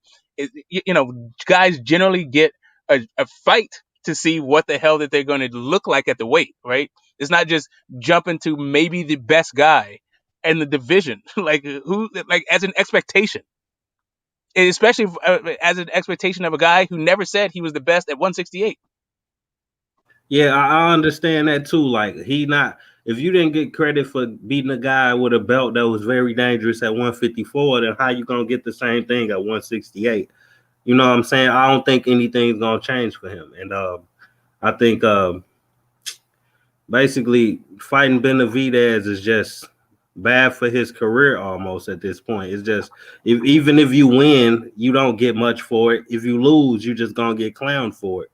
You know what I'm saying? So it's like I feel like he is on Twitter, he is on Instagram looking at what the fans say about him, and he's like, is this really worth it? Because even the chance he took versus Derevianchenko was the number one rated contender at WBC, right? He a lot of people, I seen it. I'm all over YouTube. I seen people picking Derevianchenko to win the fight. You know what I'm saying? They was like, "Oh, he about to have problems with him. Derevianchenko might knock him out." Charlo outboxes him and looks great in the fight. You know what I'm saying? And then now when we look back at the fight, you will see his detractors saying, "Oh, Derevianchenko was coming off 2 losses. Or Derevianchenko ain't never did this. He ain't never did that." So it's like, what can the man do at this point? Like everything he does is just detractors popping up and acting like it wasn't even worth doing in the first place. You know, that's just how I look at it. I don't know if he looks at it like that, but that's my analysis. That's where legacy comes into place, because you cement your legacy. Once you're done and you look back, you want to look back and said, I fought everybody I could, and I whooped on everybody I could. Now you can't do that once you're retired. So that's where legacy comes into play. That's why I like the old school fighters, man. They didn't give a shit about if I'm gonna make this much more, that if I'm gonna get more. No, oh, you saying you're the best guy at that? I'm coming at you, and they did it. And you didn't hear all this other politicking stuff that we hear nowadays. You know what I mean? This is all new stuff. For me, it's new stuff. In the old Black, days, it wasn't like that. You know, it Black was and Brown, like, that's you know you? what? Let's do it. Yeah, that's me. Yep. Okay. Yeah, you go ahead, HLD. No, that's just pretty much it. Hey man, I was hoping you were gonna touch on yesterday Usman and Burns, man, but Yeah, absolutely, man. But this was about the freaking the free smoke bullshit. But man, Black and Brown's here, right? yeah, but Yeah, you I'm want, here. I'm here. yeah, what you want to say, Black and Brown? Appreciate you pulling up, man. No problem, brother. I want to speak on this whole Jamal Charlo thing because I like the Charlo brothers. I like them both, man. I've been a fan of this shit before I came on YouTube. And now I'm on YouTube, and I just think the energy that Jamal Charlo fans have towards him is just kind of weird, bro. Like, all I hear is excuses who they don't want him to get in the ring with, why he doesn't have to get in the ring. I don't hear this fucking energy from other fighters. This shit's just kind of strange to me. Every time we talk about Jamal Charlo, we're talking about fighters he doesn't have to get in the ring with because he doesn't do it for the fans. Well, bro, if you ain't doing it for the fans, then who you doing it for? And if you ain't doing it for the fans, and we know that, then how do we respect that? How us as fans do we respect a fighter who's not doing it for us, doing it for his own pocketbook? I just don't get the energy when it comes to Jamal Charlo because I hear Get the Smoke always defending him, why he doesn't have to fight this, why he doesn't have to fight that. You guys don't know the way the sport works. Why are we doing this? Like, come on, bro. The fight you guys were just talking about when you knocked out J-Rock, that was 3 years ago, bro, and he got credit for that shit. He got credit for that. And now when you say, oh, if people discredit the Derevyanchenko fight, bro, ain't no one discrediting the Derevyanchenko fight because we're hating on him. We're discrediting the Derevyanchenko fight because the facts are the facts. Derevyanchenko was 38 years old, bro, spent, came off of 2 losses. How much credit do you want for Derevyanchenko at that point, bro? Like, Derevyanchenko had already went through a 12-round war with Triple G, 12-round war with Derevyanchenko, which he lost them both, which both those fights were way fucking harder fights than the Charlo fight. So you want us to give him credit for Derevyanchenko, bro, but no, I mean, who is giving him credit for Derevyanchenko? Let's just be honest, bro. You're proving my point. Not to cut you off, but you're proving my point. But Brotherhood, I mean, No, I know you want us to give him credit. Hold on, brother. Hold on, bro. Can I talk? Hey, he just got on here. Just listen. It's all good. It's all good. I just wanted to respond because he said my name, right? That's it. You gonna respond? Hold on, bro. Okay, you can respond when I'm done, bro. Listen. It's all good, Black and Brown. Cool. Okay, brotherhood. You want us to give him respect for something that he does. That fighters, no fighter, bro, will give respect for that fight. So we can't hold Charlo to a special stance, like in a special place. Bro, he doesn't get credit for a fight that any fighter would, bro. No one's getting major. Danny Jacobs didn't even get credit for beating Derevyanchenko 2 years earlier. Oh, you know what I mean? So why does Charlo get credit? Come on, man. Triple G don't get credit for beating Derevyanchenko, bro. Okay. You know what I mean? We got they all across the board, all 3 of those fighters, Jacobs, Triple G, and Charlo, do not get major credit for beating Derevyanchenko. They just don't. So why should Charlo get extra credit for it when he beat him after the fact, an older Derevyanchenko, and he didn't beat him in impressive fashion as the other 2 dudes did? I'm done. It's the same reason that people. Brotherhood, can I get it? Go ahead. So I think that you're presupposing one thing. First off, you started off with Charlo fans. You have not established how I'm actually even a Charlo fan. You just threw that jacket on me like it's going to stick because of my boxing opinion, right? Like, my boxing opinion has absolutely nothing to do with my support of Charlo. That is just something that you've conjured in your own mind, right? So and when it comes down to it, like I said, I would like to see the David Benavidez fight. I think that it is just, for me, the way that I rate the way that I rate Derevyanchenko, the way that I rate David Benavidez, I think that he is a championship level guy at 168, and probably he just doesn't have a belt, right? So the idea that you're just going to jump up in a weight class and challenge the very best, I think that is a tall order. For me, I would expect for him to at least get a fight in to acclimate himself to the weight. Like, I'm not expecting Teofimo Lopez to go in and fight the winner of, Ramirez Taylor. If he did that, cool. But if he fought like a Zepeda, like somebody else first, that makes sense to me. But for some reason, to just say that means I'm trying to protect the guy. Meanwhile, right, and when it comes down to like keeping the same energy, right, you get a guy like Luke Campbell who never beat any fucking body of note, right? They say when Ryan Garcia beats him, he's the number 3 heavyweight. But apparently the guy who Compare a 31-year-old to a 21-year-old. Go okay, ahead. all right, right. So a guy apparently who people say beat Triple G, a Hall of Famer, Charlo is not supposed to get any credit. And really, the whole idea about the credit that Charlo was getting was the fact that he was elevated to a belt and hadn't fought anybody credible at the division. And not only that, it was the background of the whole controversy behind the unification between him and Andrade, when neither he nor Andrade had proven anything in the division. So the thing that made the Deverenchenko fight legitimate was that even if he fought Andre, the only thing Andre brought was the supposed eye test and a belt. At least, but he was also moving up in weight and have also never done anything in the division. At the very least, you could say Deverenchenko, arguably in some people's eyes, beat Triple G and had been in there with the elite in the division. That's why he got the credit that he got for beating him. Right. So this whole double standard about who gets credit for guys who are supposed to be something or who did something in the sport, like that, all that becomes a wash. For me, the Deverenchenko is a solid guy that legitimized Charlo at 160. Now, what is there that's going to boost that? Like, who's even at 160 that's going to build on that fight? All the other guys have left. Like the Andres, the Canelos, all those guys. Should he retire? Should he retire? Because I hear you saying a whole lot of words, but I don't hear you saying nothing that would help his career. Right. So here's the thing: I am not his manager. You want to put something on me. All right, you want to put something on me like I'm his fan and I'm protecting him and all this stuff that isn't my position at all. Charlo. Well, then what is your position? I'm confused. That's why I hit the link. Because I'm confused on your position. I'll tell you what my position is. You're interrupting me, right?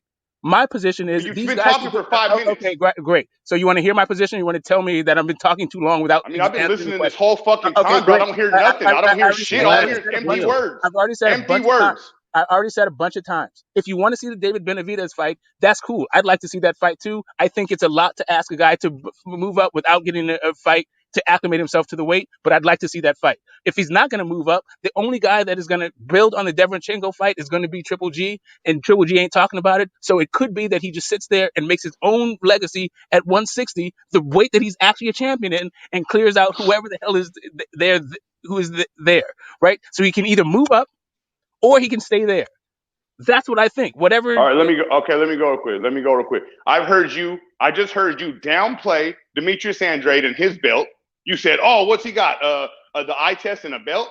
I heard you just downplay Demetrius Andrade's belt, and then a second ago, you're downplaying Benavidez because he ain't got no belt. So which one? That's my point. Real combat. This is my point. No matter who it is with Charlo, there's a fucking excuse why he shouldn't fight him. You just heard him make an excuse why he shouldn't fight Demetrius Andrade, and you just heard him make an excuse why he shouldn't fight David Benavidez. That's the only reason I'm here. What the fuck you guys want this dude to do? All right.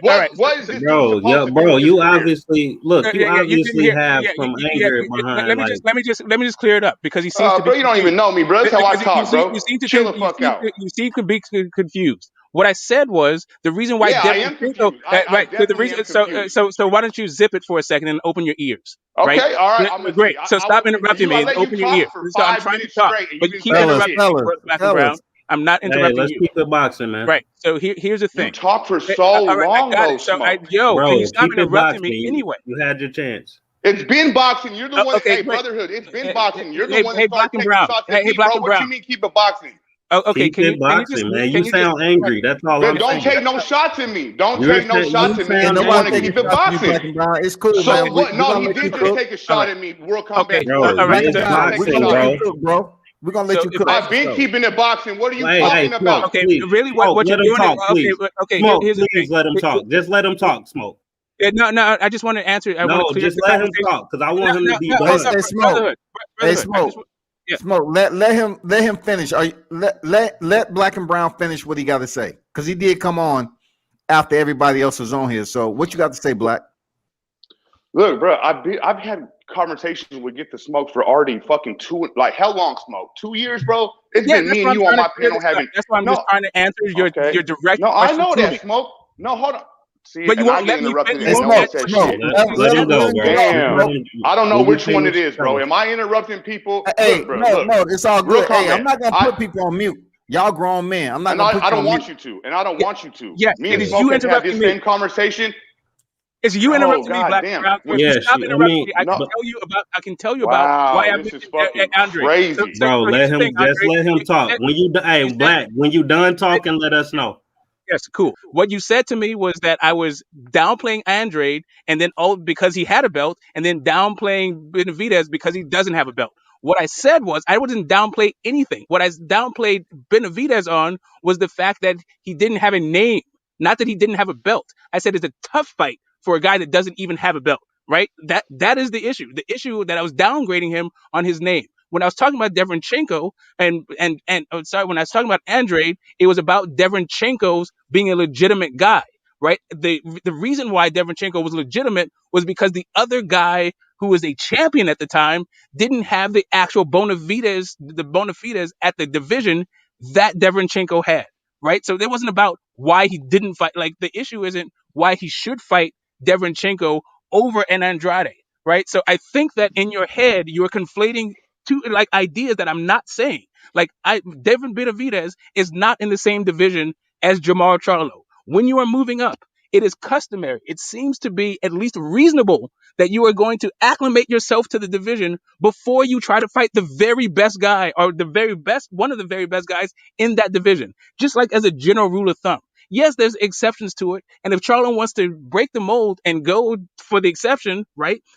That is his prerogative. But to actually put that as an expectation and say that if he doesn't do it, it means that other people who don't expect him to do it are fanboys, it seems to be, to me, unreasonable. Now, do you Well, understand what I'm saying? I'm not saying that he should not have fought Andre. What I'm saying is Deverenchenko was more proven at the division. Period. Dot. okay. Okay. Is it cool if I go now? Yeah, go, Go Black. ahead, bro. Is it cool? Well, Yeah. real quick, just to brotherhood, just to address brotherhood really quick. I've had conversations with Get the Smoke for going on 2 years already, where it's been just me and him on my panel, and we've had heated arguments, heated debates, where we're fucking screaming at each other. Bro, we don't need you to butt in and be like, why are you emotional, bro? I wasn't even talking to you, brotherhood. Get the Okay, Smoke is bro. my boy, bro. I took I your. stay going at it with Get the Smoke. I understand. All right. All right, bro. So look, I hit the link because all I hear is arguments and reasons why Charlo ain't got to fight certain people. That's it. And here you go again. He's the one that mentioned Benavidez's name. And then furthermore, Benavidez ain't even got a belt. He's not even a champion at 168. So how the hell all of a sudden he's one of the toughest guys at 68? It seems to me like it'd be a perfect fight for him to step up to. A perfect fight to step up to. And then I'm gonna end it with this. All I want is for you guys that are Charlo fans, or say you're Charlo, or whatever it is, to You are say the one what saying you're fight you want Charlo him fan. in. You're Okay, the only fine. Then person saying we're Charlo fan. I said that. Yeah. Okay, fine. Whatever you guys say you are, if you're not, whatever you say you are about Charlo, what do you guys, as whatever you are, fans, not fans, what do you want him to do? Because I'm a Charlo fan, and I want to see my fighter in there with the best, fighting the best, challenging himself, not fucking little ass dudes that are 5 inches smaller than him. So Well, you guys look, go ahead and tell me what you want him to do. can I Because I know respond what you to don't want him to do. Yeah, Go for ahead, sure, brotherhood. Look, I think you took us saying we understand why he's not in a rush to do the things you want him to do, as we don't want him to do the things you want to do. I think that's the first problem here. All of us I'm pretty sure all of us on this panel, I don't like to speak for everybody, but we would all love to see him fight Benavidez. We would all love to see him fight Andre. We would all love to see him fight Triple G. It's just I think what we're saying is we understand why he hasn't done those things. That's different than you saying we making excuses for him not doing those things. It's a whole different story. Now, how much I want to ask you, Black and Brown, what do you think about Andre and what he's accomplished at 160? Like, what do you think about that? Has he accomplished much, or has he proven anything at 160? Well, look, I know how the sport of boxing works, right? And some of these dudes, they have to build their career up. You know what I mean? They have to build their name up. They have to move strategically to get to a certain point. And I get that shit. Whatever, it's good. But when you get to be around 30 and you still have no big fights, for me, I feel like the pressure needs to start being applied from his own fans, from people who really like the dude. If you really like the dude and you want the dude to succeed in the sport, you have to put pressure on your own guy. So for me, Demetrius Andrade, that I like where he's at right now. I won't even knock him for what he did early in his career if he can start landing some big fights now. And I basically feel the same way about Charlo, but I give Charlo a little bit more credit because he has beat J-Rock. He did beat Yeremchenko. So when I rank these fighters, I rank Charlo over Andrade. But they're really almost in the same boat. They've got their career laid out. They set themselves up really nice. But now for me as a fan, I want to see them take that shit to the next level and become superstars. Because if you don't, then that question lingers in my brain. Bro, were you just a fraud this whole time? You never really stepped in there with top level talent. You know what I mean? And I don't want to think like that about these dudes. I want to know you see what you facts. just said right there. That's exactly why I asked you about Andre, because you're sitting here, you're saying you're unsatisfied with what Charlo has accomplished at this point. You want to see him do bigger things, but at the same time, you're unsatisfied with Andre as well. So if Charlo and Andre fight each other, whoever wins that fight is not going to get credit for winning those fights, which is why they are reaching higher for guys like Triple G, Canelo, who will get they will get credit for it. So you should understand why they're not looking to fight each other, because both of them will get credit for what they've done up until this point. So I fully understand why Charlo ain't looking for Andre, or Andre ain't dead set on fighting Charlo. Like that. It makes perfect sense. They both ain't getting credit. Well, if Charlo beats Andre, it's gonna be like, all right, Charlo just beat a guy that never beat nobody, because that's what everybody says about Andre. He never beat nobody. If Andre beats Charlo, it's the same fucking situation. Andre beat Charlo, he never beat nobody. Now you hold Charlo up to a higher standard than Andre, but the masses don't, and the masses is what matter. Because whether you like it or not, they are trying to please the masses at the end of the day, which is why they're reaching higher for guys like Triple G, who needs to fucking pass the torch. This the same guy, Triple G, who was acting like people was ducking him when he was in his prime, but he's doing the same exact fucking thing. While this other fighters in their prime trying to fight him. So he's a hypocrite. Canelo, he moved up and lied about going undisputed at 160. He said, I'm going undisputed at 160. When the time came and he had 3 belts and it was time to fight Andre, what did he do? He moved his ass up and fought Kovalev. So, you know what I'm saying? We hold the fighters to a higher standard based on what Canelo and Triple G did, when they ain't got the same opportunities Canelo and Triple G did. You know what I'm saying? Some fighters just have the luxury to do better things than other fighters. It's all about opportunities. Like, if I'm pretty sure if Canelo was 22 years old like Canelo was and could fight, old veterans, old Hall of Famers, I'm pretty sure he would do the same thing. But some fighters just have that luxury. Some don't. So, Brotherhood, let's just do this. Let's do this for the sake of the argument real quick, Brotherhood. Let's just do this. Let's just say Triple G and Canelo are ducking Charlo and Andre, right? Just for the sake of the argument, let's say that. And that's on them. All right, they're fucking ducks. They're ducking them. That ain't going to help Triple G. That ain't going to help Charlo and Andre's legacy. They still got to fight somebody. They still got to fight. They can't live off of that. Who is somebody then? Who is somebody? Each other, Benavidez, you know what I mean? Whoever they can get in the ring, Brotherhood, whoever they can get in the ring with them, that's going to bring them the respect that they deserve. That's all I'm saying, brother, because you started talking just now and you went right back to why they ain't got to fight each other, why these people ain't got to fight. That's the whole point why I came on here. Hey, don't put words in my mouth. I didn't say why they don't have to fight each other. I'm being reasonable, understanding why they don't see it as like. I can answer it a different way. I actually don't think this whole fan pressure, I think it's a fantasy. I think this is a way for fans to feel self-important. And I think it's actually ineffective. Like, I don't know what you think saying you need to fight Benavidez actually does. It does nothing It's our because it opinion. takes two to That's why fight. we're here, bro. It's our It takes two opinion. to We're all tango. just speaking our opinions. Are we No, trying to but you're saying, accomplish but you're something saying here? that you're saying Is that everybody on it's our YouTube trying own. to accomplish something? But Are we all you're trying to saying it's accomplish on us. something here? Or are we just on here talking Right, shit, speaking our opinions, blowing the shit right. around? So, You know but what I the mean? Are we issue is, just having but you're saying, barbershop conversations? Or are we No, trying we're to right. trying save to the come up sport with of So, some boxing? healthy dialogue, so boxing you're saying, dialogue, combat so sports. you're assuming that the sport needs There you saving, that go. it's in some sort of dire straits, right? I don't actually think that the sport needs saving, and if Yeah, it did hey, need saving, so let me finish. If the sport did need yeah, but saving, you're putting I words don't. in my mouth. Right Okay, now, Brotherhood wouldn't let me put words in his mouth, and now you're putting words in my mouth. Come on, bro. okay. Let's keep I it the heard. same Okay, across. if you didn't I say that, told I thought Brotherhood I heard. my bad for that. I told Brotherhood Okay, my bad for that. I didn't mean to cool. put words in your mouth. You're right about that. That's But cool. I never said I that. heard. I never said I what heard. you're saying I said.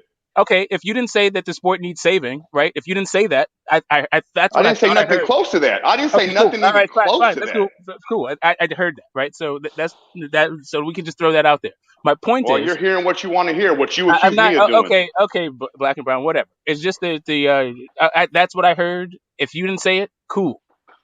My point is, you are saying how fans ought to behave, right? You're saying that we ought to be putting pressure, this quote I didn't unquote say that pressure. neither. Okay, you literally did say all of these fans, all of these Charlo fans, whatever you I call said yourself, I'm a you need Charlo fan, and I put right, pressure and you on said Charlo. whatever you I'm a call Charlo yourself, fan, and I and put you pressure said on. whatever you call yourself, right? You should be demanding the best, fight the best. That you should be putting pressure on these guys. But when I First off, called you a Charlo fan, you didn't like that. When I called you a correct. Charlo fan, you Okay, didn't fine. like it. So I don't know Can I what I get don't. to the point That's about why the I said pressure? Can I I don't get know to my why you. actual I don't point? know what I don't Can I get to my understand it. actual point, black and brown, or no? Hey, fellas, one at Yeah, a go time. ahead. Yep. Okay, great. Because I'm just trying to make my point. My point is, I don't think this so-called fans coming out and picketing about fights that they want to see actually is pressure on a fighter. I think that this is a fantasy that that fans have to overblow their own importance. Like I do think that there is I do think that some fighters give a damn sometimes, right? But this idea that if we all band together and say, hey, Charles should fight Benavidez, that means the Benavidez fight is going to happen. I don't think that is. I don't think that that's going to happen. I don't think that's how the boxing works. And furthermore, I would like to see. I would like to see at least the expectation of fans be somewhat uniform and not be so damn schizophrenic. When it comes to a guy moving up, is it okay for a guy to get acclimated to the weight or not? Yeah, I don't know, but I hear you. I hear you criticizing Canelo for Anthony Yildirim. So I don't When did know. you hear me Like say if anything? Okay, I, okay, the I've only heard way. you. Well, come on, Okay, smoke. Come on, okay. smoke. I know who First off, you are, brother. You're always. okay, We're always right. on here together. Right, I know, but context matters, right? So if we were talking about when I say stuff like Canelo cherry picks champions, right, and then you say, okay, what do you mean by that? Then I point out, the guys that he's fighting. Yes, he moved up to fight Kovalev. Is Kovalev the best guy at light heavyweight? No, he was not. But he moves up to fight Rocky Fielding. Was Rocky Fielding the best at See, 168? No, he was not. So when it comes down to Canelo fighting Yildirim right now, I would rather see Canelo fight David Benavidez. No, David Benavidez doesn't have a belt, but neither does Yildirim. David Benavidez so what is is a it? 160. At least David Benavidez is a 168-pound guy, Canelo's a 168-pound champ and is fighting in the division, whereas Charlo isn't even that. So if you want to talk about So who I so want it's to see, if you want to talk about who I want to see Charlo fight, the guys at 160. If he doesn't fight the guy at 160 and he's going to move up to 168, if he fought David Benavidez in his first fight, I would give the guy ultimate credit. But that is not something that I expect to do, or I'm going to give him flame.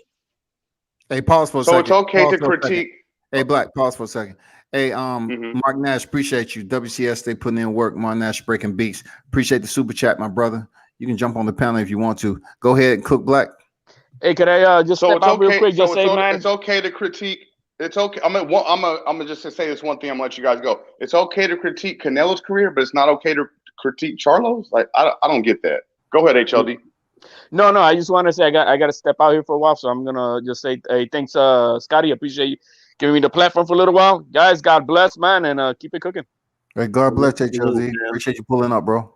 But look, I'm pretty sure most people are critiquing Canelo and Charlo's careers on different standards, as they should.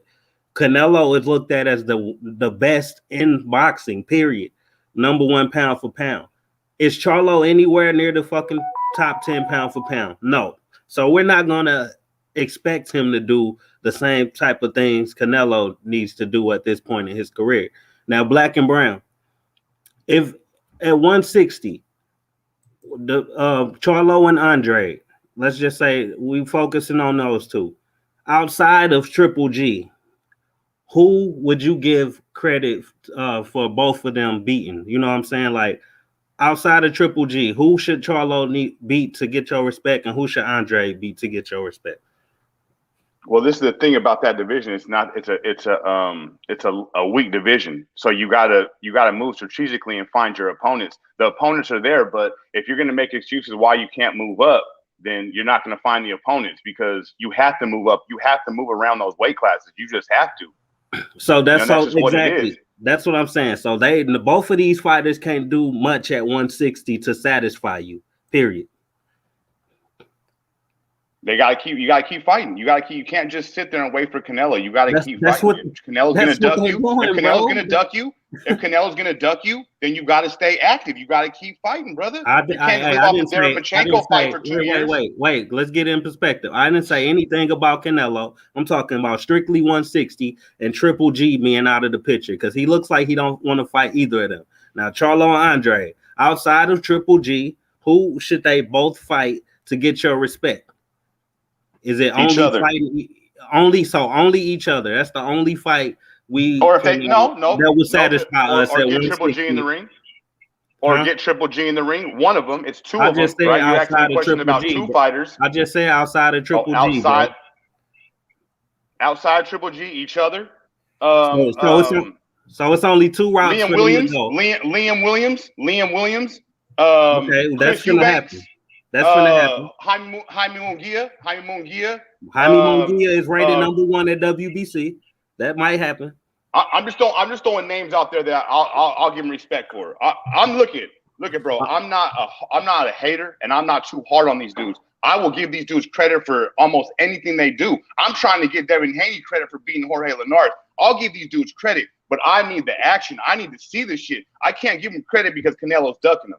I can't give a fighter credit for that. I can't give him credit because Triple G won't get in the ring with him. I can't give him credit for that. I'll acknowledge it and I'll be like, yeah, that's a whole different conversation. I'll sit here and bash Triple G if we want to, but that's a different conversation. I thought we were talking about Charlo and a little bit about Andre. So I'm gonna stay focused on that. That's exactly why I X Triple G out, bro, because Triple G is like old news. They think he at the point in his career where he can do whatever the hell he wants. So that's why I X'd him out. When it comes to Charlo and Andre, I would just want to see. I'm asking the whole panel, honestly, what could both of these guys do to satisfy, boxing fans? Because fighting each other, I feel like they really wouldn't get credit for whoever wins that fight, to be honest, because they both getting bashed for their resumes at this point. So whoever wins just be the guy with a bad resume, right? If we now let's go this then, brotherhood.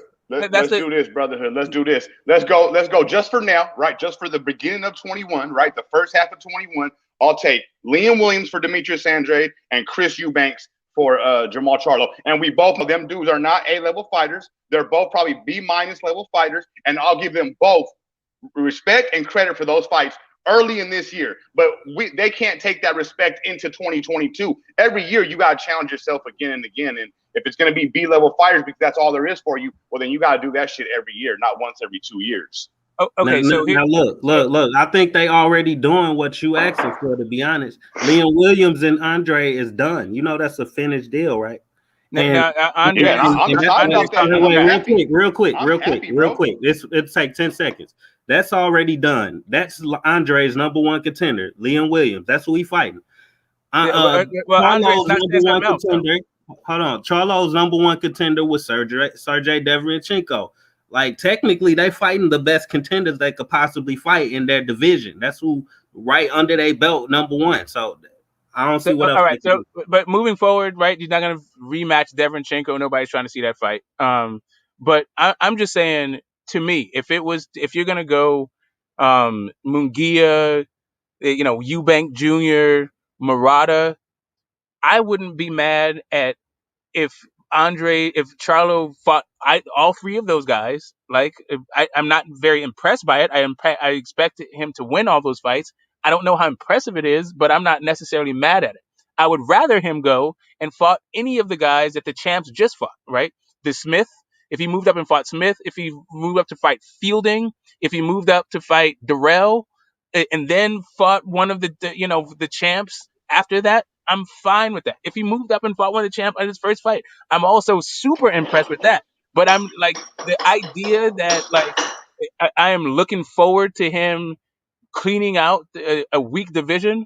I'm not looking forward to that, but I understand if he did it. He's an actual 160-pound guy. He has a belt. Why not clean out the division that you're in? I'm not going to fault the guy if he does that. If he moves up, I would expect that he should be able to fight a Rocky Fielding and to move up. Like, why not, right? If the very next fight is going to be against a Plant or a Benavidez or a Canelo, right? I don't see why that is an unreasonable thing. Yeah, I think Hey most guys, people. go Hey, ahead. just real quick, 10 seconds. I just don't think. I think what they're doing, like Charlo and Andre, and who the people they fighting, even Triple G, who he's fighting, I think it's just a big reflection of how weak the 160 division is. It's a really weak fucking division right now, bro. I swear to God, it's one of the weakest in boxing, especially since Triple G got old and Canelo moved up. It's a weak division, so I can't give too much blame. And Danny Jacobs moved up, and Billy Joe Saunders moved up, and Exactly. Andre is moving up. Like all of these dudes, they're just because they're moving up and they're doing their DAZN business. I mean, does Charlo sit there and clean it up and become undisputed in a weak division, or does he like mix it up and go to 168? I mean, none of that is. All of it is a little bit like kissing your sister. Like, if he's fought at 160, if he's not fighting Triple G, then who really cares, right? Like, just straight the fuck up. Like him fighting Murata, that may be big news in Japan. Him fighting Mugia is not big news anywhere. Him fighting Eubank is probably big news in the UK. Wouldn't that be bigger than Andrade, most of Smoke? Yeah, go ahead. Eubank still has a pretty solid name, right? No, that's what I said. In the UK, that's what I was saying. Like the UK would care, but does America care if he fights Eubank Jr.? But is that much bigger? Is that much bigger than Derevianchenko? You know what I'm saying? It's the same type of level. You know, that's what I feel. I'm saying that I'm saying Derevianchenko is even more proven in the division. That's what my whole thing about 160 and Charlo at 160. There's not a hell of a lot you can do. You can sit there and clean out the division. You can do it Bernard Hopkins style, right? And reign 10 years fighting guys that you won't really remember, and maybe have one or two fights that would define your career at that division. But it seems like the better fights are at 168. He's just not there yet. So, like, the idea that he's going to move up to 168 and start with David Benavidez, and that's the expectation, like, that seems to be a horse. That seems to be an unrealistic expectation to me. Not unrealistic. That's too much. That's putting too much on it.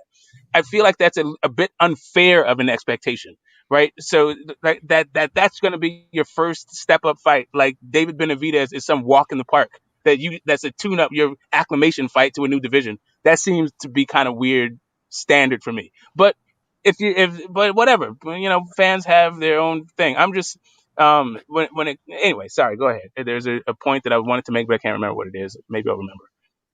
No, I'll say this, guys. I just want to say that I appreciate you guys fucking having this conversation with me. I know we get heated. Smoke, me and you, we get heated. We're both from Northern California. It just is what it is. You know I got love for you, brother. Brotherhood, I've never been on a panel with you that many times, but I got nothing but respect for you too, bro. If I get a little heated, man, I apologize, bro, but there's really no ill will behind it. I'm just talking boxing. Yeah, my bad for taking it wrong. I know some people actually emotionally attached to certain boxers. Some people just love the game of boxing and they get, you know what I'm saying, it get a little heated. So my bad. No, it's all good, brother. Real Combat Sports, thank you for having me, man. Yeah, I appreciate it, Real Combat. I'm going to go back into the chat. I'm going to keep listening to you guys. I appreciate the conversation. I just wanted to come in and chime in and heat it up a little bit. I appreciate you guys, man. I'm going to holler at you guys later. Say no to free smoke. No to free smoke. I hear you, brother. Hey, come on Friday and let us know how you feel, Real Combat. Yeah, I know. That's a trap. Hey, All right, fellas. I like your perspective though. I like what you brought to the panel. But the WCS, you want? I don't want to cut you off. You've been kind of quiet. I don't know if we was cutting you off, but it's your channel. Got all No, respect for you. I was just listening to y'all cook about some hot topics right now. I mean, a lot of what you said about 60, it is a dense division, and I think wholeheartedly Sergey Daryanchenko has been treaded out, in my opinion, because he had three important fights. He fought twice for the IBF, which he fought for, for the mandatory that they just gapped him off, and he lost. Then they move him next door to the WBC, and he loses against Jamal Charlo. So I want to see a fresh face. I don't And want look, WCS. He still even with what you say. I just want to add to it. He's still ranked like top 5 and top 10 on Correct. most rankings after Correct. that. So Yeah. the division is weak. Correct. I agree. He is ranked high. That's almost like seeing, the welterweight division, how Danny Garcia loses. He's still up there top 2. Sean Porter loses. They still up there top 2. You know what I'm saying? Keith Thurman loses. Still up there top 2. I mean, but it's a different division, different depth. I don't know what to say about this 160-pound division, but it would be great to see them fight one another, especially the beef that's the history behind the Charlos and Demetrius Andrade. I think it'll be a good fight stylistically myself. Yeah, and look, Charlo in between a rock and a hard place. 168 is not that good either, to be honest, bro. Like Billy Joe Saunders, the 3 fights he had at 168 were yikes. That's all I'm gonna say. Canelo, he, just as he actually got the best resume at 168, and he just moved up there. It's ridiculous. Right. Callum Smith, he fought a fading George Groves, and just who else did he fight that's significant? Not really anybody. It's like nobody. All of the champions that were there before Canelo moved up haven't really proved anything. It's an underdeveloped division, and it like I said, on 168 remind me of 140 when Crawford was there. Like all of these belts were vacant not too long ago. Caleb Plant just won that belt that was vacant when Uskada got fought for it. Callum Smith just won that belt in the tournament not too long ago. Who else a belt holder? Billy Joe Saunders won a vacant belt from somebody we never heard of. It's a division that it's just a messed up division. It's just like 140. I'm telling you. Yeah, you're right, man. I don't know. Boxing is struggling more than I thought it would, being with the pandemic was down and everything. I'm not sure why they're not able to put on some pretty big fights, man. Like mixed martial arts, it's just, they was putting on all these fights when we was in the pandemic, but now that we're coming to partial live gates, I don't see the competition or the matchups increasing. You know what I'm saying? I'm not seeing that something that's pitching my interest to go in and look, pay a ticket and go in there and see. Of course, when I went to Gervonta Davis and Leo Santa Cruz, that was different. But what's next? Canelo went over there. Nobody was really talking about that shit. When he went to Texas to fight. I mean, what's next, man? Eubanks, we need somebody that's a star up there between 60 and 175. We need something to pop off. But the glamour divisions, right? We got heavyweights. They're not going to do anything outside of a pandemic unless they take it to some faraway land. Correct. That's why I left them out. Yeah, the middleweights. It's thin right now. It was thick a couple years ago, but all those guys left and they didn't fight each other.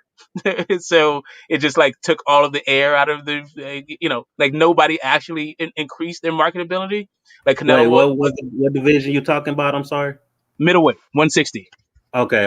Right. So we started with heavyweight, the glamour division. So we got heavyweight, middleweight, welterweight, maybe lightweight.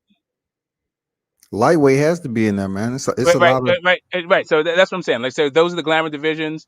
Lightweight had its big fight. It was during the pandemic.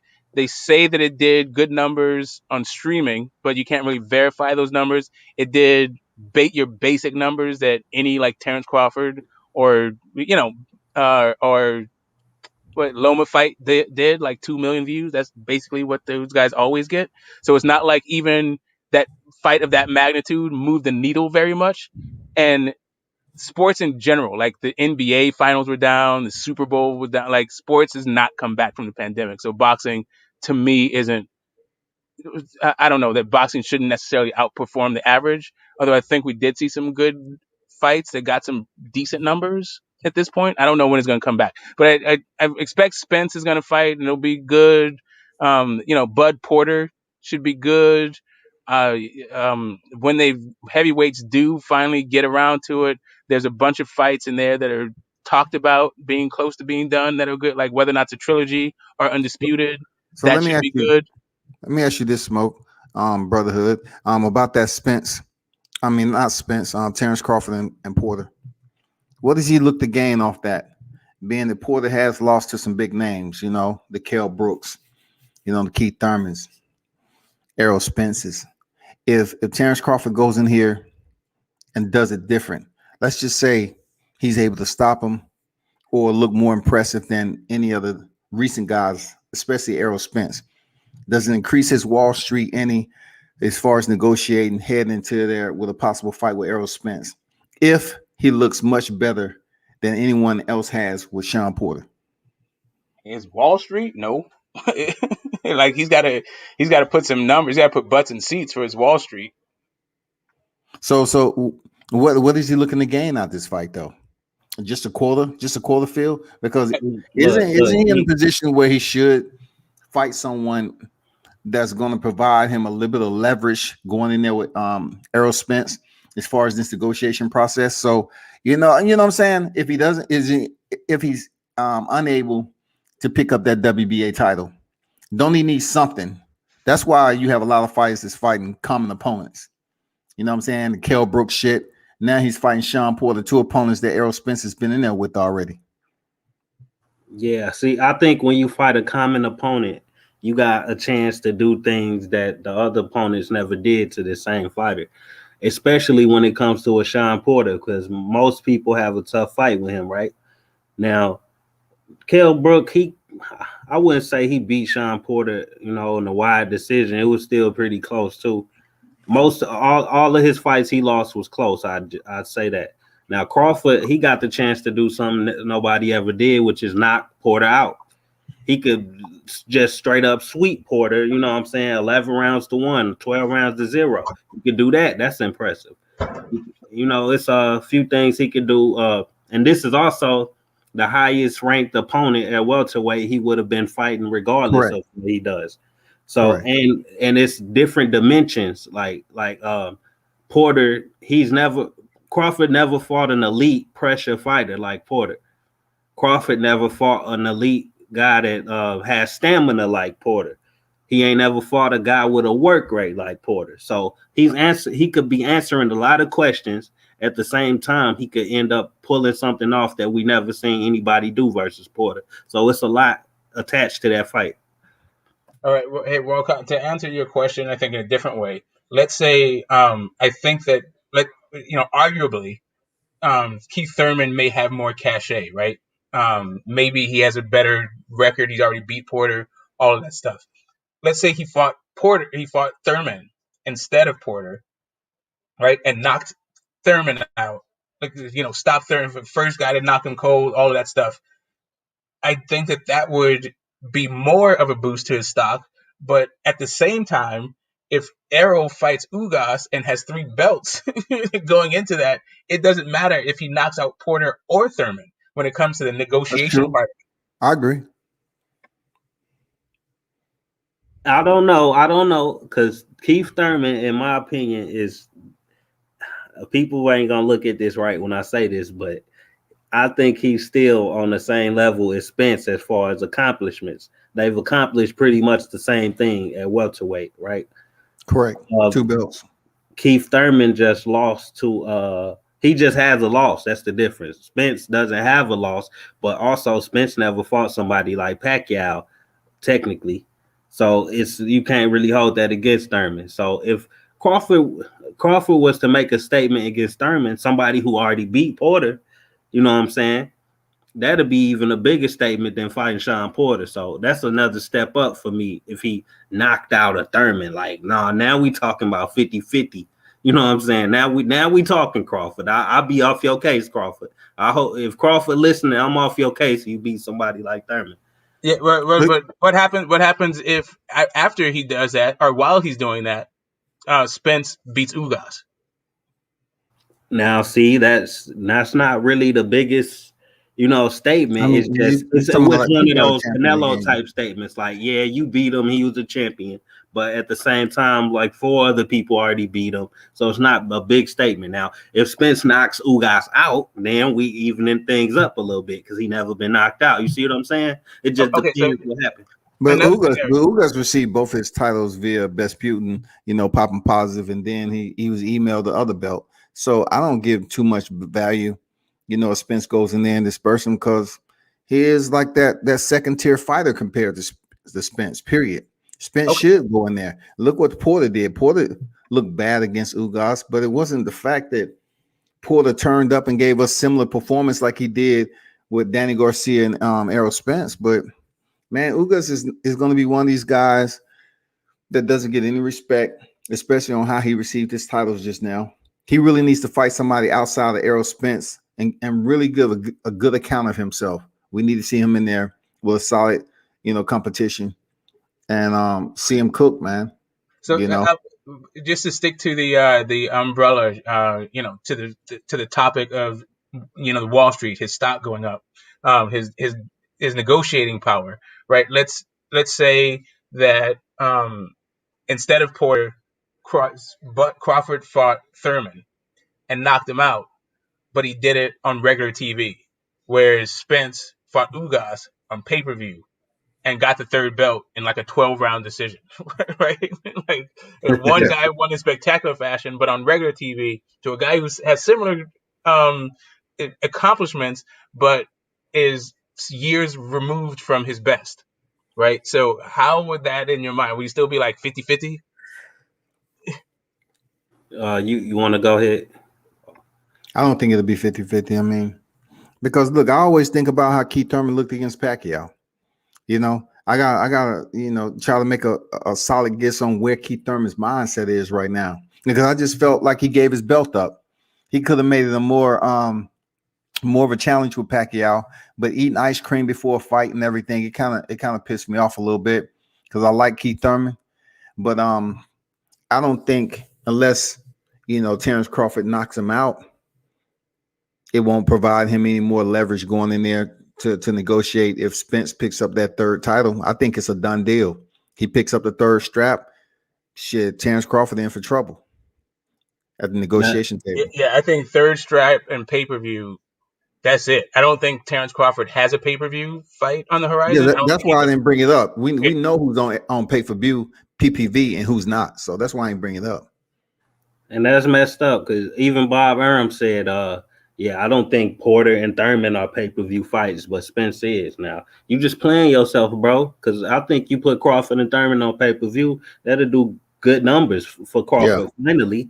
But he don't got faith in his. He either don't got faith in his fighter to spend that money for a loss, or he don't. I don't know. He just not a good businessman no more. He need to retire. But I don't think he has. I don't think he has confidence in his ability to sell a fight. I don't think he got confidence in the fighter personally. I don't think. Here's the thing. Bob Arum is like, do your own promotion. At this point, Bob Arum is looking for some 21st century fighter who's on Instagram, who does all this selling of a fight in himself. So Bob don't have to do a damn thing. Yeah. Check this out, Smoke. How can he all of a sudden not have, that energy to sell a fight when they co-promoted February 22nd, 2020? Deontay and Tyson Fury, they did a damn good job co-promoting that shit. I think it's the fighter. I'm telling you. I think he got more confidence in Fury than he got in a Crawford. I think he's been treading carefully with Crawford's career. But that example just proves my point. Those guys sold that fight. That wasn't Arum. That, as a matter of fact, that fight was already made. Arum actually made that fight worse. The fight was already made before Arum got involved. We didn't see the fight for another year, and those guys not only did they already fight before that, but they also did their own promotion. If you think about the promotion that Bob Arum did for that fight, it was trash. Like fighting Otto Wallin and Tom Schwartz, and Yeah. then also like throwing in like at least like Fury had the narrative that he was making like 120 million, and Bob Arum came out and squashed that. He's like, he ain't making no 100 million. Like, what the hell? Like, Bob's promotion game is whack at this point. Like, I think that he's still able to make young guys into stars, but making big stars bigger, like, that's not his forte. Well, I'm saying though, he, people try to say, have y'all heard the narrative about him liking Lomachenko more than he liked Crawford? He do better things for Lomachenko compared to Crawford. Y'all heard that before, right? Oh yeah, definitely. Now, how could that possibly be true when Lomachenko has 0 pay-per-views? Crawford got 2 chances on pay-per-view at this point, and they about around the same age. Like Lomachenko 2 years younger than Crawford, so I think he's taking more chances with Crawford as far as monets when it comes to money. Period. Like he just took more chances. So if you like somebody better than the other guy, you would take more chances with the guy you like, right? So he likes Crawford. Which is why I think he protects Crawford more than he protected Lomachenko. Lomachenko been put in some sticky situations, which is why he got 2 losses on his record. He taking more chances. So Crawford isn't. Like, it's obvious. You know what I'm saying? That's just how I look at it. But I just think he been protecting Crawford. He had the perfect chance to make Crawford versus Pacquiao. People say Pacquiao ducked. Pacquiao say, I ain't ducked nothing. I've been won that fight. And I believe Pacquiao. Who has he ducked? We got the data to show that Pacquiao ain't ducking nobody. He got the deep resume. It's Crawford that's still looking for a legacy fight. So he wasn't. I don't think Bob was protecting Pacquiao. He was protecting Crawford.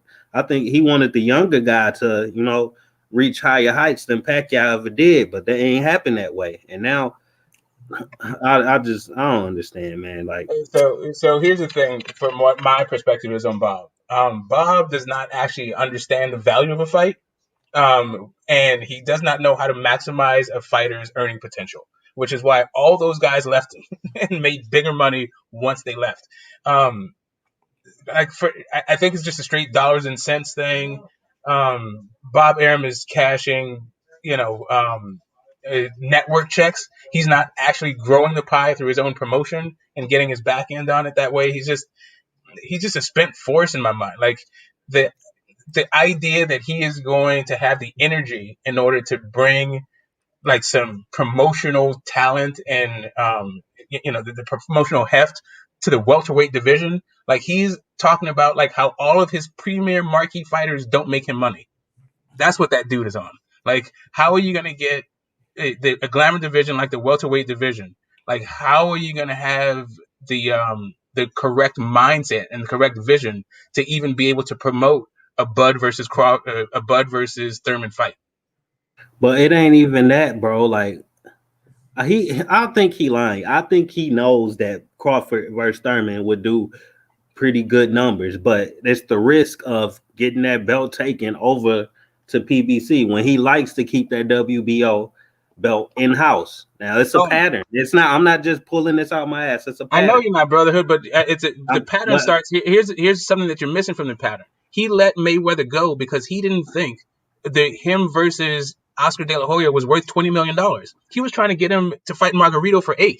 And everyone is still talking about how Floyd ducked Margarito for $8 million when he fought Oscar De La Hoya for 25 plus, when he was only asking for 20 to stay at Top Rank, right? For the Oscar De La Hoya fight. And Bob was like, nah, you ain't worth that fight's not worth it. That's the Bob Arum that we're talking about. But see, I think you looking at it, well, we got the right to look at it 2 different ways. I respect what you're saying, and it makes sense. But I think he was trying to hold on to the guy that was the bigger star. I think he knew Floyd would be Oscar, but he never think Floyd would be bigger than Oscar. You see what I'm saying? The same way No, I'm just saying that Oscar had already left. Floyd was the one at Top Rank still. Oscar was already gone. Floyd was Oscar. I got it backwards, huh? Yeah. Floyd. Oscar had already left. Floyd was like, if you want me to stay, get me this Oscar fight. And Bob was like, nah, you ain't worth it. This fight's not worth it. You're not worth 20. He's like, I will stay with you. I'll sign with you. Get me the Oscar fight. Give me $20 million for it. So Bob is said, no, it's not it worth a it. possibility that he thought Oscar might beat Floyd and he thought Floyd be a bigger star? No, what he said, like to this day, like this is years after, he said the biggest regret was him misvaluing the fight, undervaluing the fight. Because Floyd went on to become Money Man.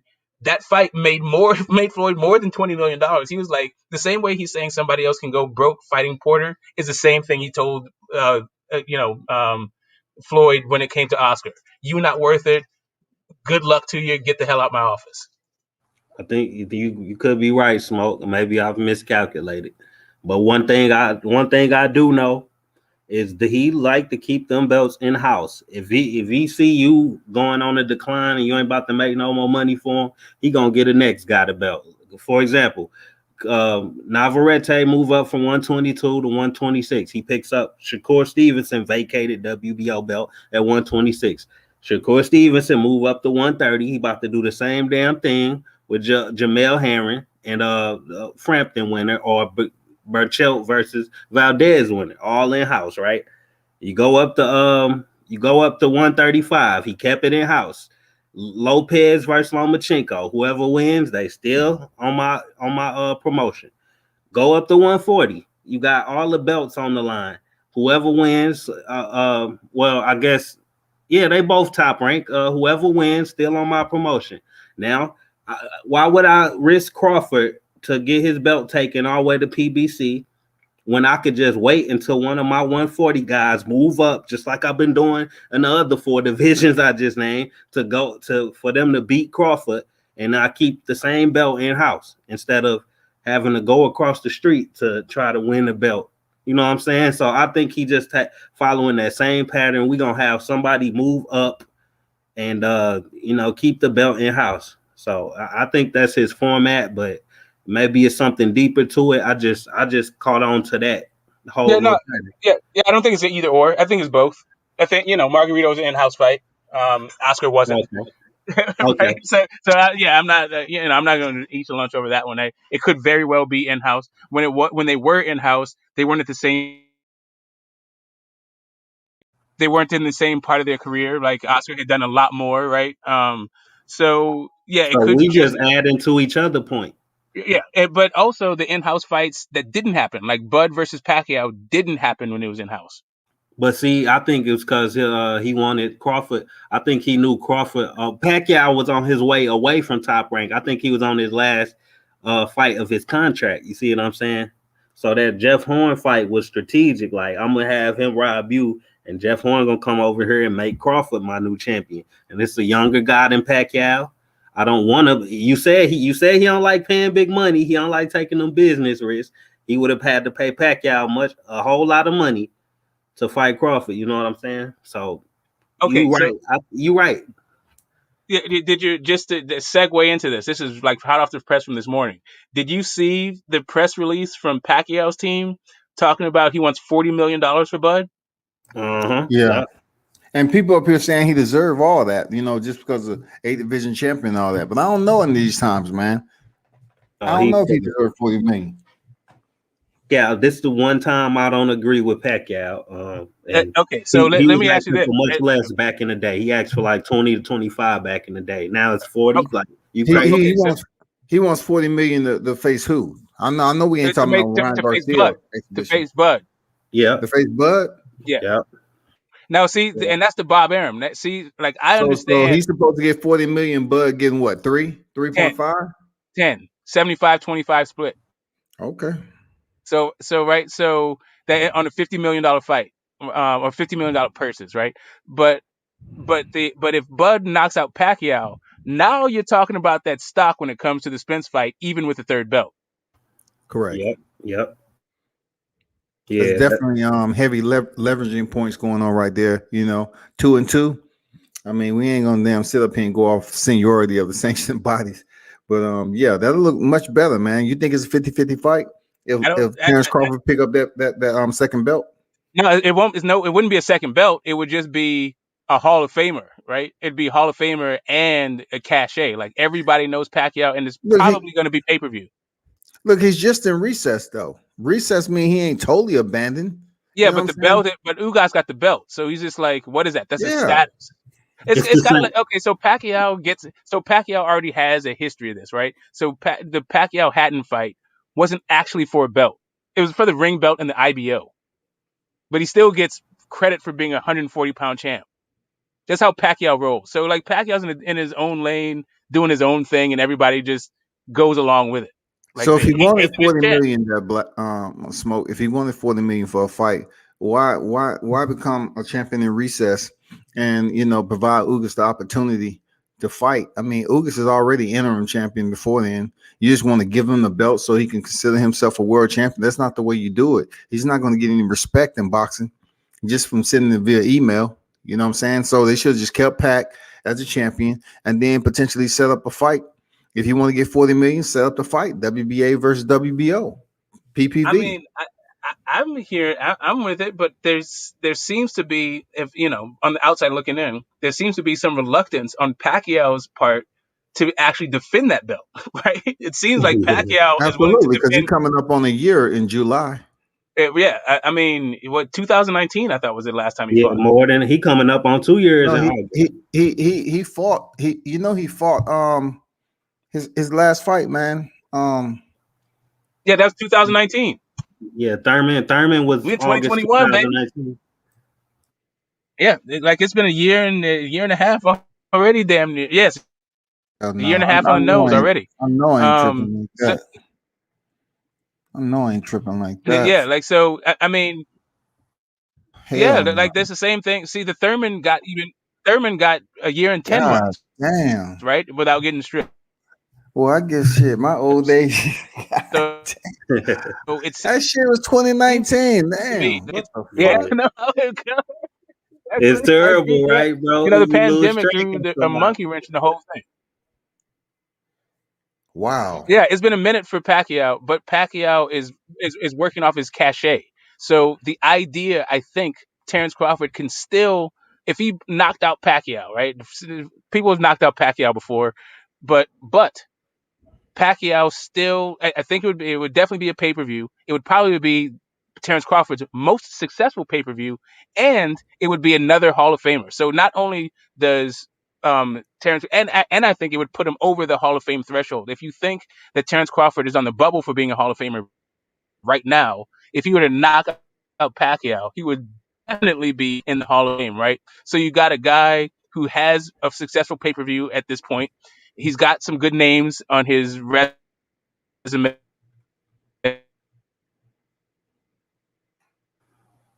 at this point. More impressive accolades. His accomplishments would be more impressive than Errol Spence's, and he'd have some cachet. I think he could at least do 55-45, going in like 60-40 to begin with, even like 58-42, something like that. I think he can get more than 40% if you're to knock out Pacquiao. And that's just me, like just spitballing on the outside looking. I think Bud's a Hall of Famer, absent of Pacquiao. To be honest, Yeah, he would get in. He would get in. I just don't may think not be I mean, first. he wouldn't be like it, first ballot. it, exactly. It depends on who he's going up against, right? At this point, it depends on what class he's in, right? But I think if he gets that Pacquiao work in, then there's probably very few people who's going to beat him. Like, I think he could go up against a Lomachenko and get an over Loma, right? If it was both What? guys. Your phone going in and out, smoke. So I was Yeah, you going in and out, bro. saying, I think that. Oh, okay. So I'll Yeah. You don't Yeah. dial up or something like that. The AOL 6.0. Yep. So do you think Errol Spence right now? Do you think it's mandatory for him to move up to 54 to become a Hall of Famer, or if he unifies the welterweight division, that's enough to get him in the Hall of Fame? I think he had. That's a hard question. I think he has enough names that might sneak into the Hall of Fame. Like Danny Garcia might sneak in there. Porter might sneak in there. Mikey Garcia might sneak in there. That's 3 right there. Which compared to Crawford, I don't think Crawford has anybody that's getting into the Hall of Fame on his resume, to be honest. So I think he's done enough as far as the cachet of the fighters he beat to get in if he continues to do what he's doing at 147 for sure. But I think for him to be like a first ballot or something like that, he would need to move to 154 and do the same type of things he's doing. Yeah, I'm just curious about these welterweights. Are they really Hall of Famers? Because it seems like Keith Thurman's going to Homestead, Sean Porter, Errol Spence say he may potentially move up. But I'm just looking at these names, man. You know, Pacquiao, he did 8 divisions, so I would like to see Bud Crawford go up to 154 once Mel Charlo comes off these belts, if he's able to get the winner of Castano and Teixeira. That'll be good shit.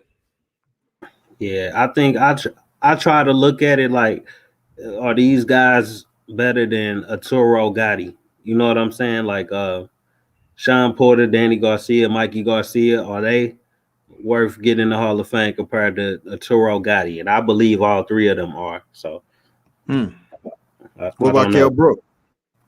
Kell Brook, I think he the only one that won't get in there because his resume lacks depth. You know what I'm saying? Everybody else I named pretty much got depth or maybe moved up a few divisions or something, or just fought a bunch of good names, got a lot of good wins. Porter got a lot of good wins at 147. Danny Garcia did work at 2 divisions, got a lot of good names.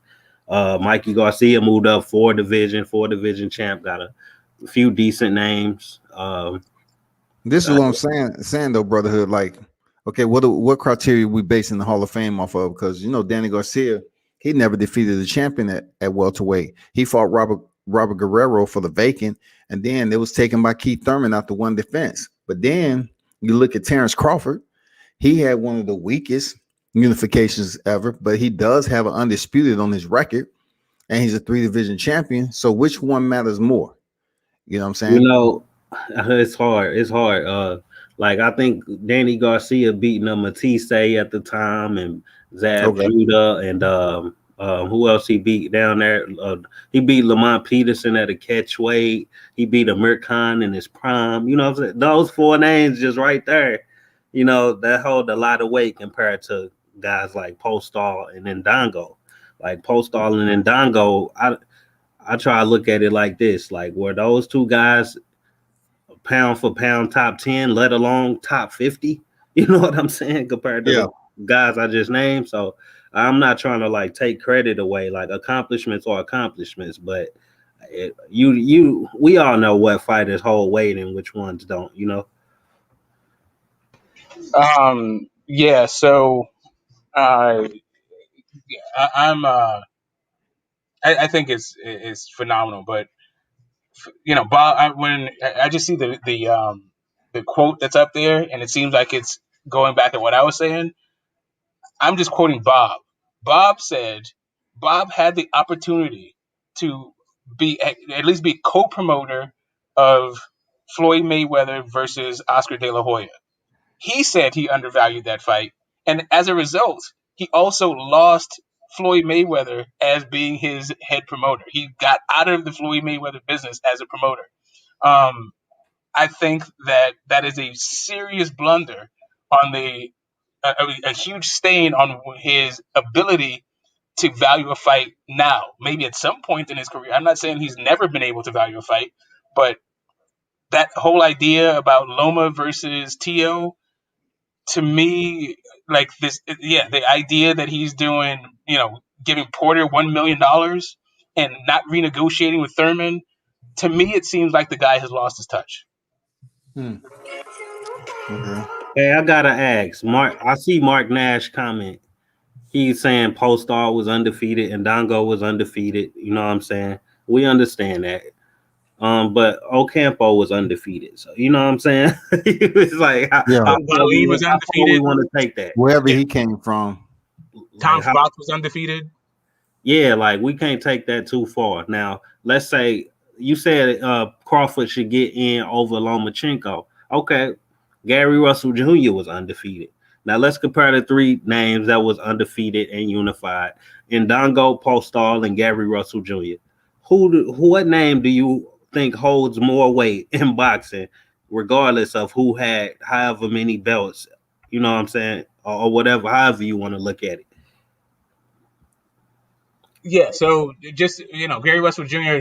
that was his first title challenge, right? So that wasn't necessarily a unification. I'm just saying, I think that at this point, Lomachenko may get in over Bud if they never boxed another round and they had to go in and get for the last spot. Loma might get in over Bud. Right, that amateur career may be enough to put him over the top, and the amount of championship fights that he's fought and going up all those divisions, all that shit, right? I think they've actually both been up 3 divisions, right? So I guess that's a wash. Now look, Mark Nash, I understand that Ndongo was unified, but the guys he beat are pretty much nobody's forgotten. Like but look, this the difference. Postol, when he lost to Crawford, he continued to fight and had no success. Ndongo, when he lost to Crawford, he continued to fight and had no success.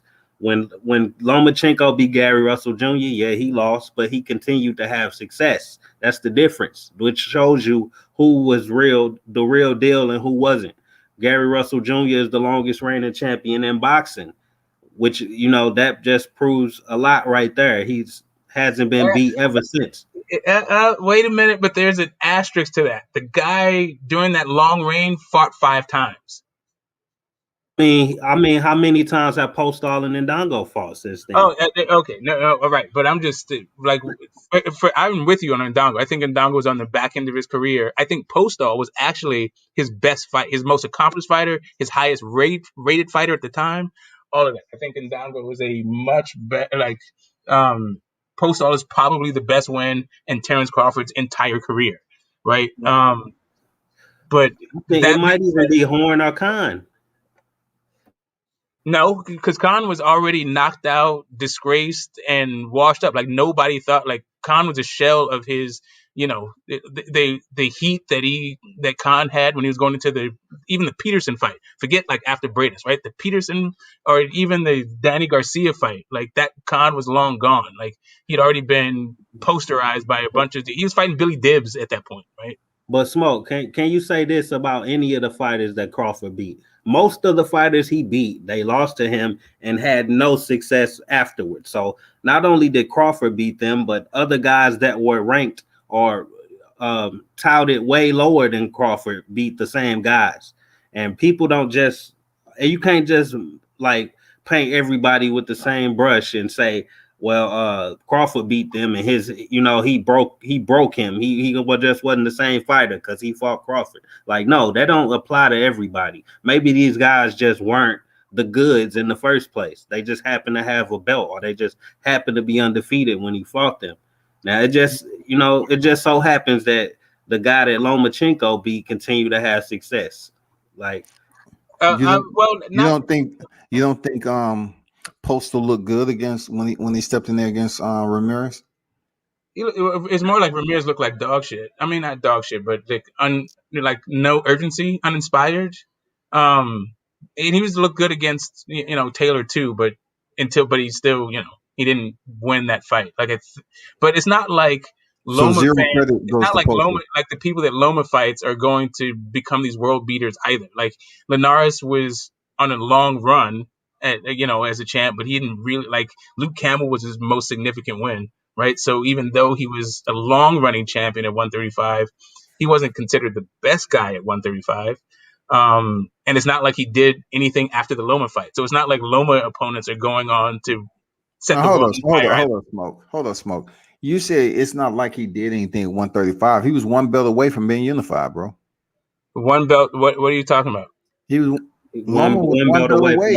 No, I was talking about Linares. I was saying Linares hadn't done Linares was a long. Oh, I thought you were talking about Vasily Lomachenko. No, I was talking about Linares hadn't done much at 135. Luke Campbell was his best win, even though he was a long standing champ. He wasn't. So speaking of Linares, go ahead.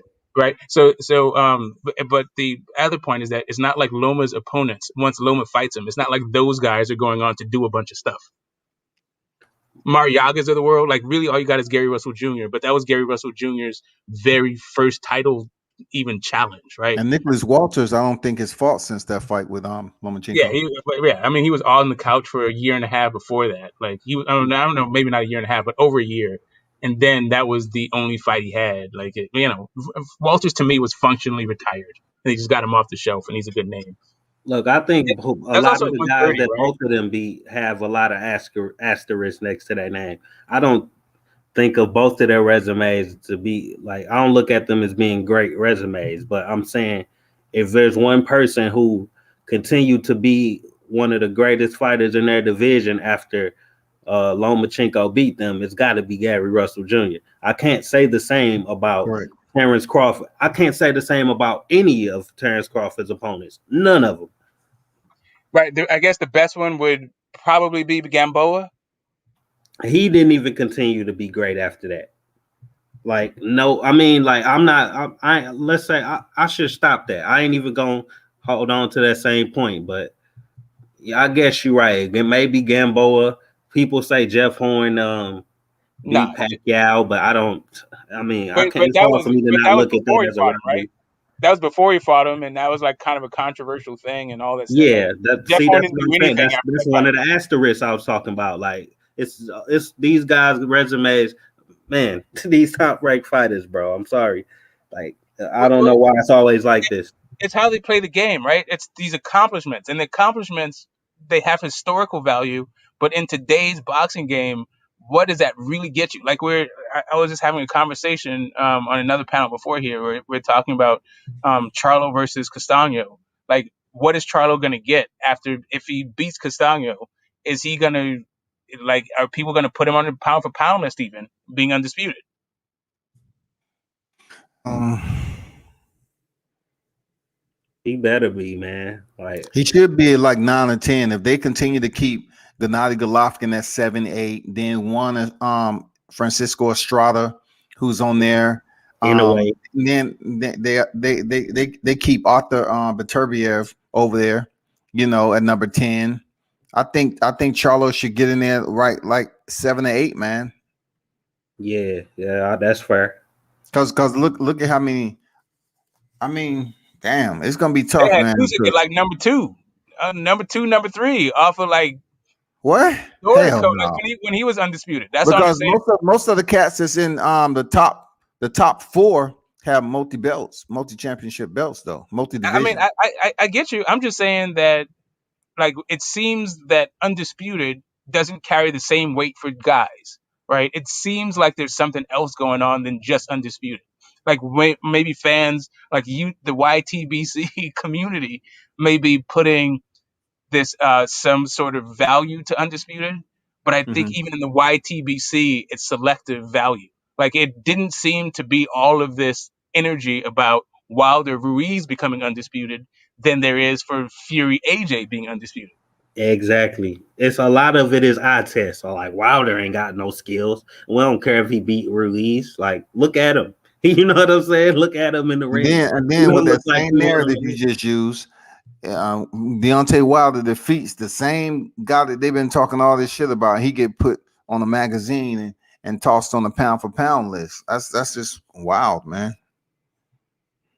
Exactly. Like, it's weird with these fans, man. Like, when you just schooling people like Floyd Mayweather, oh, it's a problem. He holds too much. He runs too much. When you're knocking people the hell out and you don't look nothing like Floyd Mayweather, oh, he ain't got no skills. He ain't, he can't do this. He can't do that. You know what I'm saying? So it's weird with these people, man.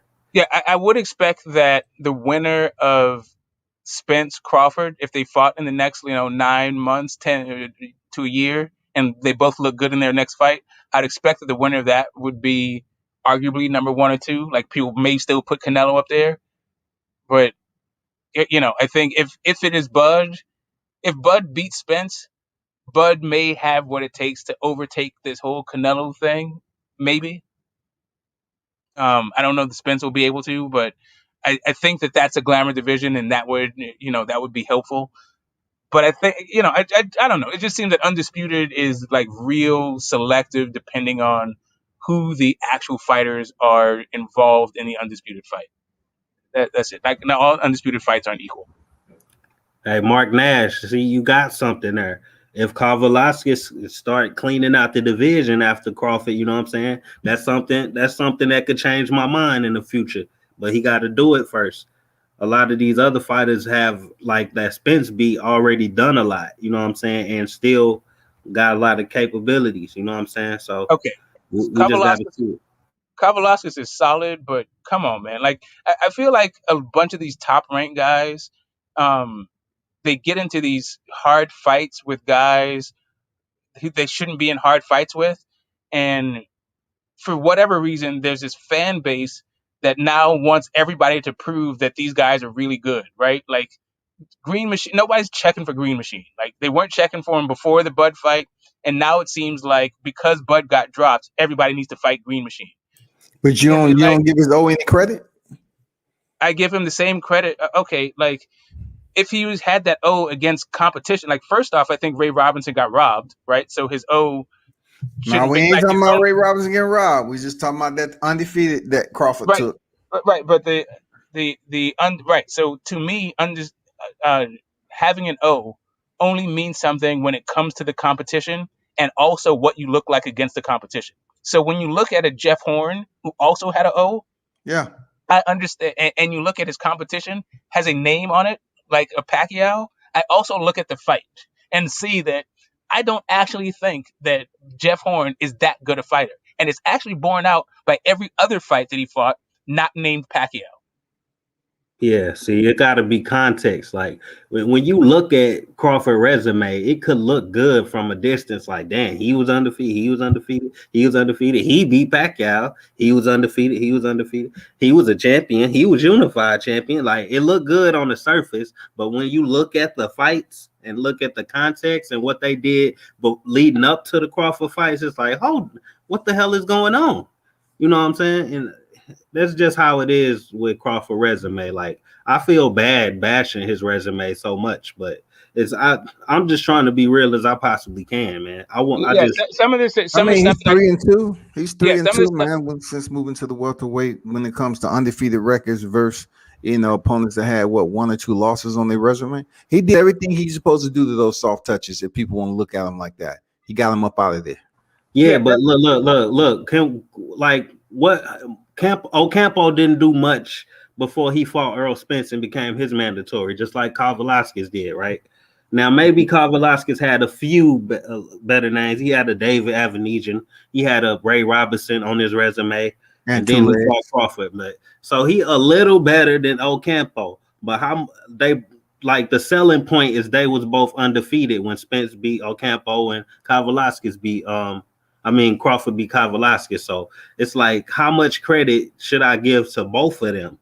Yeah, to me, a couple of empty statements to me is an undefeated fighter and in your own backyard. Like, I don't actually know what I'm supposed to say to that. Like, yeah, so what? Like, ultimately, where the fight happened is of little importance to me. It could be in your backyard or in some neutral place or in the other person's back. Like, the win is the win. I don't give you extra credit for it. And I don't care that you're undefeated if you haven't actually fought anybody, or even the best guy that you fought. Arguably, you shouldn't have got that win, and you should be at least have a draw, or like you should have a blemish on your record. Like, just the result definitely matters when you step up in competition, but also what happened in the fight matters.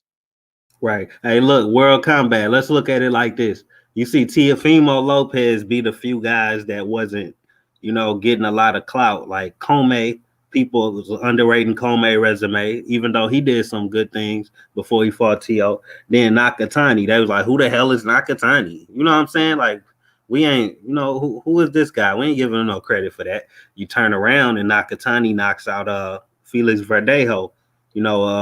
He pretty much a contender at 135. Now you like, okay, now we talking. That win looked better in hindsight. You know what I'm saying? So it's not a lot of people. But what I'm saying is, it's not a lot of people that Crawford beat that's got a chance to do anything to make that win look better in the future. Like Ndongo on his way out, Postal on his way out, Horn is gone. I mean, and Dungo Benavidez is been on gone. TV. Khan is gone. Yeah, It's and just Kavalasky left, and the smoke about to clear up. You know what I'm saying? So Tiafimo, he got a chance to make those wins that he don't get a lot of credit for look way better, depending on what the 3 people he beat in his past 3 fights do from here on out. Right. So to me, like the Nakatani is another great example, right? So that the idea that because Teofimo Lopez struggled against Nakatani and he came back against Felix Verdejo, that now, let's say Devin Haney needs to fight Nakatani in order to get a TO fight. Sounds like a bunch of nonsense to me, right? To me, Why? Because Felix Verdejo is not the litmus test for whether or not a guy is good. But we're talking about the ranking system. We're talking about the ranking system overall before we talking about I am talking about the ranking system. The idea that Nakatani is all of a sudden a litmus test because he was able to get off the canvas twice to knock out a guy who fought the exact wrong fight at that juncture and who also has never proven anything in this sport. No, the litmus test is against Teofimo Lopez, man. Correct. That's my point. The litmus test would be Teofimo Lopez, not Nakatani. But what I'm hearing from a bunch of guys who seem to, in my opinion, give these guys who are unheralded, who seem to do pretty good things in the ring against the odds or something like that, then all of a sudden now these other guys need to be proving themselves against them instead of the very best. I think Devin Haney needs to fight Teofimo Lopez, not Nakatani. Like I think that Teofimo Lopez is a great fighter, but is not undisputed, right? So the undisputed fight for me is the stakes. I think that Teofimo Lopez is the higher challenge. So why the hell would you be like, you haven't fought anybody, fight Nakatani first so that we can legitimize your email belt and then the stakes are okay for undisputed. Like it's not just too legitimizing my email belt, it's legitimizing his resume in general because it falls beneath the top 10 opponents that Teofimo stepped in there with. That's all. Yeah, we want to see them to, lock up. We want to see that. But I can understand where Team Lopez is coming from when you fought Gamboa, who just was knocked out by Gervonta Davis down in this camp. I mean, come on, man. They do the hard work. They knock off Nakatani, who just knocked out Felix Verdejo. Richard Coleman, who just knocked out Jackson Marinez. Shows that they're not bums, right? As people call them. And then, of course, the top 2 pound-for-pound fighter, Vasil Lomachenko. So now I'm supposed to turn around and just say, here, this because you have a belt and a trash-ass resume? Right. Okay. So here's the deal, right? So for me, like I was the last live fight I went to. Devin Haney resume ain't good. No, I got that. So the last one I went to was Loma versus Mariaga.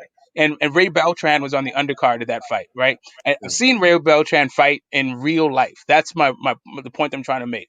Ray Beltran is no great shakes. Yeah, he was champ. Richard Comey beat him. Cool. Richard Comey is a decent fighter, but Richard Comey, to me, it seems like it would be more, you would have more of a leg to stand on to say, let Devin Haney fight Richard Comey than let Devin Haney fight Nakatani. That whole Nakatani thing seems to be it seems to be a way to legitimize the fact that Teofimo struggled against Nakatani. Not that Nakatani is some great fighter. Well, it's the same. It's the same mirror effect that we're trying to do in the welterweight division. Every time it comes around, Terrence Crawford's name is fight somebody in commonality to Errol Spence. You know what I'm saying? That's just the only reason why Nakatani's name is coming up, because he's trying to get the fight with Teofimo Lopez, right? So do the same thing they do in welterweight division. They always talking about common opponents. Why not have him face freaking Nakatani or Richard Comey? I agree with Richard Comey. I agree. Well, the point isn't even Richard Comey, right? To me, the point is the Teofimo Lopez. Like, Teofimo Lopez is the key to all of that. Like, you say the guy doesn't have any good name on his resume. Teofimo Lopez fills that criteria way better than Nakatani. Even Richard Comey fills it better than Nakatani. Like, I just don't get for this whole like all of the fights that Devin Haney could get. why the hell we are talking about Nakatani. There's at least 3 or 4 other guys. Because he's the common opponent of Teofimo Lopez and gave him problems. Right, but why don't we just get? But so is Loma.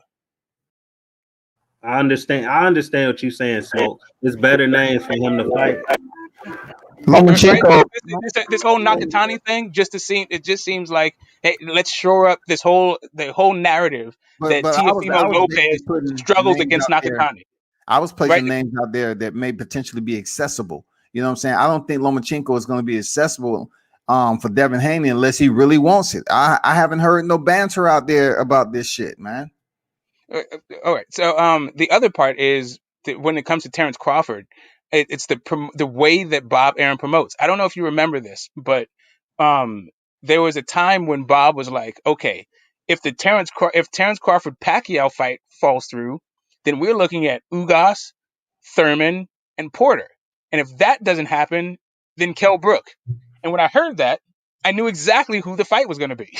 Kell Brook. Right? That is the problem. It is not about Errol Spence' common opponent. It's about who the hell is Bud fighting, whether or not they're common opponents or not. Spence didn't fight Kell Brook. I mean, Spence hasn't fought Pacquiao or Ugas yet, or Thurman. He could have fought any of those 3 guys, and that would have been just fine. But instead, he actually did fight a common opponent, and it wasn't even a common opponent that people wanted to see the fight. Yeah. See, my whole point was it's the guys that Crawford fighting, like compared to Spence or who else was we comparing? Teofimo Lopez. Like those guys that Crawford fought, their window was already closing. So it's not gonna leave you much room for you to turn around and say these guys were actually the goods. I just beat them before anybody else can get to them. You know what I'm saying? Like maybe Nakatani is one of those guys, but even Nakatani has more to prove than Fortuna or Comey or Lomachenko or even Linares. And I say Campbell and Nakatani fall into the same category. Like these guys, Who resume better, Brotherhood? Devin Haney or Nakatani? I mean, technically, I'd say they. That's hard. That's hard, bro. I say technically Devin Haney's is because he fought more top. Alfredo Santiago, he fought more top contenders. Right. So he fought more top contenders than Nakatani. Nakatani kind of had a one-off with Teofimo Lopez, and Verdejo was on trying to rebuild. But Haney actually fought more top 10 contenders in the WBC than people give him credit for. Abdulayev was in the top 10 or top 5. Moran was in the top 5. Gamboa has got a name for himself. And then we start talking about in the top. You know what I'm saying? It just depends how we look at it, I guess. And then it's that double standard about what an undefeated fighter means, right? But I just like to point out that just Mark Nash, right? Top rank is Bob Arum. Suleiman is WBC, right? So parsing those organizations out makes no sense. Not only that is not how Undisputed is actually tallied. It's not whether or not a magazine says so or a particular organization says so. Like the way that the sanctioning bodies work in sanctioned boxing is that there's one belt in every single division that is recognized by all of the other divisions as unifiable. So if you look at the IBF, if you go to IBF or the WBA or the WBO, and you see who the WBC champion is at 135, you'll see all of those organizations list Devin Haney because he actually has the belt that they all recognize together.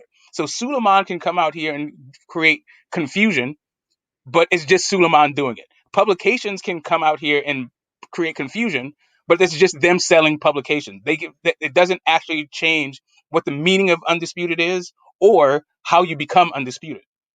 No matter how many ways you say Top Rank or Bob Arum or Tom Loeffler, like whatever, or Suleiman, WBC, those are all the same thing, and they can't unilaterally change the definition of undisputed or how you become that way. Hey, no matter how many emojis you put on it, either on your comment. I want to ask you this, World Combat, like not trying to challenge your point. I understand your point. I actually think that Nakatani might come out to be a good fighter because I actually rank Verdejo higher than most people. Some people just think he a bum. I think he got skills. But would it be fair for Devin Haney to say, Alfredo Santiago, he was undefeated when Haney fought him, right? Now, would it be fair for Devin Haney to be like, Ryan Garcia, I ain't fighting you. You fight Alfredo Santiago, since people say I struggle with him and I ain't knock him out. And then if you beat him, then we could talk about fight. You know what I'm saying? Well, you don't have an option though. Like that's the mandatory though. It's different. But I mean, Ryan Garcia, he ain't about to fight Haney as far as I know. So he kind of got an option, right? Like, okay, if he has that option, then yeah, Ryan Garcia against anyone who's trying to come up and have a legitimate, credible, solid resume, because he's unproven. You just can't say off Luke Campbell getting off the canvas and stopping him.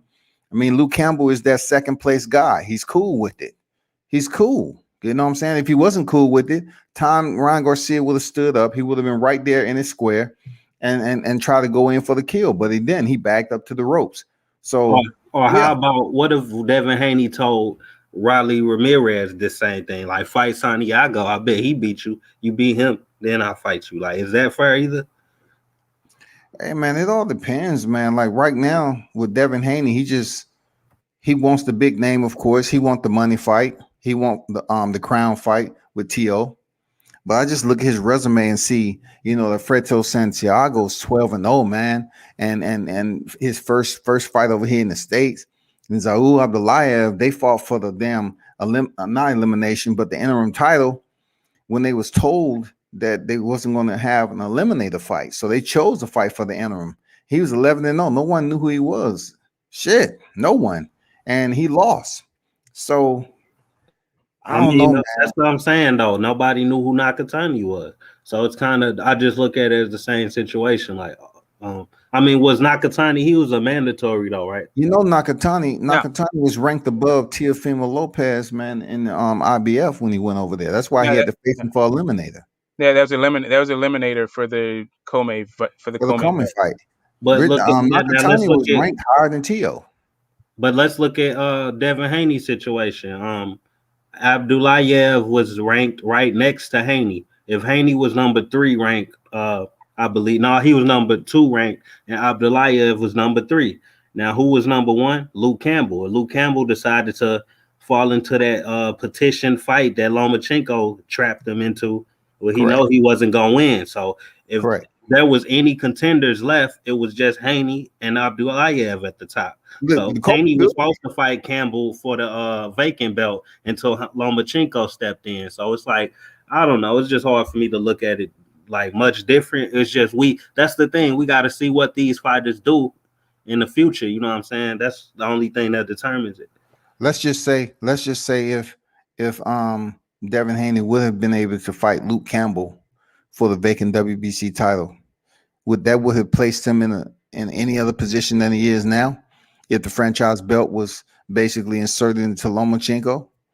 You don't need all right, so you don't need to be a previous WBC super champion to get that franchise chip. So he'll be in the same place he was before. So here's really what it is. And for me, Devin Haney should have been allowed to fight Luke Campbell for the actual WBC belt. And then Loma should have fought the winner of that fight, because then he would have actually fought a champion and not for a vacant title. But instead, he fought for a vacant title against a guy who's never been a champ and then was elevated to a franchise champ.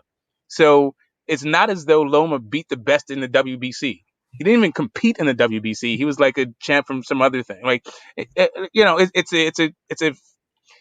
all this stuff gets legalistic, in my view.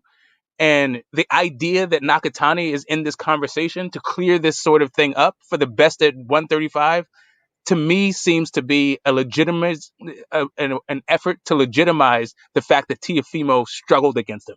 Because it certainly can't be because he beat Felix Verdejo, because Felix Verdejo hasn't done a damn thing in the whole sport. He was a rising 5-pointer though. He's a rising. I mean, he was an Olympian, but the guy still okay. But he got knocked out by a guy whose name nobody even knows. Man, y'all gonna put some respect on Masayoshi Nakatani name. No, we're talking about Verdejo right now. So the respect that people want. He knocked him down twice. Correct. not, This he not respect. looking down. The only reason why people want respect on Nakatani's name is because there is of the perception of the fight that he had with Teofimo Lopez. Because Correct. Teofimo Lopez didn't get some sort of credit for fighting a tough guy. Now everybody wants you to go through Nakatani. But how about this? Who cares that he struggled against Teofimo? Let it go. Let Styles make fights. Let's just look at the fact that Nakatani still lost. It was a tough fight. He presents some challenges, but he is not any at the point of legitimizing a champion. That's not Nakatani's role. But check this out, Smoke. That's the same thing we're doing at the welterweight, man. Sean Porter, he lost against the big names. Danny Bro, Tom Garcia. Porter won against the big names too. That guy was a champion. Man, who? Sebastian Okay, at the Formella? time, Sebastian Formella? You talking about Sebastian Formella? Yordenis Ugas? Devin okay, that's Alexander, he didn't okay. beat So, Keith so, Thurman. so, so you're gonna He act didn't like beat Keith Thurman. He didn't So beat Kell Brook. He didn't beat Errol Spence. That's are you three gonna big say he names didn't beat? right there. He Okay, lost. so you Wait, tell me. He beat Okay, Ugas. He beat let me Devin Alexander. He beat tell me. Danny Yeah, Garcia. Yeah, I know them, right. but I'm talking about the bigger names. That's But all right, no, currently at the top of the heap. forget And the bigger names. Forget the bigger names. Who is the Ugas on Nakatani's career? On Nakatani's resume, who's the Ugas? Forget the Danny only one, Garcia.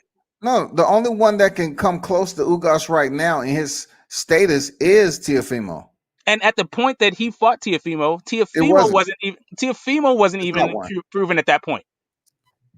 Correct, because he was ranked behind Nakatani. You're right. Correct. That's what I'm saying. That's my point. Is that this whole idea about Nakatani being the guy, and you're trying to say that now who is Porter beat?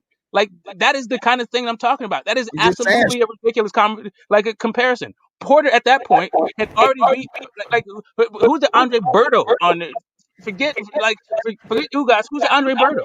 Like the guy fought champion after champion. He was a proven guy. Man, he was a 2.0 Sean Porter, dog. What's the 2.0 Sean Porter? Who was the 2.0 Sean Porter? He could have been a 1-1 Sean Porter. Shit, damn near the same.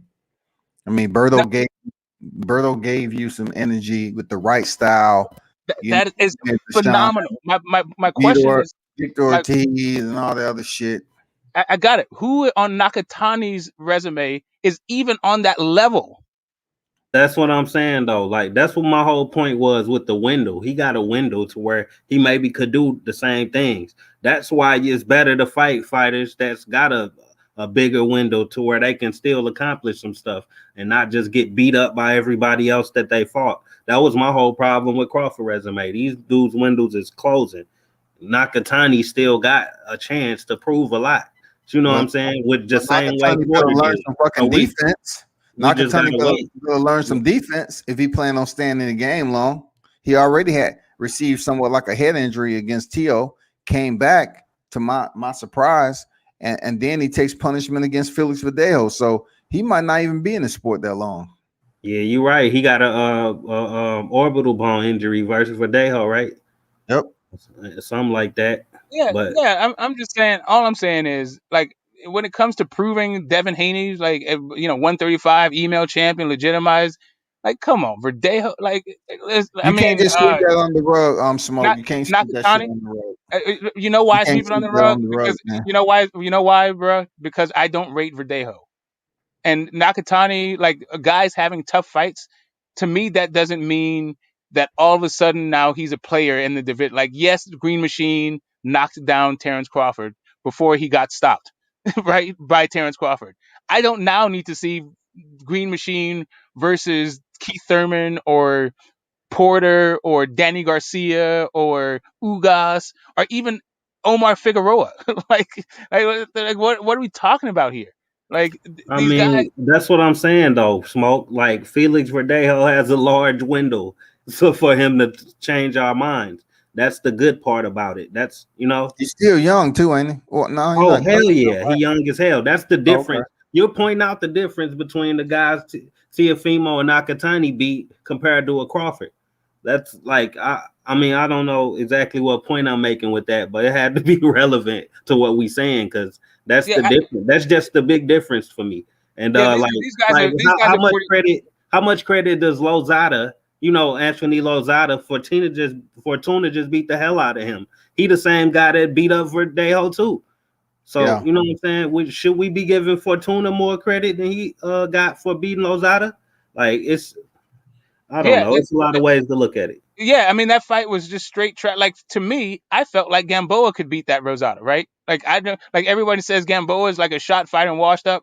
I think Gamboa would have not. I think Gamboa would have done just as good as Fortuna did.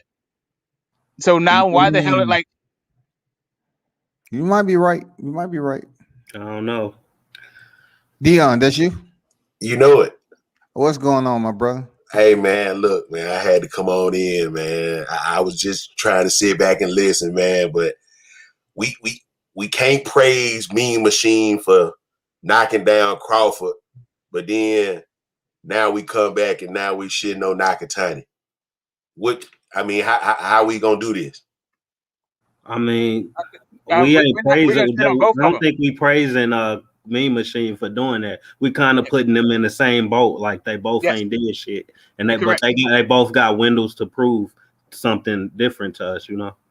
Yes, that's exactly what it is. It's that Nakatani is now putting up as some sort of foil to prove the top guys that the top guys at 135 need to go through. I think that is a way to glorify Tiafimo. Not really because Nakatani is some huge threat at 135. Like he might be, but I don't think that struggling against like making Tiafimo look bad and coming off the canvas twice against Verdejo is the thing, right? So I just, there's other guys at 135. I think Loma's a better fight. I think Tiafimo's a better fight. I think, Ryan Garcia's a better fight. I think Tank's a better fight. Like all of these Yeah. guys before you get to a Nakatani. Look, I think your whole point was it's better gatekeepers than Nakatani. Like we was comparing the guys at 147 who gatekeepers and worth beating to the guys you put in front of other guys to say you need to beat these guys before I take you serious. We basically saying maybe Nakatani ain't one of those guys. He got to prove more. But Lomachenko and Linares, maybe even Campbell, Fortuna, those the type of guys you need to beat if you're going to those the type of guys you need to put in front of me if you're saying I need to prove something more. And the same with Mean Machine. Like I don't need to beat no damn Mean Machine to prove anything to anybody. I need to beat Danny Garcia, Porter, Thurman. Correct. You know what I'm saying? I think we just saying this level. Let's say you're Ugas, right? You're Ugas and you just got elevated, and we're saying that you didn't earn that belt, you just got elevated. So now you need to beat Green Machine. Yeah. Okay, just to combat that point there though. But okay, they finna put Devin in with Linares. So it's an equivalent now. I'm just asking because we gotta stay on code. We gotta stay on code. We can't make an exception for one class and don't make an exception for the other class. We gotta stay on code across the board. That's all I'm asking. Yeah, we're staying on code. The Linares, we brought this up. Linares was a former champ and a long reigning one also. During that long reign, his best opponent perhaps was probably Luke Campbell, right? So Luke Campbell is a decent challenge. So he had a belt. He defended it against somebody who is a legitimate champ, right? And then he was in there with a Lomachenko. So Linares actually, to me, would be again somebody that you would say above Nakatani. So now you're instead of going 5, now you're putting Nakatani 6 places down the rung.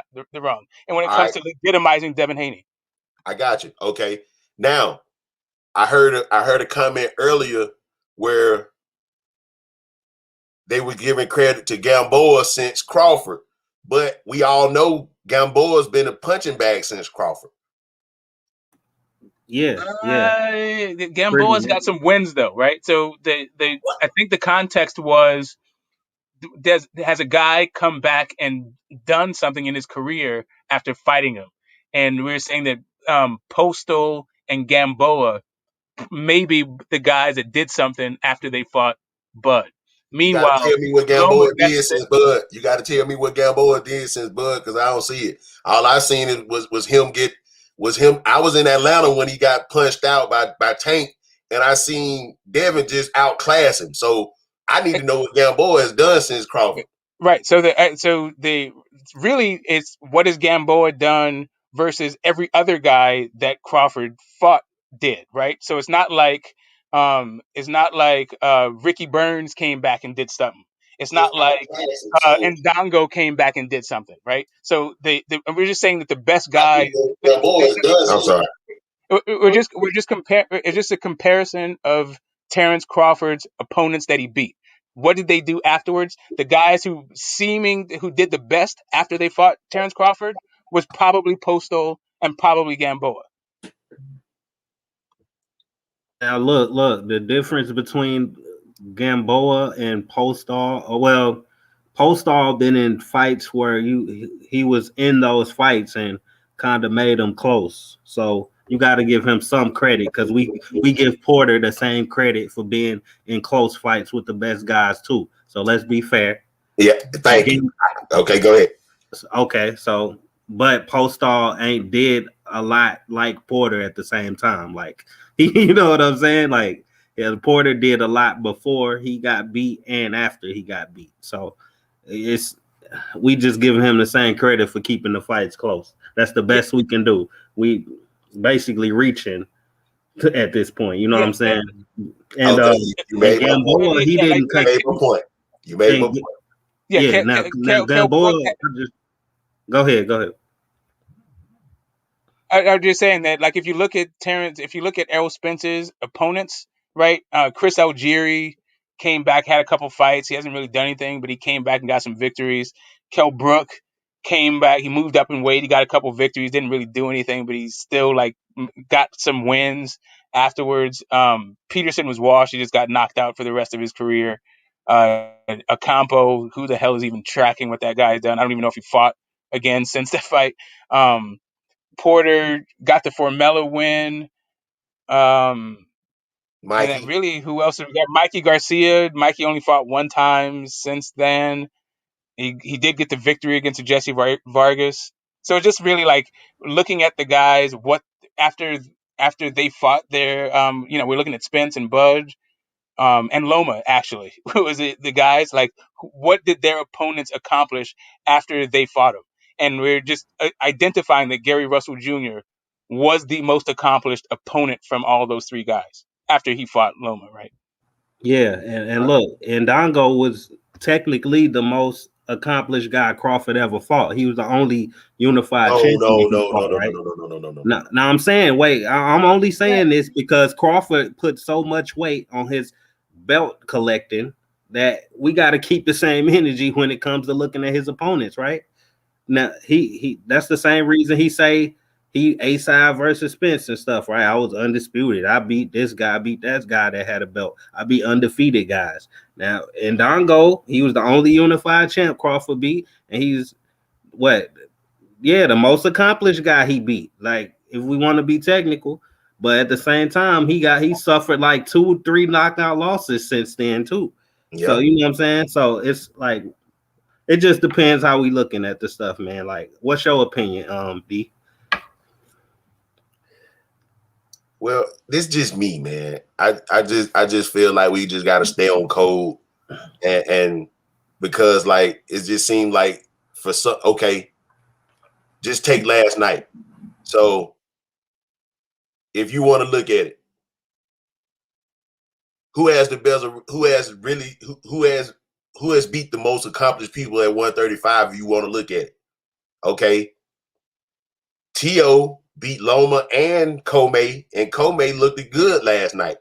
I love to see Komei and a Lomachenko and or Lomachenko and a Nakatani or that three-way right there in the top weight banner. All of them under the same banner. So we might as well get those fights, and whoever comes out of it gets a Tio or a Devin. Look, I think Lomachenko and Nakatani about to fight. Well, yeah, that's what I'm saying. Yeah.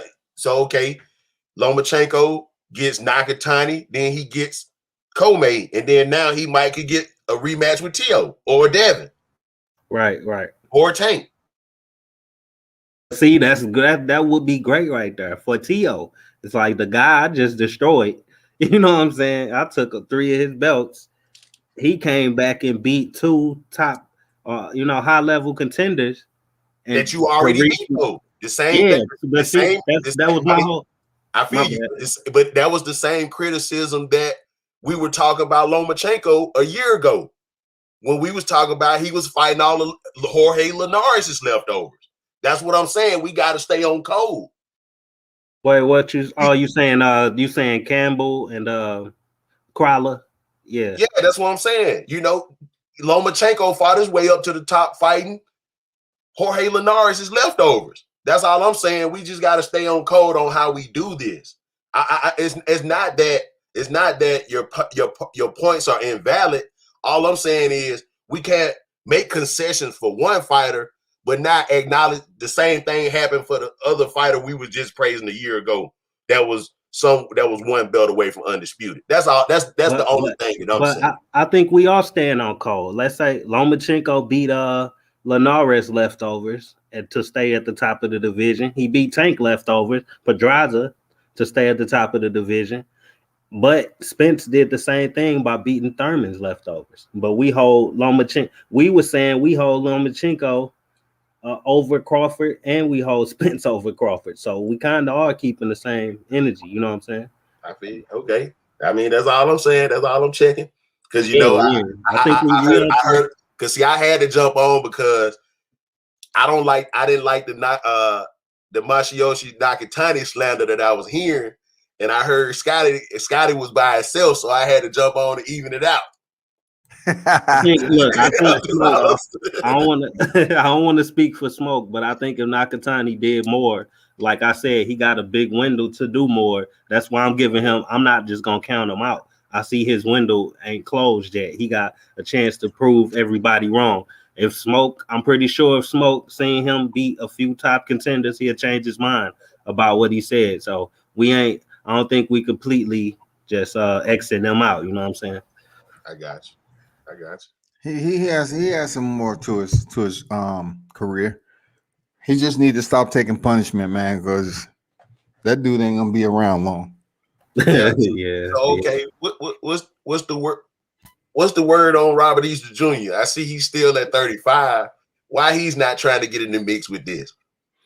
Man, I don't know what's going on with Bunny, man. I tried to. I was supposed to be in their camp, but that fell through. I don't know what the hell is going on with that, dog. Because Robert still has left in him. He still has some fight in him to make a title run. I just don't know where his mindset is right now. You know, because Mike Garcia took his 135-pound belt, so it's time for him to challenge for something. Let's see a big name, something. I thought he's at 140. I thought he moved up. Yeah, they still got him in the 35 rankings though. Yeah, they got him in 35 rankings, but they at one point in time they say he moved up to 40 though. They must have changed their mind. Right. Maybe he moved back, or I don't know. Possibly. He been quiet, so it's hard to figure out. Robert Easter can box too now. Yeah, that's why I threw his name in there. You know, you still got Bunny, you still got our guy Mindy. Mindy, yeah. Yeah, I know. Mindy, yeah. I don't hold those them UK guys. I don't hold no stock in those UK guys, but you know, you got your Lee Selby's, you got your James Tennysons. but you know, I don't put no stock in those guys because I saw Mauricio Lara do the Warrington. I was watching that live. Oh man, yeah, that was a beautiful knockout, bro. Yeah, so you know, it's just, I mean, that's all I'm saying. And then at the same time, you know, they got Kambosos at 11 on the WBC, but got Nakatani at 7. That's all I'm saying, man. You know, we still got to criticize Tio for I mean, I know it's a mandatory, but at the same time, you know, I felt like it was better opposition you could have probably took on other than that mandatory. But at the same time, you'll suffice two mandatories in one fight. So I guess that's what it is. Yeah. I'm not mad at a mandatory, especially if it's IBF. Like I know how they be. Well, it's IBF and WBO, but we already know what WBO stands for, so I ain't got to read it no more. So whatever Bob orders. exactly. But yeah, I feel y'all on that, man. Like, I don't know, but man, it's just a lot of ways to look at this stuff because a lot of stuff ain't clear to us. Like these divisions just need to keep moving on. Need to make some big fights. Let's see Comey, Nakatani, Devin Haney, and Fortuna mix it up. I don't care about no Luke Campbell. I don't care about no Lee Selby. And I'm gonna be honest with you, man. Hey, I know it's the other side of the street, man. But after the last performance, man, you know, I'm gonna give Rolly a little bit more credit, but I ain't gonna give him a little bit more credit just for the simple fact that Comey did Martinez like he did, but Rolly did do a little bit better than he did in the Martinez fight. Don't do that. Stay on code, bro. I am staying on code, man. Don't do that. Just because Rolly came in there and called himself quote unquote boxing. Hey, all I said was he looked it a little better. I didn't go all the way out like that. Cause come on, Scotty, you making it seem like I jumped clean off the building, man. I ain't do all that, man. I just put my toe in the water. That's all I did. Garcia. God damn, you vouching for Ryan Garcia, Mr. Capper himself. Who? You. Man, come on, man. You know I ain't fucking with Ryan like that. I know. I'm talking about Ryan Garcia right now. The only thing he deserved is to be held accountable for saying he was going to step in there with Tank and using Mike Tyson for airplay and then turn around saying in his imagination he wanted to fight Manny Pacquiao in an exhibition bout. Like, man, come on, Ryan. Just stick to what you're supposed to do at the 35-pound division and give us another fight, bro. Fight Rolly Romero. Why is Ryan Garcia on, before he's ever a champ, fixating on these sparring matches for money? This is like the second time I've heard him bring this up. Like, what's the deal with this dude? He's planning on leaving the sport early and probably be in Hollywood. So, he's trying to get the most money as possible before he leaves. Bro, he the first Instagram champ we ever about to have. He about to change it around, bro. Like, we about to have Instagram champions now. Like, that's what Ryan Garcia about to pioneer. Or he wants that loss to a legendary fighter like Canelo did Floyd. Yeah, that's not gonna catapult him like it did Canelo do. So he can counter that shit. Yeah. Fight Jake Paul then. Fight some 180-pound I think guy. Jake Paul will knock Ryan Garcia out, man. I don't know. I mean, because Jake Paul walk around at 195. I'm not talking about just knock him out because he's chinny, but Ryan Garcia at 135, Jake Paul like at 190. Punch his chance. I don't know. That's interesting. Well, what other divisions y'all want to see get mixed up a little bit? That's the whole problem with our arguments. We ain't seen. I'll be honest with you. That 130 pound, that 130, that junior lightweight is looking interesting too now. I'll be honest. There's some good fights, but they're not gonna happen. They don't look like they're gonna happen. Sorry, you're gonna be honest. He has that WBA, and then Miguel Burchell and Oscar Valdez winner. Potentially can get Shakur Stevenson if it falls into play like that. That's not Mel Herring. That's not a bad turn. I think 140 is a little bit better, but hey, what scares me is this is kind of what I want to see. I'm about to say what scares me is Bob Arum got control of that division. That's all I'm gonna say. Yeah. This is what I want to see. I want to see a World Boxing Super Series at heavyweight. And these are the 8 heavyweights that I do want to see in the Super Series. If Kali Sauer could possibly pull it off, I want to see a Michael Hunter, a Frank Sanchez, a Philip Hergovich, a Big Baby Anderson, who I saw last night. Hell no. No, he's still a prospect. You gotta have some star power in there, man. He ain't ready yet, bro. Huh? He's not that. He wouldn't be the number 8 or nothing like that. I don't think though. My fault, dog. Go ahead. Because I'll be honest with you, I think he outboxed Joe Joyce. The Oh only man, problem is the World Boxing Super Series. What makes it cool is just that it's champions. And the thing about the heavyweight division, first off, there's only 2 champions for real. And then the other part of it is those guys, the best of the best at a heavyweight, you gonna need 9 figures in order to pull that thing off. But I Like you wasn't need talking the major best. bread. I wasn't talking the Let's best. just wait here. I was talking I to want to hear I was Rich, man. talking to just leveling it out like that. Because yeah, it's a lot of guys getting hype in the heavyweight division, but they're not on the main stage. That yeah. world, Get these that guys super to mix series, it up. that That's super series could catapult them. That's all I'm saying. yeah. These Like, guys need to mix it up, bro. Like you they need to know mix it up.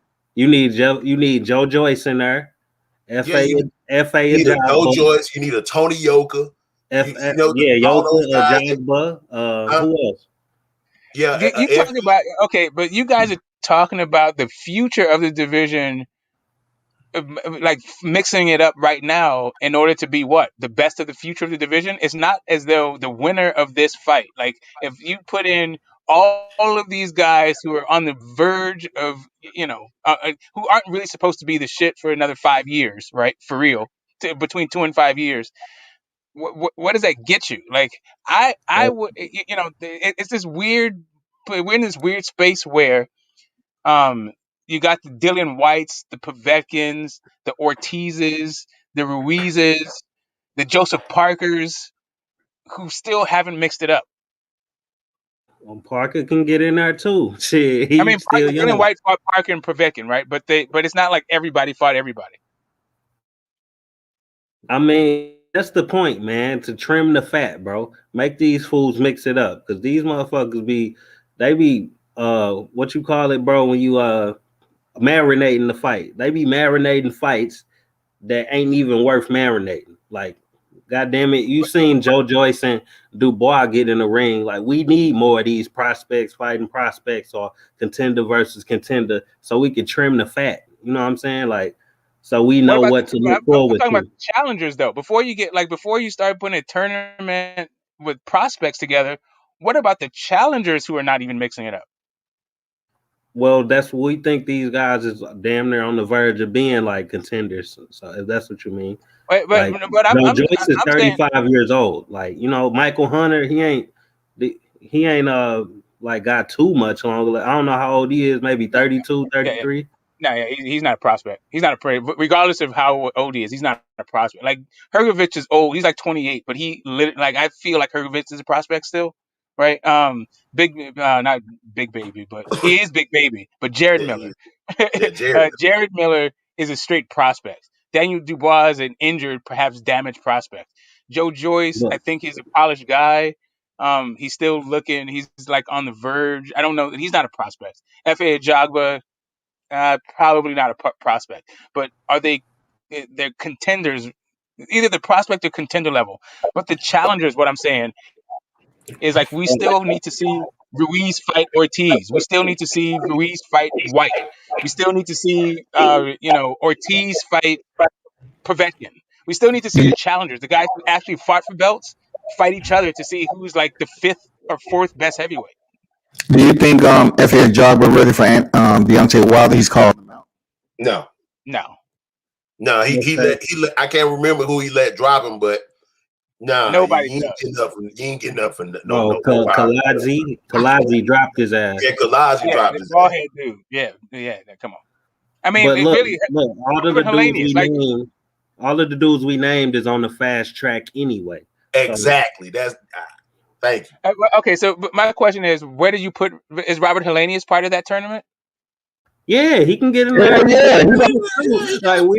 Heavyweight is thin, so we'll take any of those He fringe can get in there. contenders. He can get in there. Mahmoud Char, he ain't fighting nobody. He can get in there.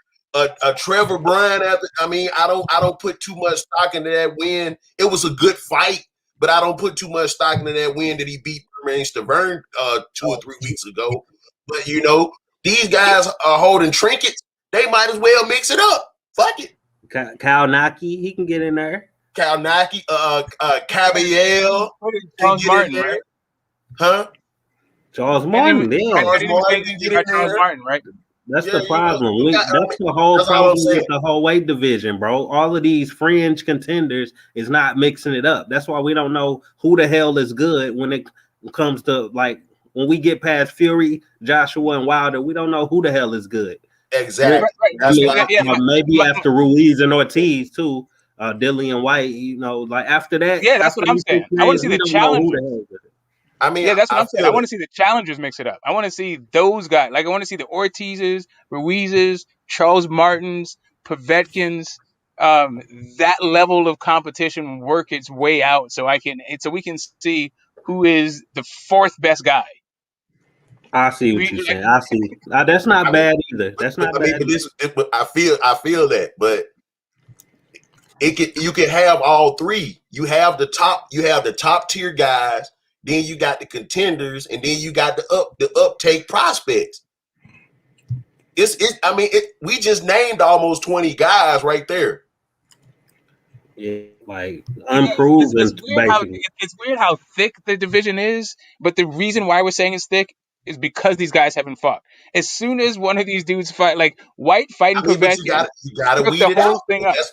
That's the only way we can weed it out. If you have a Yep. super series with those guys in it, then you still got the contenders mixing it up, sorting it out, and then you still got the top tier guys that are either have a trinket belt or are actual champions mixing it up.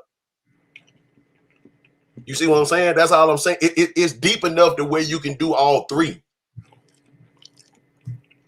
Yeah, like I said, we just named like 20 guys. Okay, you're finna get an Otto Wild and Dominic Brazil this weekend on the AB undercard. I mean, on the AB co-feature. Those are two guys right there. Yeah, see, I guess them the type of guys Smoke rather see in there rather than the guys that's like prospects. He want to see like more like contenders or somebody who done lost to a champ already, I guess. But I don't got a problem with that either, as long as we like trim the fat from the division. Yeah, that's what I'm saying. I mean, we gotta trim like you gave me the good term to do it. We gotta trim the fat because otherwise you're gonna have guys like Mahmoud Char, Manuel Char, who's just sitting on that WBA belt and ain't fought nobody in 4 years. He's just sitting there. Yeah, like the best guy that should be in there is like Kaunaki or Ortiz. Yeah, you know what I'm saying? Can't even put Kaunaki in there after Hellenius got him out of there, and then we didn't even name Bogdan Dinu. You got Dinu too. Miss said Jarrell Miller. Yeah, huh? Miss said Jarrell Miller. Come on, man. Jarrell, right. he gonna knock everybody the hell out. Come on, man. Give him a 4th, 5th, 6th, 7th chance, man. Come on, man. He deserves another chance, I guess. Like I don't know. I guess he ain't even been back in the ring. He's in the testing pool right now. He's getting tested regularly. For me, as long as Povetkin is still fighting, I'm not going to be like Big Baby Miller needs to be the poster boy where we draw the line. At some point, I guess somebody's going to have to be the sacrificial lamb. But I feel like there shouldn't be one guy who's being held accountable when so many guys are slipping through the cracks. Especially since the testing is not even uniform. Like the rules aren't even uniform around the world yet, but it's supposed to be a world sport. I don't know, man. Like it sucks. I want people, like, especially when people's lives are on the line, but it doesn't seem to be the consequence. Like there doesn't seem to be any sort of deterrent for people to not cheat with PEDs. So that it is just what it is. You know, I just noticed these divisions like 160 and higher, they looking weak as hell once I think about it, bro. Like, to me, man, it's heavyweights. And 154, actually 154 is shaking itself out pretty good. 147 still has a bunch of fights. 140 still has a bunch of fights. 135 is young. If those guys can make the weight for the next couple of years, that could be cool. 130, Jamal Herring, Burchell, Shakur, Tank, that's cool, but those guys don't really seem to be in a hurry to fight each other. There's no urgency there, so it's just hard for me to get up for it. 126, they're on some bull. 122, like the Japanese guys are all right, like the monsters. I like to like nobody's calling out Rigo though. I like to see No, the we know Rigo that. fight. We know that. Come on now. You know, Yeah, uh, I mean, because Rigo technically is Monsters mandatory. Yeah, he WBA regular, right? Yeah, I mean, he WBA World. You know, Anui is WBA Super. Yeah, yeah. Well, But the world is a regular, Well, yeah. Oh, yeah. My bad. Yeah, you're right. And then I mean, and we then got some good fights like that. Yeah. Yeah, that Rung Visai, Ioka, Monster, all that's cool. Gary Antonio. Gary Antonio. Yeah, all that's nice. Like I like to see those kind of things, like the little dudes. Yeah, that's cool. There's some smoke down there, and those guys actually are mixing it up. Like I'd like to, the Estrada versus Chocolatito. That's great fight. Ioka and Rung Visai waiting in the ring, so we got rematches and trilogies and undisputed and all that. That's cool, and those guys can thump. But there's not really. Yeah, right. So yeah, there's good fights. They just don't have the publicity on them. But that and also, the defense of it. Like we were just watching Castano fight where Castano versus Teixeira. Like Castano uses head for defense, and it's just hard for me to get up for guys who don't protect their own heads. Like defense to me is a very important aspect of the game. So like the Iokas of the world, I don't know. It's still smoke down there though, regardless of their defensive. And then at 26, the best fight that could be made at 26 is Gary Russell Jr. and Emmanuel Navarrete. That's the best fight that could be made right now. Yeah, and that's never gonna happen. I'm just saying. Emmanuel Navarrete. Yeah, that's the best fight. That's the best fight that can be made at 26. Huh? He's at 122 of Navarrete. No, Navarrete is 26. No, he just moved up, homie. He's 26 at WBO. He's 26. Has he picked up the WBO yet? Who he beat? I think I don't know. According to the rankings, he's the WBO champion at 26. Yeah, he picked up Shakur belt. I know he moved up, but they had him still in the rankings as old division where he beat the shit out of Dog Bay twice. But hey man, don't talk about my boy Dog Bay, man. You should never step back in there, Mr. James Tony. Naho. Yeah, my boy Dog Bay, man. Yeah, Dog. Yeah, man, that was like everybody got real excited about that Dog Bowl. Then he ran into Navarrete, and it's like he got set up. Hey, Navarrete is a bad dude, though, man. To this day, Navarrete is a bad dude, man. Yeah, I like Navarrete, but he not beating Gary Russell Jr. Give me Dog Bay versus Gary Russell. Fuck it, man. I watch. No, man, you can't feed Dog Bay. Hey, look, man, y'all ain't gonna keep feeding my boy Dog Bay like that. Dog Bay was feeling himself though, man. That fool, he was moving to UK. He was definitely a guy a little bit big for his britches, but he's got all heart. He wouldn't give up. Yeah, because I'll be honest with you, I like to see King Tug Nyambia versus Navarrete or somebody like that. I like that. You know, and then like I said, I don't put too much stock in them UK guys. You got your Kid Gallahan. Who else? You gotta please feed Galahad to Naho. Please. I want to see the shit get beat out of him after that boring ass fight he gave us with Warrington. Like if you in a boring fight with Warrington, there's something wrong with you. Yeah, like, for real. You got James Dickens. That's who I was thinking about. Then they got to feed somebody to Michael Conlon because Michael Conlon on the come up in 22 and 26. So you got to feed him somebody. Yeah, so they're gonna have to mix it up. Listen, I appreciate the UK fans. They're very passionate. They watch their boxing. They spend a lot of money on boxing. They deserve it. I feel like what UK fans put into boxing doesn't give them back. But all that being said, they're fighters, man. Like these guys, like I think that there's something fugazi going on. Like the competition seems to be something weird where you can use PEDs and nobody finds out about it, and maybe you can train with it and it's all good, and you can fight guys and get all this publicity and still, get exposed by nobodies from Mexico. Like it just seems odd to me what the hell they got going on. So while I appreciate the fans and all that stuff, I'm not really appreciating the product. Like Exactly. Because let me see who if I had a favorite UK fighter right now. I'm trying to think who it really would be. And my favorite is Ted Cheeseman. I don't care what nobody say, bro. one of my favorite UK guy is Taylor. Taylor. It's not even Taylor. It's not even Taylor for me. I like I like they British level guys, bro, more than I like they world level. You like Cheeseman at 54 like that for real? To Ted Cheeseman, bro, he gonna put his head down and bang every time. I feel like. But I'll take him and a Tim Tszyu right now, and I know Tim Tszyu will get him clean the fuck out of here. Excuse my language, but yeah, you think Tszyu rolling like that? I do too. I think Tszyu got momentum on his side right now. Bumping, man.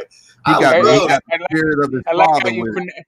I like how you pronounce the T in his last name, though. He hasn't actually done enough to pronounce his name right.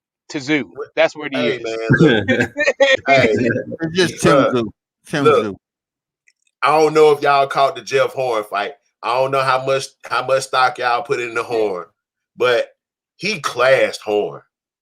He beat Horn but worse than Crawford did, man. He did him worse than Crawford, for real. Him moving up to 54, man, got smashed like that. That's just disappointing, man. And then 54 Oceania title? Huh? For the Oceania title? Well, I don't know what title it was. Y'all better WBO Oceania title. Oh, okay. The Oceania title, man. Better respect that shit. The WBO Australia title or some shit like that. I mean, but 54 is nice if they shake it up. The 54, I love they matchups for like the past 4-5 years, period. Yeah, 54 is about to be done, man. That's like Castano is about to get his ass tore up. Like that's not even. I think his heart and maybe his chin carries him to the final bell, but not his skills. Who you think Fundora is gonna fight next? I think he closing in on Charlo for real. Come on, man. Ain't no man. Charlo fuck him up. Man, I'm gonna say it like this. Start him, bro. They don't need to throw him in there with Charlo. Look at the Daniel Lewis fight, who was 5'10", a reach of 71 inches. He touched up Fundora, and then Jamonte Clark actually beat Sebastian Fundora, but they gave him a draw. He stepped in there with Charlo, he get fucked up. Right. Yeah, I do remember that Clark fight. Hey, but look, I can see them matching him up with Laura and get Laura ass out of there. Hey, Laura, I agree. That might be the one. That might be the one they target. Laura Classic. But Fundora fighting Laura, man, god damn, that height is incredible, man. But Laura will class him just off the fact that Fundora has slow feet for him to be that tall and that small. He has slow feet. All Laura will do is just stand in the pocket with him and turn him, and he'll outclass him just in the pocket, just turning him because he has. You know, Fundora can box on the inside, man. Yes, he can box on the inside, Scotty, but it's just like Canelo. Anybody that can fight Canelo on the inside and turn him because he has slow feet will negate a lot of the stuff that Canelo does. That's how come Canelo won't fight anybody that's not anybody that's going to stand in front of him, or he's not going to fight anybody that's super athletic. So what about Erickson Lubin? He ready? I was just going to say Lubin, right? I was just about to name Lubin. I'm looking for Lubin with a comeback fight that's worth, that'll be a good fight for Lubin. Lubin versus her, but Lubin is also Lubin did not look good in his last fight, though. He seems like he's got something missing, and I don't know what's going on with Jarrett Hurd. He's literally missing. Like Smoke. They moved around, man, all the way to the 10th round, and Lubin still got hurt once they started to go. He got hurt by a Goucher, man. That's a damn. Yeah, I'm saying Lubin. It seems like it also seems like he's lost in fights. Like he don't know what to do. He doesn't have a game plan. He gives up his attributes. He seems to be all potential and not really working it. Like he hasn't just put it together yet. I feel like he's the future, not the right now. But 154 was cool. I don't know. It seems now that Charlo seems that like the Rosario, Charlo, Jared Hurd carousel, I think has just played itself out. And once Charlo unifies, there's no real reason to like stick around for a Jared Hurd fight or a Lara fight or I anything think like that, or Erickson Lubin fight. I think them fights is still like you just never know what's gonna happen at that weight, bro. A lot of people lost to people you ain't think they was gonna lose to at that weight. Like if Charlo fought J Rock, if he fought her and Laura all back to back, I would not be mad at him. And then that would have to be coming off a Castano fight too. So that's 4 fights he got right there. Yeah. And then Scotty. Yeah, but I mean, yeah, Scotty. I don't know. I feel like go ahead. Go ahead, Smoke. No, I was just gonna say this. It seems like you're just kind of babysitting the division at that point. No, that's what we want. We got a clear number 1 guy, and he taking out all the contenders or whatever. That's how we want it to be, so it won't be so much confusion, right? Because you got these guys that like Crawford, he got all the belts or whatever, and then he just dropped them all. We restarting, and we gotta do this whole thing over again. I'm tired of that. I want to see somebody hold on to him, and then clear out the division, like really clean it out, not just beat the champions, clean up all the top guys that's left too. Nobody been doing that. Usyk didn't do it. Like nobody doing it. Yeah. It's just like this. It's like if Charlo becomes undisputed, and because 160 is so thin, I would like both Charlos to move up. Let the new Charlo reestablish the division. Let the big Charlo go in, because everybody who was the cool fight at 160 already left them there holding the bag, basically. Yeah, go up there, fight those 168 guys. Let your little brother come in and fight the 160. He already did his thing. Let Spence do his undisputed thing in the next 2-3 fights, and then he move up to 154. It just seems like I don't know. Like, why hang around for Lubin? Like, Lubin, like, I don't know, man. Hurd uses his head for defense. J Rock, you hit him on the chin. He's a different fighter. Yep. I don't know. I mean, you not only is a lot of things, Smoke, but come on, what are you talking about? A different fighter? What do I mean by J Rock? He knocked out. Goddamn, he is talking about. Yeah. I'm saying before. J Rock is a different fighter. I'm saying Jared. Oh, okay. I'm saying just like Mike Hercules Weaver. He looks real good. He's got all these moves, and then you touch him on the chin, and then he seems like he turns 10. I don't know. He just seems like a different guy, or even like anyway. I'm just saying the guy don't like to get hit, and it seems like all of his skills go out the window afterwards. This is what I like to see for Fundora, though. Just in the next 2 fights, I like to see him get a Goucher or a Trout. Just somebody that's gonna make it ugly for him. Do you guys remember or know the guy's name? Trout. I mean, even though Trout, he's old and he's over the hill, he's still gonna give you a difficult fight. I know he's slick.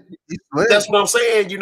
Sebastian Fundora needs to see that before he just readily goes in there with a Charlo or somebody on that type level. He needs to see a slick fighter. You guys know that UK fighter that kind of looks like Fundora is also 154 and tall as shit. Gives up his weight give up his height like Bunny. They almost look like they even like sort of look like the same in the face. Maybe his last name is Ali or something. He fought on the I want to say it's the White Povetkin undercard. I'm trying to think who you're talking about. Cash Ali. I'm just looking up. Is that what's his name? Felix Cash Ali is the guy who bit him. That's the guy who bit. Oh yeah, I'm tripping. Maybe you talking about Felix Cash? I don't know. That's the only guy I know at 154 from over there is Ted Cheeseman, bro. Yeah, man. Hurd. I mean, you got Hurd, then Rosario. You still got your boy Tony Harrison. Erickson Lubin. and then you got Trout and all those guys. Then Top Rank got a guy Troy Williamson.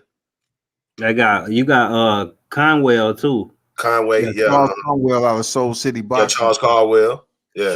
Salute Bad News. Yeah. I don't want to forget nobody. I know you world renowned, Scotty. They might come for me in the chat session by not screaming them out. So No, we good, dog.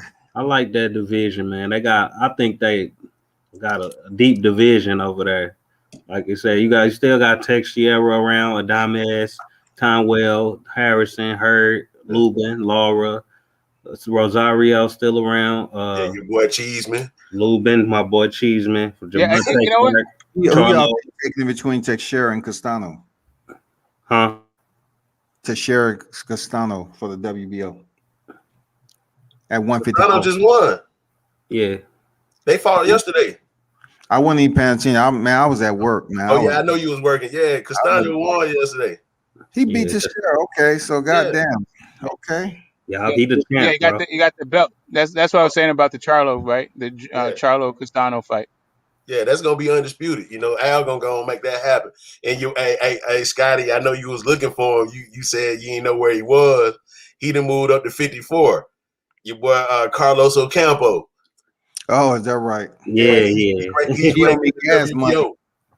He owed me gas money. I drove all the way up to Frisco, and Errol knocked him out in 1 minute?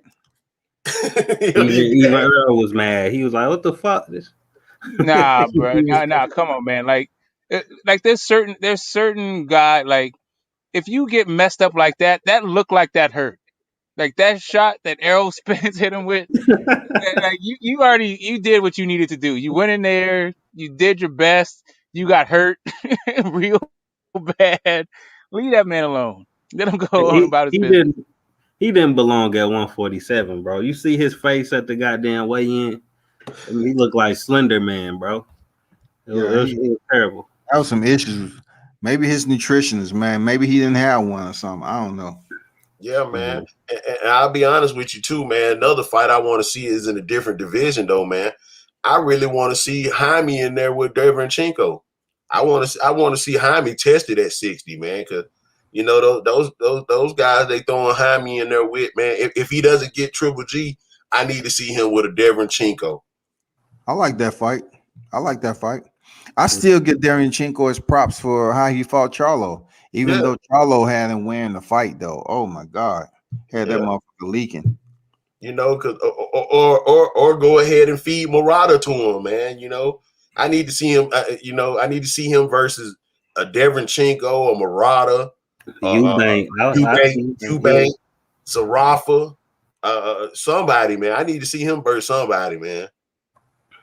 Yeah, that Munguia, I don't know. He just seemed green, and that's Saddam Ali. First off, Cotto was done. He got shoulder injury, so Saddam Ali being an oversized guy, getting that belt, that was just a disgusting display. But I don't think Munguia is ready like that. Like, he just got a belt off of a guy who shouldn't have had a belt.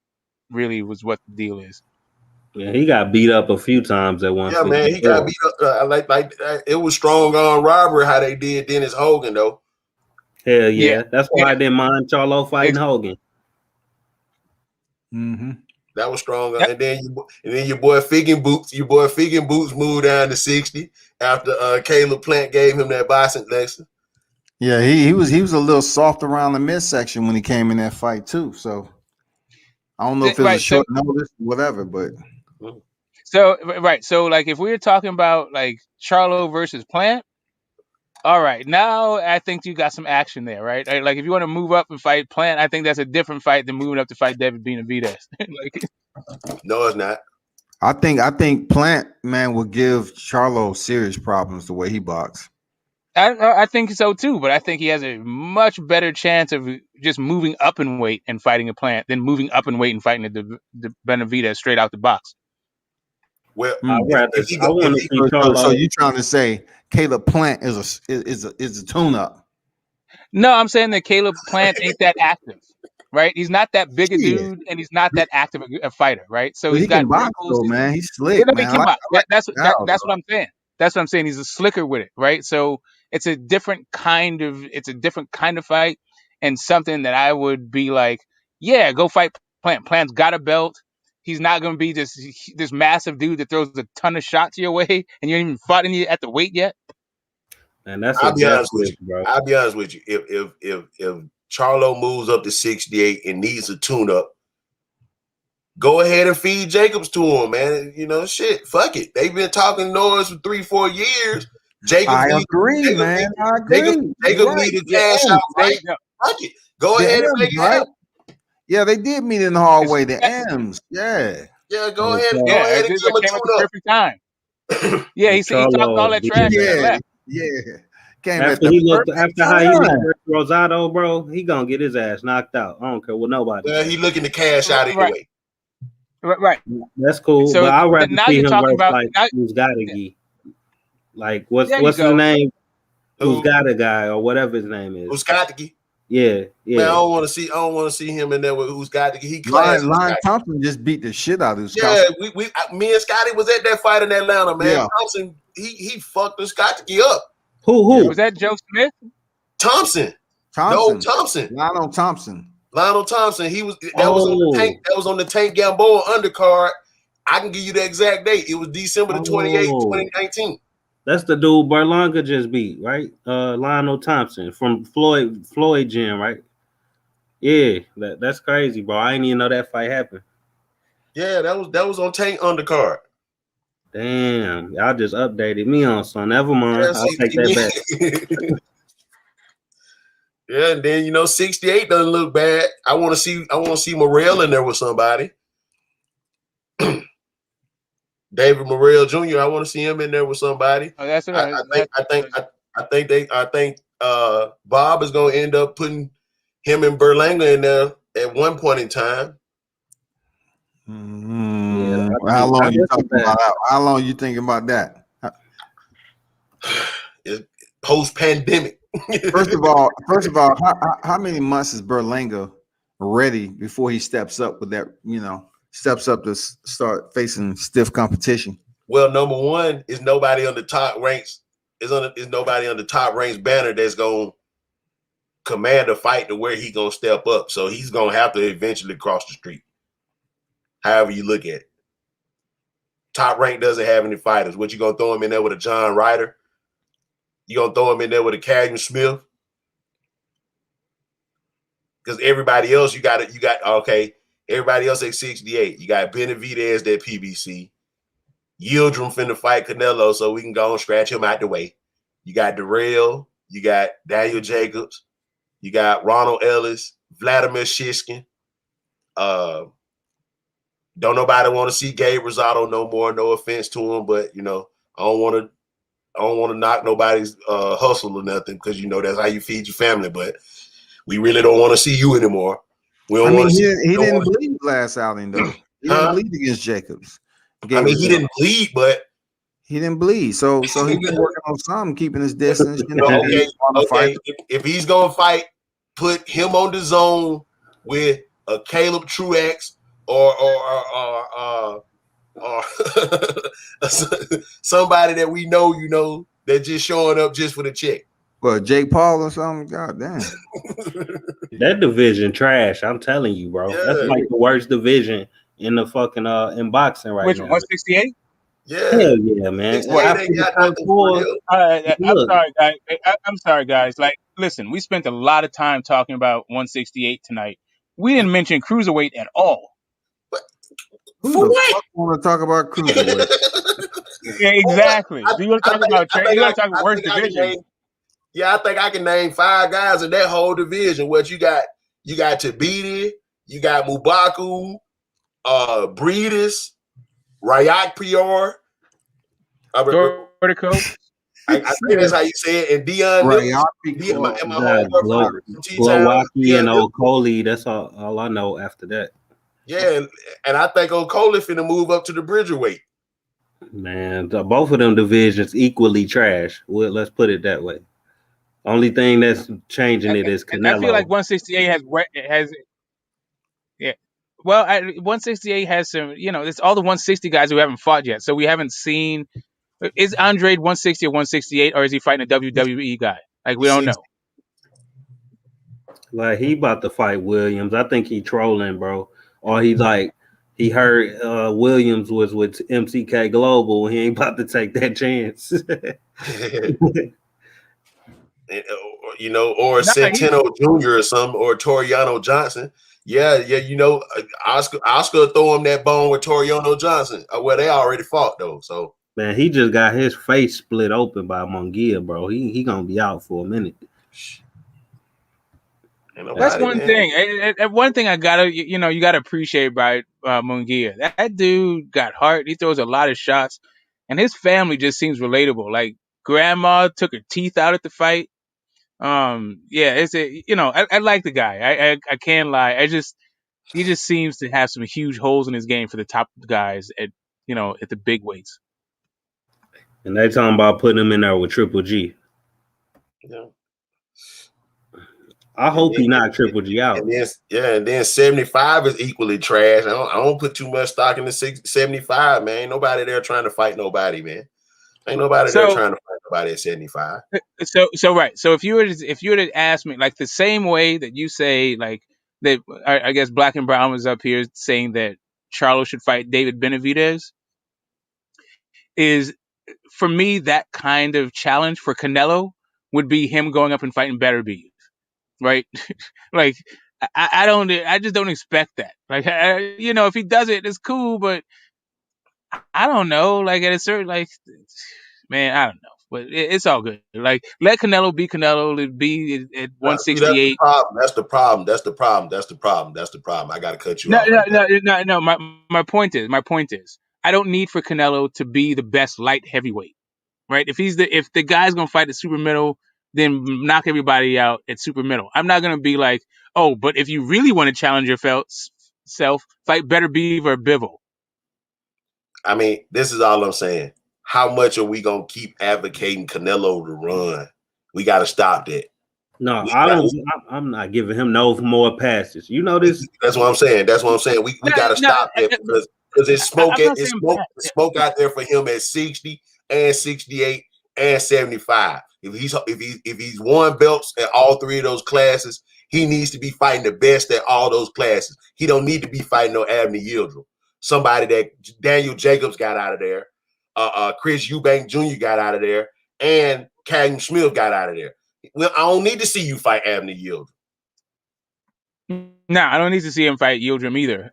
I would prefer him fighting David Benavidez.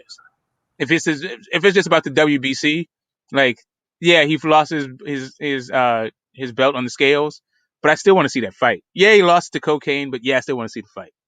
Yeah, he's not disciplined and all that stuff. But this is what I'm saying. I need to see. It's 5 guys I need to see Canelo fight. I need to see him fight Caleb Plant. I need to see him fight Billy Joe Saunders. I need to see him fight a Dimitri Bivol, a Arthur Beterbiev, or a Demetrius Andrade. Anybody outside of that, I don't want to see you fight. Or Benavidez. 6. Look at who you name, bro. Look at who you name and think about who's the best opponent between all 4 of them. You didn't put Charlo in there. No. I'm saying who the best opponent all of them beat, like, between each other.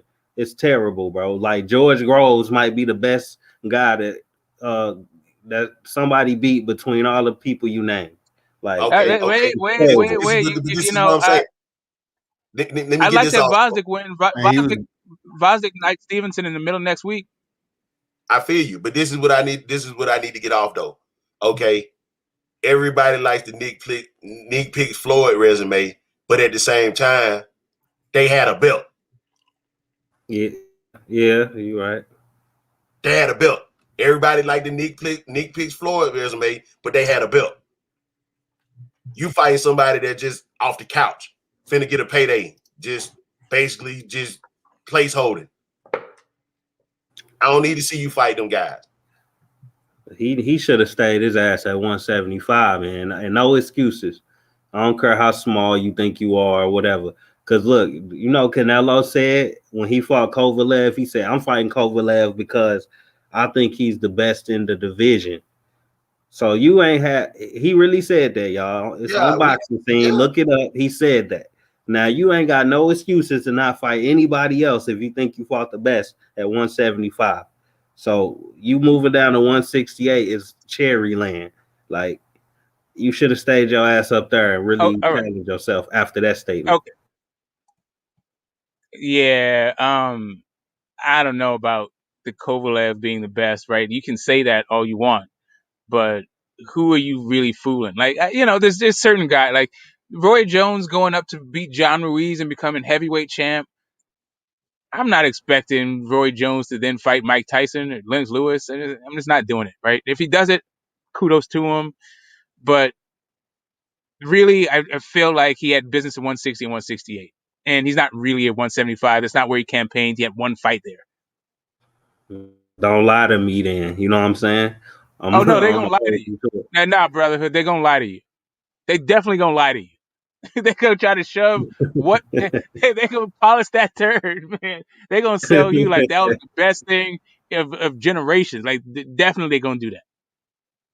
Bro, I just wish he stayed at 160 at least, or to let 168 like gain some steam, or you know what I'm saying?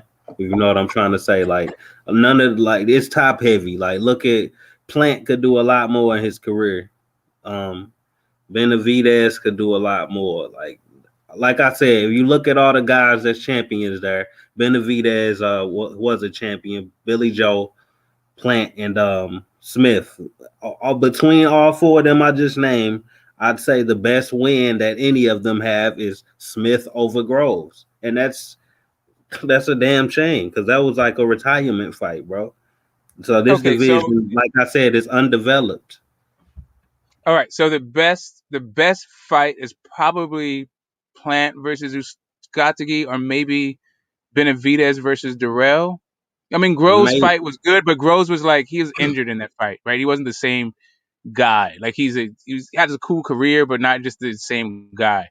And then you got Daniel Jacobs beating Derenchenko. No, that wasn't even that 160. That was 60. No, he beat Chavez. That was his best win up there. Yeah, Chavez. And then when they okay, you're just talking about at 68. So it's probably Durrell versus Benavidez, or the George Groves. But George Groves was just hurt. Like he's probably the best name, but the better fight was probably the Durrell fight. Probably. Yeah, then don't nobody want to see Lemieux. Don't nobody want to see Spike O'Sullivan no more. Don't nobody want to see Jacobs after that Rosario shit. Yeah, like, and he damn near top 5. Like we naming guys that's like after the top 5, it's Jacobs, Lemieux. It's goddamn you about to get to your Durham when you get to 8. Like it's terrible. Yeah, and then you got Ronald Ellis at 8. Hell, you got Ronald Ellis at 8. Terrible, bro. That's why I'm saying that. Like once you get past the top 4 or 5, it's literally terrible. Like I don't rank Jacobs up there for real. Like he ain't did shit at 168, and then when he get a fight with a middleweight at 168, he looks bad. Like it's bad, man. I'm telling you. I mean, really, Jacobs is living off of Peter, Kid Chocolate, who's doing like Bible studies right now, right? Yeah. I mean, he looked okay. People say that he won the Triple G fight. I don't think that, but I think that is probably his. He did a good performance against the best opposition, but his career is basically the Quinlan fight. Yeah, well, and then at the same time too, I kind of threw I kind of threw Jacobs to the side with how he did Andre Rozier. So I kind of I threw him to the side then. Yeah, he went Hollywood, man, trying to talk about I'm getting M's to Charlo and all this, and drop his trainer, and now he dating the Russell Simmons, whatever his daughter is. Angela. Yeah, Angela Simmons. Yeah. Yeah, man. It's just I don't know, man. That's the New York state of mind, man. Listen, you got to get that bread. He does get hit in the face, but he doesn't show up to win. Like he doesn't. To me, he mails it in. He's flipping burgers in the ring. Like it's just a job. Like I don't know. Bro, even the Derenchenko fight is like smoke. He even bought some new teeth. Yeah. Hey, Scotty, I see you been on here 6 hours, bro. Hey, Damn. man, what we think AB gonna do this weekend, man? All bullshit. He's gonna Yeah, AB is part of this new vanguard of fighters who are going to try to win fights without throwing punches. Like Huey Fury actually threw some punches in his last fight, but yeah, this whole idea of like Lard just can turn a guy and beat him. Like Lard needs to throw some shots. AB, he's great at building up a fight, but then once he gets in the fight, he doesn't throw his hands and he just shakes his head. I got you, man. Who we got? Burchetta Valdez this weekend. Burchell Valdez is they're milking that. They're milking Burchell. I feel like Burchell needs to be way more vocal if you're gonna start hating on Tank for not fighting him.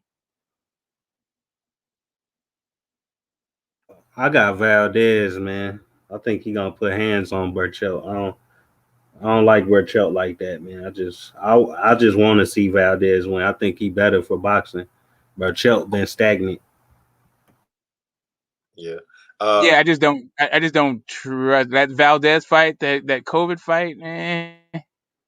I mean, Burchell's COVID fight was even worse, but it was at least at 135. It was at a different weight, but I don't know. I don't see it. I think that Burchell is going to rip that dude to the body, something nasty, and probably stop him.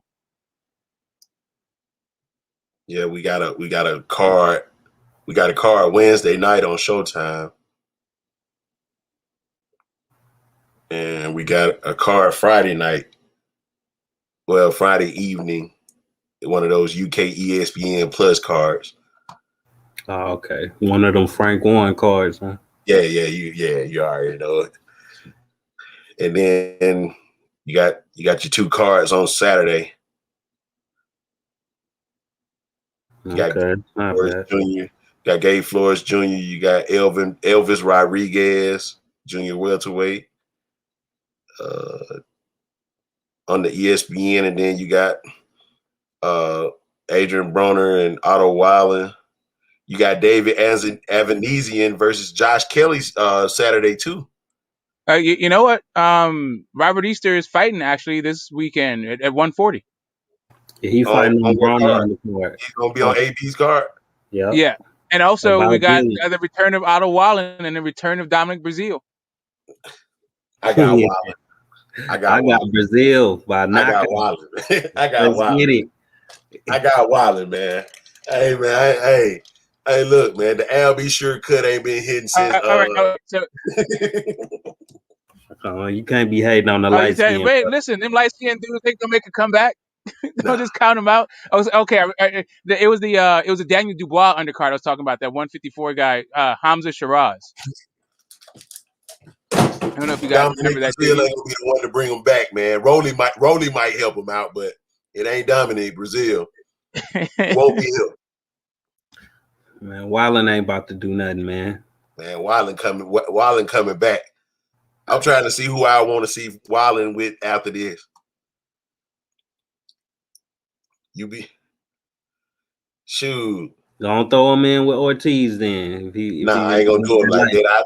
I throw him in there. I throw him in there with Hellenius or something. Shit, I don't know. Hellenius might get him too. He got to show me something. Come on, man. Hey, look. Robert Davis is coming back too this weekend. Kanaki win all that. Let's just go ahead and put that out there. Kanaki win all that. Gerald Washington ain't either. Look, Kanaki, it's crazy. It's a triangle theory. Like Kanaki got knocked out by Hellenius, then Gerald Washington knocked out Hellenius. Like, man. Yeah, Gerald Washington don't look straight shook in that last fight against Charles Martin. It's like they had his daughter tied up in a basement somewhere. Like if he tried to win, that was it for her. I don't know. Like Washington looked. That was the worst performance I've ever seen that dude put in. And against Charles Martin too. Like, what was the intimidation factor? I didn't get it. Martin power. Martin got power, bro. He got hit upside the head a few times. He was like, I don't want no more. Listen. Wilder got way more power, in my view, than Charles Martin, and Washington fought a way better fight. Way more confident. At least tried to win. Yeah, you're right. But then until that right hand landed, Wilder didn't land no right hands before he was doing what he was doing. And when he did land it, you see it was over quick. Hey man, I've been watching that But right hand since the 5th grade, so you ain't telling me nothing. yeah, man. You You know, what you I tell anybody. Yeah, I tell anybody, man. Wilder's best knockouts didn't make TV. Oh shit. I'll just be honest with you. Like you was what you went to school with Wilder? We grew up together, bro. We grew up together. We graduated together. We played high school football together. I coached Marcellus, his younger brother, on our state championship team at Central High School. So yeah, man, I grew up with them guys. I grew up with Deontay. Oh man, you saying no bombs? All right. Okay. Wait. Okay. Wait. Grew up with Deontay? Wait a minute. Wait a minute. You are the very first person I've ever heard say this. Right? Yeah, So I got questions. like Scotty knows. Yeah. Yeah, I mean, Scotty just never, he didn't put you on Front Street like that. So now that you've said something, if you don't mind, just giving us your insider view on what you think is going on. Do you think that that Wilder has something for Fury? Do you think Look, man, that like he's a guy that comes off half baked, or what? What's your impression on what is going on right now with this guy? I just want to see the third fight. Yeah, I mean, I'm with you on that one. I just want to see the third fight. All I know is the third fight is gonna go like Hearns and Hagler. Third fight is going Hearns Hagler. You know what? Like I'm telling you, man. I don't think third fight is going Hearns Hagler. Let's go. Let's see that. Let's go. You say Hearns Hagler. I think Wilder's gonna come in there and purposely get disqualified. He's coming in and he's going for broke. I'm telling you. I think he's gonna go in there and like try to choke Fury out or something crazy, bro. That's what I'm telling you. I don't think he even gonna fight why he's supposed to. Like, I think he gonna go in there looking for a murder case or something, man. Like, if he elbow, low blowing, like I think he gonna go in there and just go crazy. But I believe on everything he's saying, because I don't look at him as no lying dude. I don't think he gonna take it that extra mile just because he mad because he lost. I think he a stand-up dude. I believe him. Yeah, I don't believe he's lying. Like whether or not he's correct in his opinion, that's a different thing. But I don't think he's lying about it, right? And I think that for some reason people don't give themselves that kind of respect, that they don't know what the hell they're talking about, right? It seems like people just believe that they know what the hell happened, even though they it's clear that nobody knows, outside of Fury, and then and then what you feel like happened. But I definitely don't think that Deontay Wilder is just making this up out of whole cloth. In his head, I think he's justified. He is justified in what he's saying. Yeah, bro, because everybody said. I was going to say, everybody said as soon as he boxed somebody that know how to box, he going to lose. But apparently everybody he boxed know how to box better than him at the same damn time. Exactly. So it don't make no sense. So when he got in the ring with Fury, he got it, know how to box, and had great head movement, just like Spilka did. They eventually got their ass knocked down, just like everybody else, and they went to Plan B in the rematch. That's just how I look at it. And this is what I'm saying. This is what I've always said, and this is what I'll always stand on. So you mean to tell me pillow-fisted Fury just came out of nowhere and knocked out the most fiercest puncher, arguably in heavyweight history, and you couldn't get Otto Wallin out of there? That you really didn't get Cephas Fury out of there? Your last knockout was what? Your last legitimate knockout was what? Not even what, Christian Hammer, and you got caught cheating in that fight. SS Cunningham. SS Cunningham dropped you. He got dropped by a guy I never heard of in like his 19th fight too. He got dropped a lot. That's Yeah, I mean, here's the thing about Fury. But it's Here, no here's, yeah, suspicion. yeah, all I'm saying is, so you mean to tell me Sugar Hill just as good as a trainer as Emmanuel Stewart? Because that's the only person that can get you some power in one fight like that. Hell no. yeah, all right. So listen, I'm here's really what it is. Like I I'm just appreciate saying. I appreciate what Tyson Fury does in the ring. The guy's personality and his character, I don't really particularly care for. Like I thought he was entertaining. He seemed to be a fun guy, the kind of guy that I would actually appreciate with his big ass pink and pink pants and at the rave and all that shit. But he's done some kind of weird things that just I don't know. He put me off. But the dude knows his way around a damn boxing ring.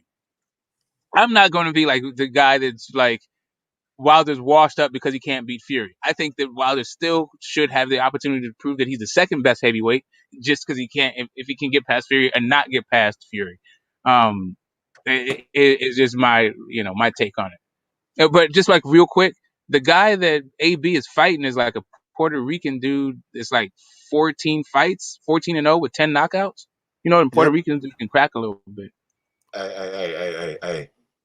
Can man. Mexican, Puerto African. Rican. Yeah, we know Puerto his tongue. Yeah, you know, bro, his mouth game is tight, right? We know he can sell a fight, but once he gets in the fight, I'm just saying, can man. Anybody can get it.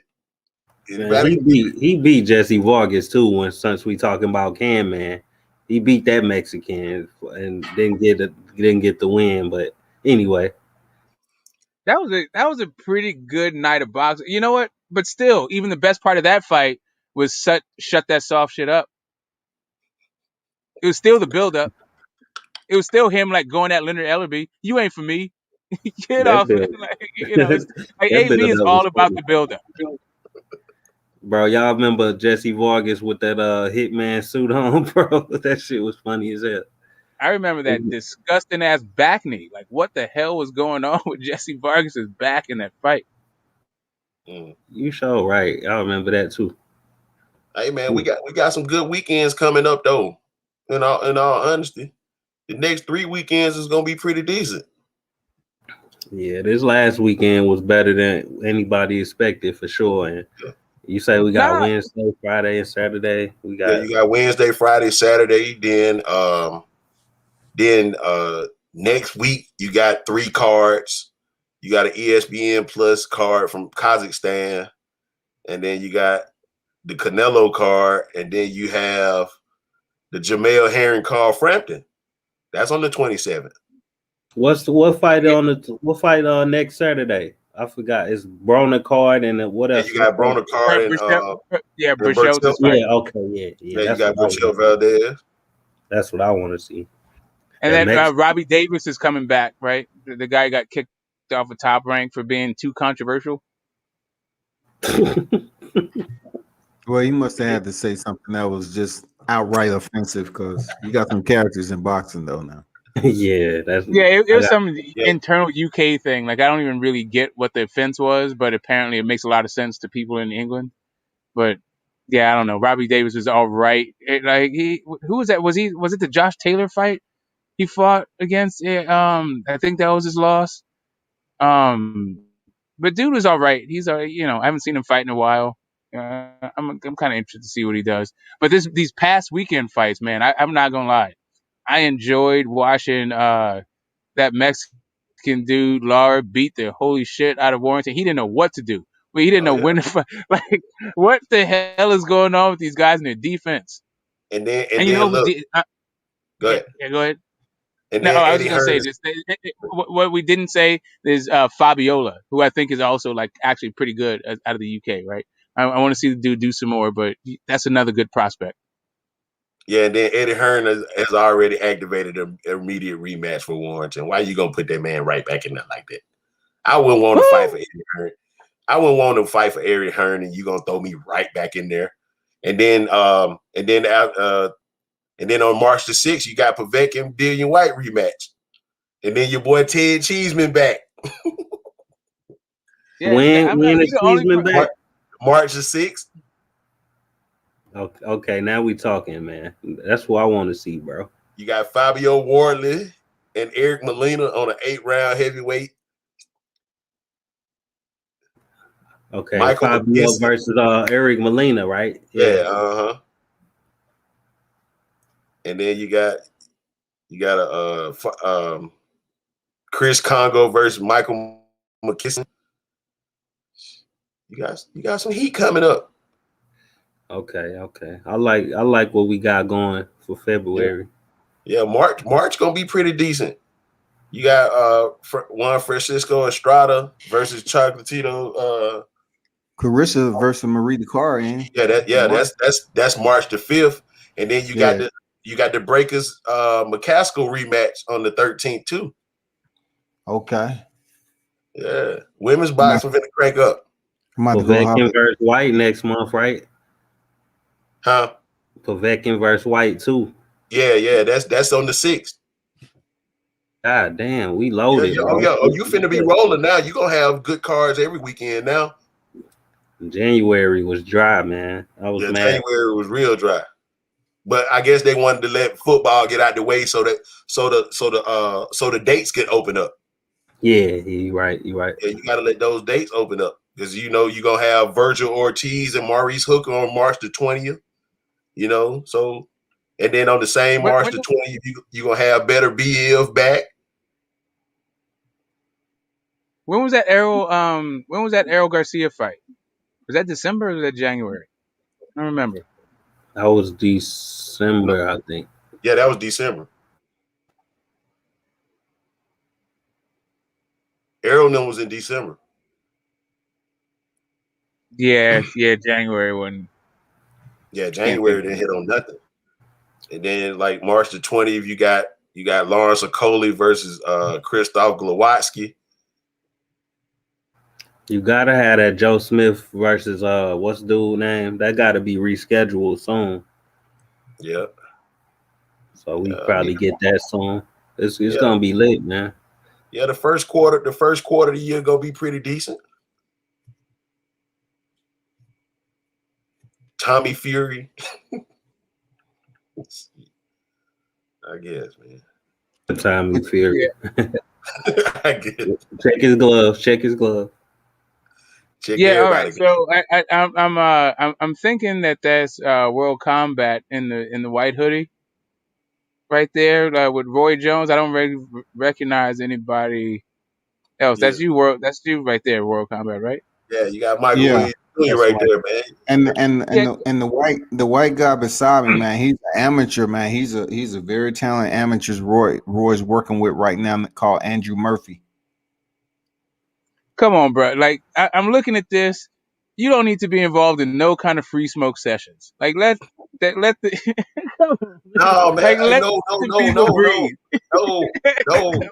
Hey, no. He has to be there. Michael Williams Jr. He's gonna be the prospect. Believe that.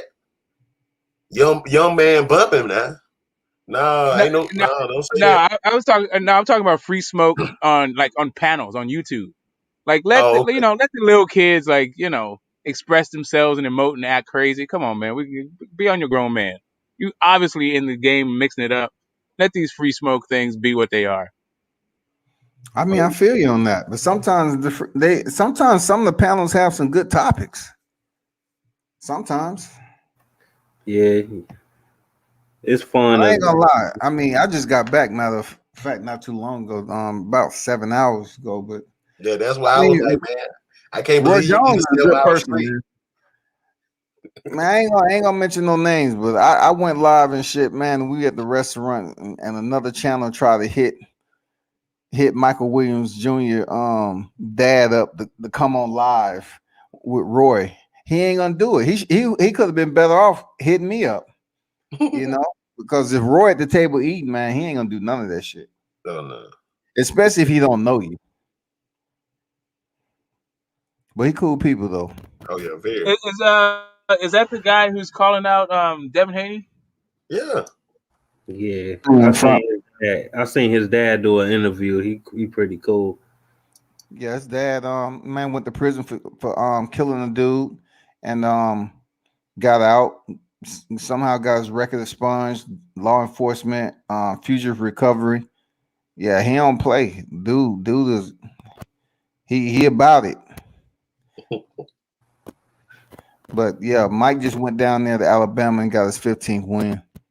Man, look, man, Scotty, I ain't trying to put you to work, but I need to know what's going on, man.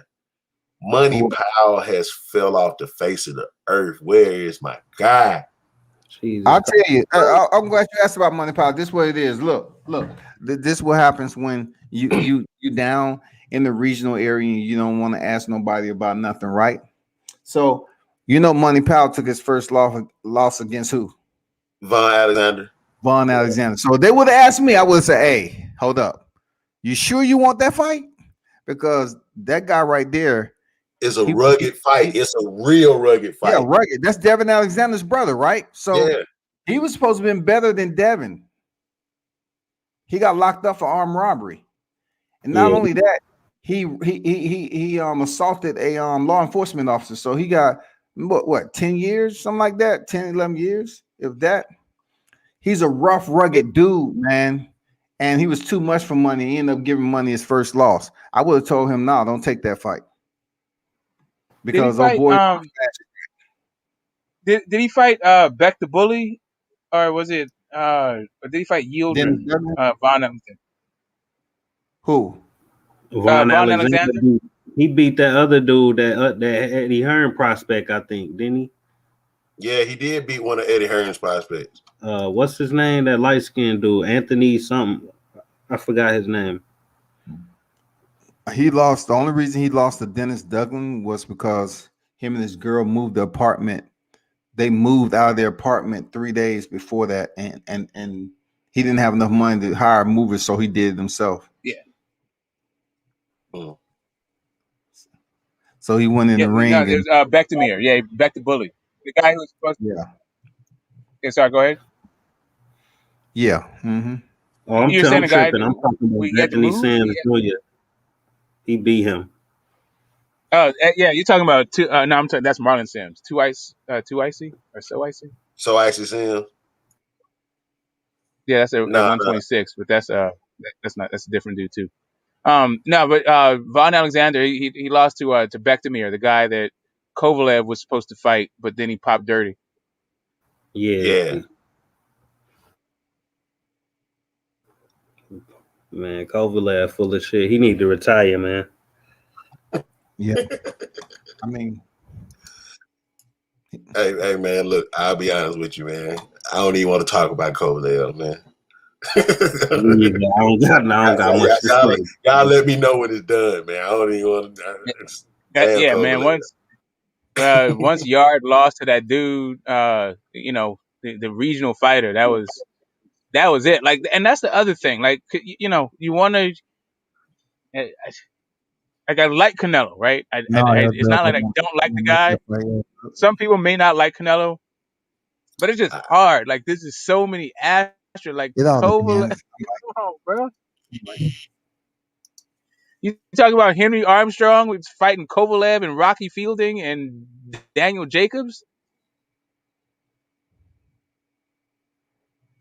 Yeah, man. And everybody look washed at this point. Like, Jacobs look washed versus Rosado.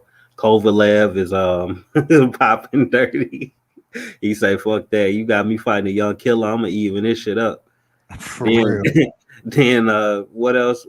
Who else he fought? You just said Fielding. Fielding is like going off the face of the earth. Like, man. He's probably retired now. He just had that belt, man. Cashed out, man. That's what he probably did. Cashed out.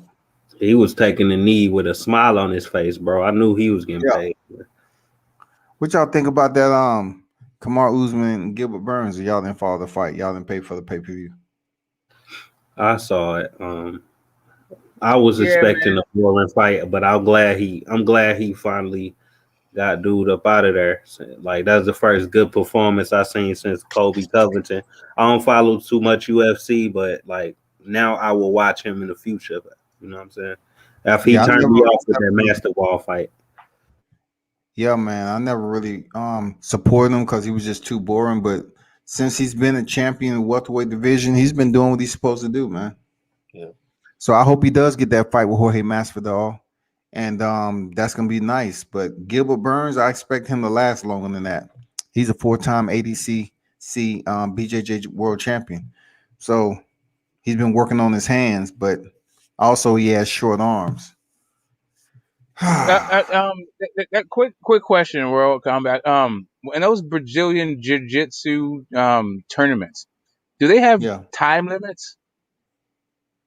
yeah, definitely, They do. All right. definitely And have time then limit. also, But check this out. are they also are they in cages? Oh, go ahead. On the world stage is different. Some of them don't have time limits. It's just the first submission. It's submission only. And then they have the other, whether it's gi or no gi, it'll be on time points. Yeah, it seems to me that that's the thing about, like, if you're gonna go in, On like Tay. UFC is like real weird. Like the idea that you're gonna just like you only have like 5 minutes to submit somebody in a round. That's tough for Brazilian Jiu-Jitsu guys, especially if you can have like the cage to crawl up and all that stuff.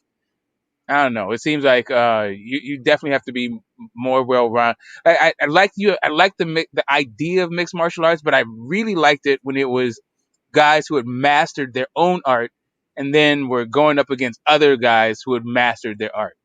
But now it Well, seems like like mixed martial arts is its own kind of discipline where you are kind of well-rounded in a bunch of different disciplines, but you're not really mastered or great at any of them.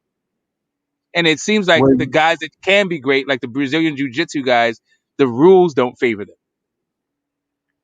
the rules, it absolutely favor them. It's all about how you can break them down. Whether it's your Muay Thai, it's different areas of the body they strike. Now they use more lower leg kicks to slow their opponent down because the calf have very limited, fat tissue.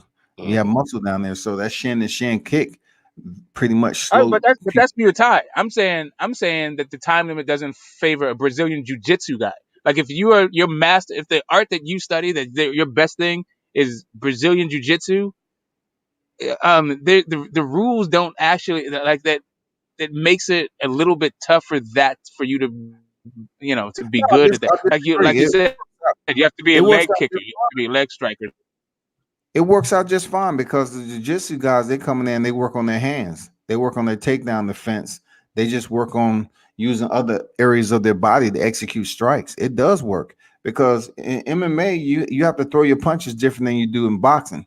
You really can't overly commit. So you have to really throw short punches with kicks, combinations, and stuff like that. Because if you overly commit, someone get in deep, they close, lock up, they end on your hips, and then you on your back. Now you got to fight off your back. Yeah. I mean, most BJJ guys like Damian Maya, Gilbert Burns, and all them, they come in and they work on boxing, man.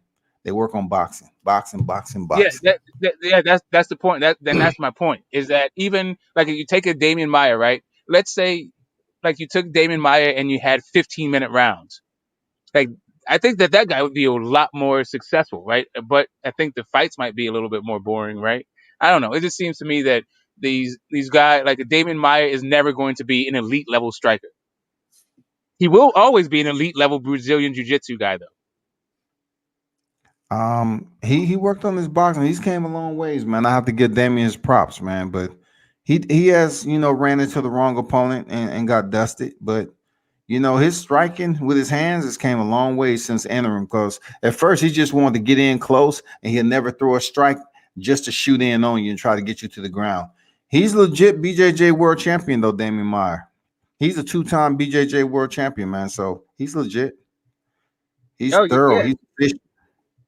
Yeah, that's like it's so. What got me into UFC was definitely the Gracie thing, right? So, but they don't do gis and all that other stuff. But it seemed to me that like when you used to have that back, those Tank Abbott fights and all that stuff, like where you can just wear a dude down and and you had all damn day to submit him. It seemed like that was a little bit better showcase of what the art was, and I You know what it was, right? Yeah. They still had time on the bout, but it was just they didn't have rounds. So you may go into a fight and you have 10 minutes total to win the fight. So within that 10 minutes, people are tired. And then back then, according to when you came in, they didn't have gloves either. You was fighting with nothing except bare hands, feet, and you can kick a person like a soccer ball if they was down. You know what I'm saying? You can just boot their head out the motherfucking cave if you can. That's the brutal part of the sport. But they outlawed that though. No eye gouging. That was the only rules. You used to be able to kick in the groin back then too. Damn. Yeah, there's just a few things that took the whole wind out of it, like the way that they did Mighty Mouse and that whole like T.J. Dillashaw thing. Like they can't give the man $2 million, and like you're just gonna diss somebody who's the level of operator that of Demetrius Johnson. Like I don't know, man. I mean, They just make some Demetrius missteps. belongs. Demetrius, I'm glad he was traded for Ben Askren because he excels over there in Japan where they have a lot of little guys. They have a lot of little guys over there. And he defended his title 11 times. So he's showing out over there in Japan right now. I'm happy for Demetrius because they didn't like him over here because he was just a lame ass gamer. You know what I'm saying? That's what he was. So they traded him and he's been doing excellent over there in one championship in Japan. Yeah, I was wondering what happened to him. That's one of the few people I kept up with. And That's one of the goats. Yeah, that's when I thought the UFC. To me, that was fire. They had the Dominic guy who was killing it. They had the Cody, T.J. Dillashaw. You had but we were talking about John Jones and Demetrius operating at a high level. With Machado, even that guy out of San Jose fighting at a light heavyweight. He hadn't turned into a Luke Rockhold. He hadn't turned into a complete Cowboy was pretty good at that point. Yeah, Rockhold was a model, part-time model. Yeah, I mean, but before he turned it, yeah, exactly. Before he got exposed for whatever. I'm just saying, like that was the last time I was really kind of excited. Like I've seen some good fights in there with the, Holloway and the who's that dude that Alexander Volkanovski? No. The other guy that kind of looks like Holloway that kept kept being scheduled to fight. No, the guy kept being scheduled to fight Conor, but it never panned out. No, Khabib actually fought him and beat him. But then Khabib fought the other guy too, the guy I'm talking about. Like he's a wrestler. Tony Ferguson. Yeah, there you go. Yeah, there you go. Tony Ferguson. Yeah, there you go. Like all that was cool. Like right now, I don't know, man. I'm not really feeling Colby Covington and this Ben Askren. I'm just not feeling this shit, dude. I don't know. Maybe it's just me. Ben Askren still signed with the UFC, but he's not fighting in UFC. He's getting ready and training for Jake Paul. Yeah. So Dana White gave him permission to fight Jake Paul. Well, I need Cody to come back. I was really starting to get into it when he was coming up. Cody Garbrandt. Cody Garbrandt. Yeah. It was one of the best fights I've seen when he beat Dominique Cruz, right? But then when he went off emotion when he fought T.J. Dillashaw and was knocked out twice in two different fights. Yeah, but what killed me is I turned around and find out dude was on steroids. So I'm like, dang, did it really happen? Yeah, TJ. I'm like, did they really happen like that, or he just got an unfair advantage? Now I want to see him come back. Like I'm a little interested now. Well, see, that build-up was an issue to you. Yeah, Dana White, Henry Cejudo, the gold medal Olympic, one of the only U.S. gold medal wrestling Olympians. He was the one who defeated Demetrius Johnson, right? So once he defeated Demetrius Johnson, I felt like that was a robbery decision. Yeah, it was a split decision, but I give Henry Cejudo his props. So Dana White said, "Hey, check this out, Cejudo. You want to go to 35 and face T.J. Dillashaw?" And what Henry Cejudo attempted to do is outprice himself. So Dana said, "Fuck it, we're gonna give all the money to T.J. Dillashaw." Took a fight down in Henry Cejudo's weight class of 125, and Henry Cejudo knocks him out in the first round, and he popped positive. Yeah, Was Cejudo the same? Was that the the flying armbar too? That No, that was Demetrius put on? Demetrius. That was No, I'm Demetrius. saying Demetrius No, put it on him. Did he put it on Cejudo? Or was that somebody else? no, that was somebody else. That was Ray Borg. Yeah. That's it. I just like that they make the best fight the best. That's why I like it. I mean, Yeah, that's and what we bring they have a me in. governing body. Yeah, for sure, man. I love the mixed martial arts, man. That I mean, hey, you know, well, look, hey, I don't know what's going on, but how the hell did Masterval, I think that's how you say his name. How the hell did he make it back to the top? Because Masvidal is one of those names in the UFC. If you have a name, like Masvidal has double-digit losses, man, and that's because when he first came into the sport, man, he was just fighting because he was a legendary street fighter. He was just taking fights to feed himself. That's why you see all those double-digit losses, just like in boxing. Some of these fighters become journeymen because they just trying to feed themselves. So if I fight just like my I'm good. guy Emmanuel Augustus, Yep. the drunken master. I'll be honest with you. You place the drunken master right here in 135. He cleaned up a lot of shit right now. I mean, he ain't barely talking right, so I don't even want to see him back in the ring. You know what I'm saying? No, I'm talking about when Emmanuel Augustus was fighting. Oh, if you drop him off into this generation of 135, he cleans up a lot of shit. Yeah, for Nah, sure. man, like you talking about, if you want to go back to when 135 was beautiful, Sweet Pea was my guy. Oh yeah, I think Sweet Pea still be, like none of these dudes, including Floyd, like nah, that I don't think he could have had nothing for Sweet Pea. But all right, Hey, but Brotherhood, I meant that I got finished. Brotherhood, just to tell you that Jorge Masvidal, they're gonna be trying to set up a fight between him and Kamaru Usman with a full camp, so he should be going back in there before You're right, COVID. the full camp. That's one thing I forgot. Yeah, he went on short notice because Gilbert Burns, who was knocked out tonight, he actually caught COVID, so he was pulled out of the fight, and they called Jorge, and Jorge couldn't get it done. So now he say, I'm gonna get a full camp, and it's gonna be a different story. So we'll see. Okay, that it makes sense now. All right. Yeah. Now I got into a barbershop fantasy fight the other night. Go ahead. I was told that Lomachenko would outclass Prince Nassim at 35. Ooh. I think Lomachenko might end up getting his ass knocked out. But wait a minute. But Nassim wasn't really a 35 fighter though. Nassim was a little dude. Okay. Loma a little dude. What you talking Lomachenko. about? What the hell? What's Lomachenko? Yeah, Loma a little dude. What you mean? You seen Loma in person? Yeah, I don't know.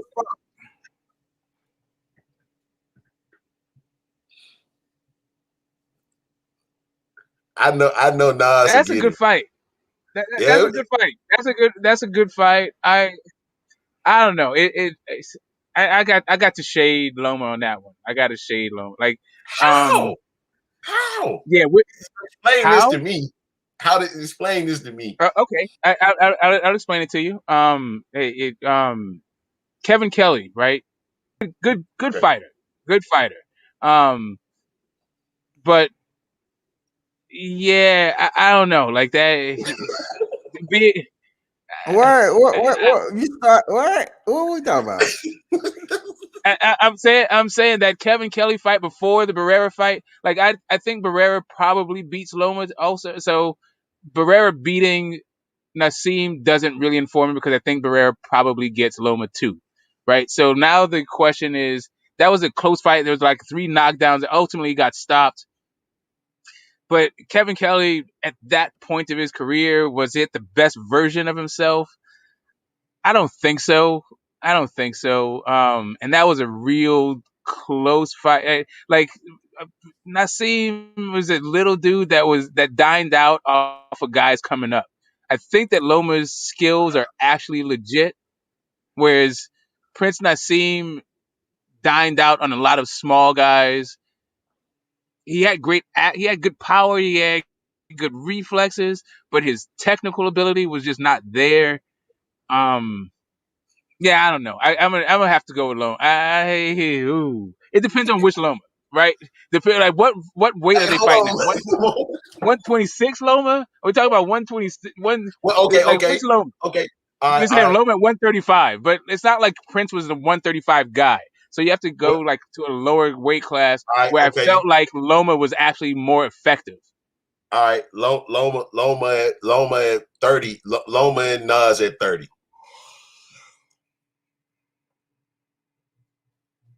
Woo, that's awesome. That's what I'm saying. I mean, That's a hard. That's a That'd be a good fight, man. that's a That'd be good a good fight. fight. That's a good fight. That's a good fight. Larry, I Again, can't be touched, Larry. I can't be touched.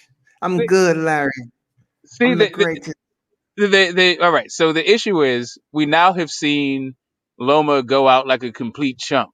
That the way he fought against Teofimo Lopez was just that to me that was downright disrespectful. I can't believe I had that dude like top 3 pound for pound. The way he fought that fight. I never was there. I never Never, was. But never. I like the Gary Russell Jr. fight. I thought it was a lot closer. I thought Gary Russell got robbed of a knockdown. But I rate Gary Russell Jr. So that was a good fight. He's had a bunch of takeover fights that I don't really rate, but he was the man at 130. He beat guys who had legitimate wins. I mean, Nicholas Walters was coming Man, off the couch. There's a bunch of asterisks you could put on it, but man, his 130 run was so overrated. He yeah, ain't but unify. I He mean, fought I got smaller you. guys. I definitely got you. But if you look at everybody else who was at 130 at the same time, they weren't unifying either. So it's not like Prince Nassim. I don't know. Prince Nassim was a showman for sure, but he was really dining out on some underskilled dudes moving up. Sound like Loma. Some of and a couple guys. Thank you. Thank you. Thank you. Thank you.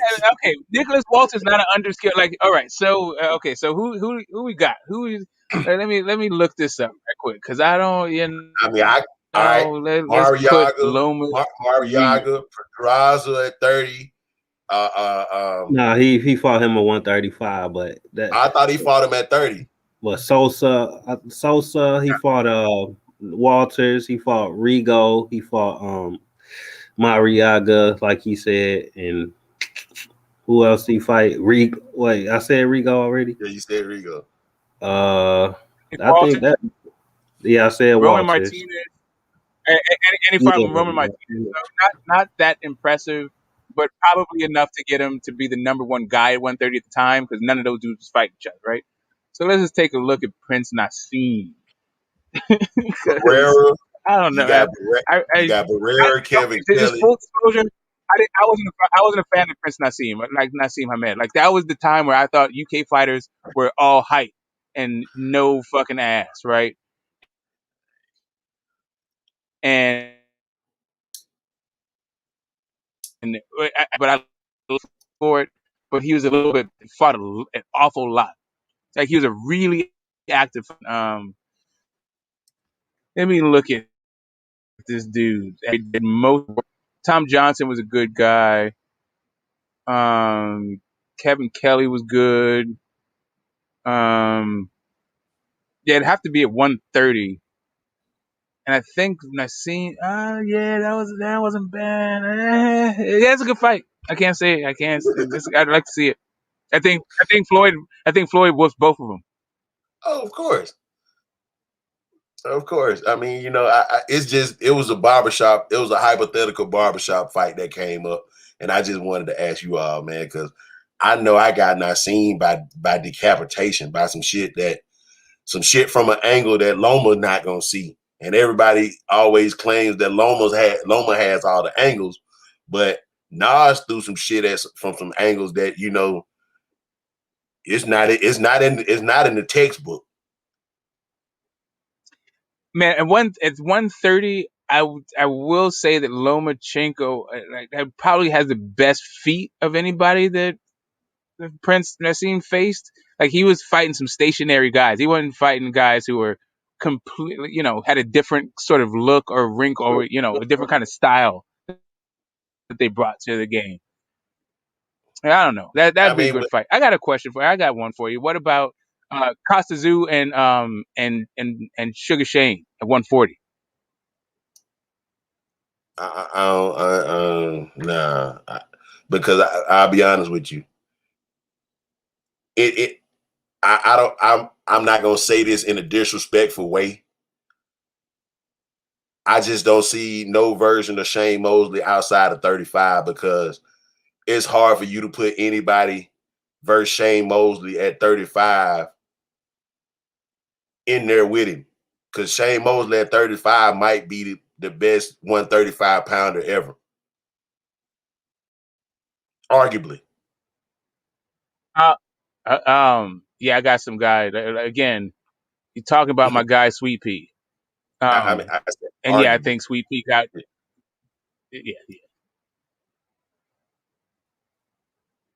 I mean, then you got to go to the historical guys, and then you got Joe Ganses of the world and all that stuff, right? Durant. But in the Henry Armstrong, but I'm not mad at Sugar Shane. Sugar Shane was nice at 35. I've loved that dude. He moved up for the money. He was all bitching about it the whole time. I remember. Yeah. But I heard somebody I heard recently people just saying that Tim Tszyu would have mopped the floor with Sugar Shane. I'm like, I don't know about that. Tim Tszyu was nice, but I mean not Tim Tszyu. Sorry, Costa Tszyu at 140. Yeah, well, their sons are probably gonna end up fighting. So That'd be nice. I mean, Yeah. their sons will possibly match up. Yeah, he just stopped somebody last He night, just right? stopped somebody last night. Yeah. Yeah. Yeah, late replacement though. Well, Yeah, do you think he's actually? Huh? Go ahead, Scott. Do you think Sugar Shane son is ready for Tim Tszyu? Not right now. That'll be a I don't know. How does it? Are they the same weight class? Well, I I thought Tim think Tszyu was Shane like was fighting at 160. Sugar Shane's son. Tim Tszyu fights 54 and 60 though. Oh, okay. I ain't know that. Yeah, because he fought Horn at 60 and he fought somebody else at 54. But Shane Mosley Jr. fights he's at super middle though. I thought he fought at 160. I know Yeah, he fought at 154 before. Correct. In the tournament, right? Yeah. Well, he just fought at 60 last night. He just fought at middle last night. Yeah, they close enough, man. They close enough. Close enough. Damn, I ain't know he lost to Brandon Adams though. Yeah, that was on the Contender. That's what I was trying to think of. Yeah, it's Contender. Yeah, it was a good show. show. I think Nazim was in his corner, the late great Richardson. Now that he's passed away, all these channels are coming out the woodworks talking about Margarito didn't cheat. Man. I've been hearing that. They need to quit. Speaking of the devil, I've been hearing that shit. Wasn't that D-Style who was up there saying he didn't cheat? D-Style man, they went deep into it. It's D-Style, G-Funk. Like, listen, okay, so let me not misrepresent their position. Their position is that what Nassim Richardson said wasn't actually backed up by the investigation. Like, right?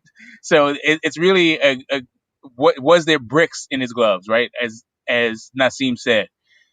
They're not saying that he didn't cheat. They're saying that it's inconclusive whether or not he cheated. That killed me with that, bro. No comment. No comment myself. Right, I go wait till after the man dies to dredge all this shit up. Mm-hmm.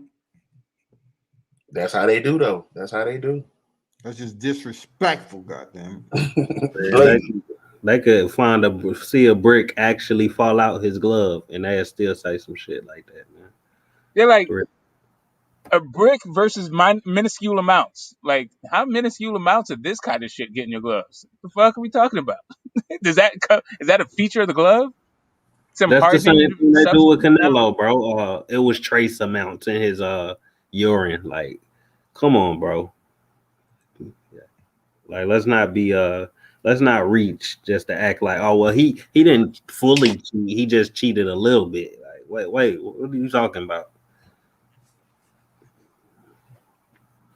Yeah, I'm not. I mean, good luck with that. It's gonna be hard rewriting that history, but whatever. Like, people are trying, and I just, the contender Brandon Adams just, reminded me. That seems to be like the new thing. Like, we know that Wilder's full of shit, and by the way, Margarito's innocent. Man. The way you just put that just almost made me mad, bro. But the same athletic commission was involved too. That's what make it so bad. It was both Vegas. True. I try to tell people. I've been to Vegas, man. They think they do everything right over there. Okay. Yeah, man. I don't trust Vegas, bro. They actually vouched for Margarito too and said he was innocent when he fought Cotto.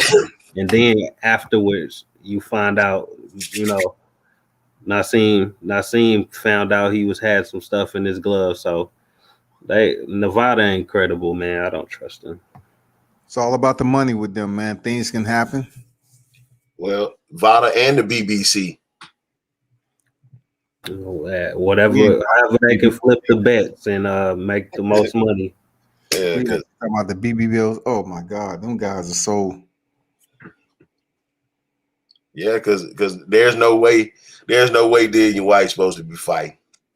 No, man. How is B sample get lost? How he using gloves that wasn't approved? Man, they so corrupt over there, man. See, and that's the thing. Like, so their commission is actually an extension of the government. So these guys are actually representing the UK when they fight every single time. Like, they are actually representatives of the government. It seems to me that this process that they have for whether or not a guy popped dirty, like the public doesn't know, and you can appeal about it and they won't tell you. As a matter of fact, you can even serve your suspension and nobody knows that you're actually even on a suspension.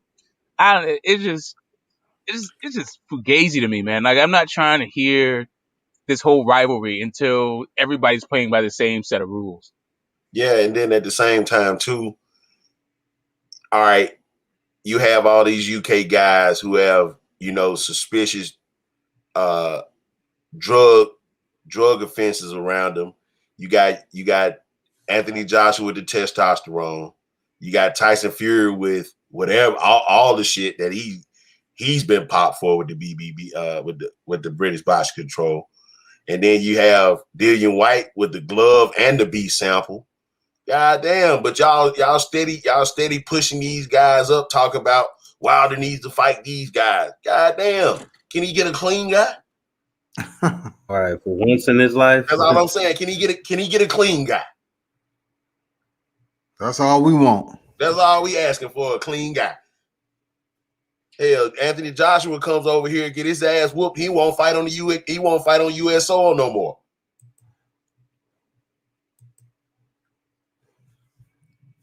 We know what's up with that, though. He's scared, though. He's not comfortable being over here, man. The testosterone exemption. That's what it is. Yeah, they get that therapeutic exemption over there across the pond. You know what I'm saying? They get a lot we don't get over here. Apparently, Billy Joe Saunders, whatever he was taking was legal over there and was never legal over here. And they just finally changed it. And they got stuff like that going on. Like, it's stuff that's legal over there that ain't legal over here. But they want you to come over there, not only for them to be on some stuff we ain't ever heard of, but to go over there and get robbed like they was doing yesterday. You know what I'm saying? Like, it's all bad. It's crazy. Yeah, like I said, like I feel for the UK fans because they seem to be really into the sport, and they seem to put a lot of it, not just their time and their energy, but also their capital. Like those guys spend a lot of their annual income on boxing, right? So from a fan, fan to fan, I can respect that. Yeah, But from a boxing system where it's all like government corruption, where there's no transparency, and the level of kind of like that Rivas Dillian White thing was absolutely disgusting. Like not just the raps, not just the failed test, but also the ref not letting them fight on the inside. And then the only way we found out was through like an expose from a reporter. Like, there's no way that you can know that a guy popped dirty.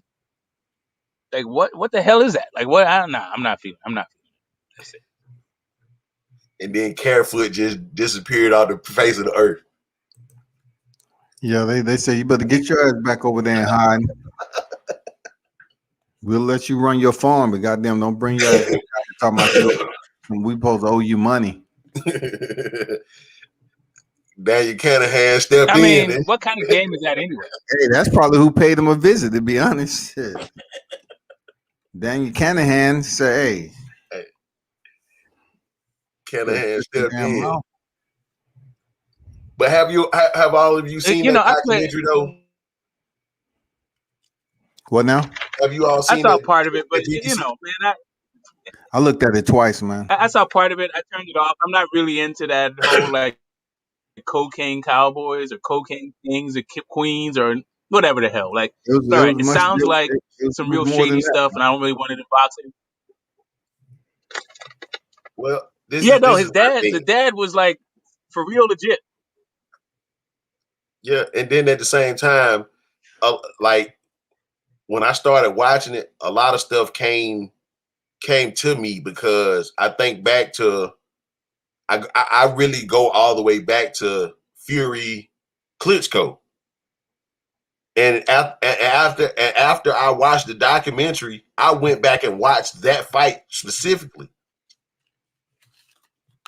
Everything that Deontay Wilder is alleging now was the same thing that Tyson Fury was alleging about Klitschko, about the tampered water and all this. You got to go back and see it. Go back and watch. If you watch the documentary in whole, go back and watch the Klitschko Fury fight. And where did that water come from? No, I don't want it. And the fact, you talking about after the fight on February, he didn't want that water? Yeah. He's guilty. That's a guilty conscience. That's what I'm saying. So and then at the same time, who's to say Kinahan then wasn't behind Klitschko, and once Fury beat Klitschko, that's the transfer of the ranks.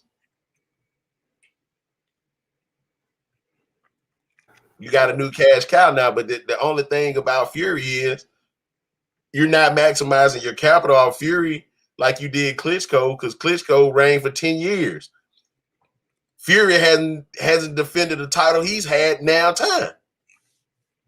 Yep. Yeah. Like you're gonna be the only champion. You're gonna be the only champion in history that hasn't defended a belt once. You don't have a title defense to your name. Man, Dongo got more title defenses than him, bro. Thank you. Thank you. Well, what about Saddam Ali? Did he ever defend his shit? Yeah, he defended his title. He lost to Miguel Cotto, didn't he? No, he beat Miguel Cotto. He beat Cotto to win it. And then he had lost to the next fight. And he lost to wasn't Jaime Munguia, yeah. Yeah, Jaime Munguia, yeah. But look, he been in the ring for a title defense at least. Fury ain't never even stepped on the canvas with his own title. Yeah. He ain't made a ring walk for a title defense. Yep, for real. Okay, I got a question. I got a quick question. Because I was having a kind of a back and forth with a guy from Scotland, but he didn't get very deep into it. But his impression of this whole thing was, as long as MTK Global makes the fights, then he's kind of cool with it. Like whatever the hell is going on, right? So it seems to be the argument is screw Al Heyman because he doesn't make fights, but Kinahan is cool because he will make fights. Is that the way that you guys parse this whole thing out? Like, is it acceptable for us as fans to be like, yeah, okay, he may be an international criminal drug dealer, murdering drug dealer, but he's making fights, and we're boxing fans. That's what we're here for. Is really the fights. We're not here necessarily to make these kind of value judgments. That's what law enforcement's for, right? And I mean, while Al Heyman may be, while Al Heyman might be completely legitimate in the way that he makes his money, he's not giving the fights that the people want to see. Like he's supposed to be an impediment to the fights that we want to see, right? What are you guys' thoughts on this whole thing? MTK being good for boxing, whereas PBC is bad for boxing. All right. If this is all I'm saying. If Al is giving us the fights, he's giving us better fights than DAZN, and DAZN is charging $20 a month. At least Al's fights are on free TV or accessible or they're pay-per-view worthy.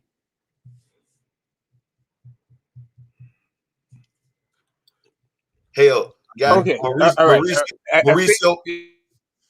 That's all I'm saying. Mauricio Lara and Josh Warrington was $25 on a UK pay-per-view. I think he'd be able to make some fights over there, some quality fights, but they're not going to be the roster that he's going to be able to come over here and select our biggest names and take them over there. And no, it's not going to work like that. So they still going to be struggling.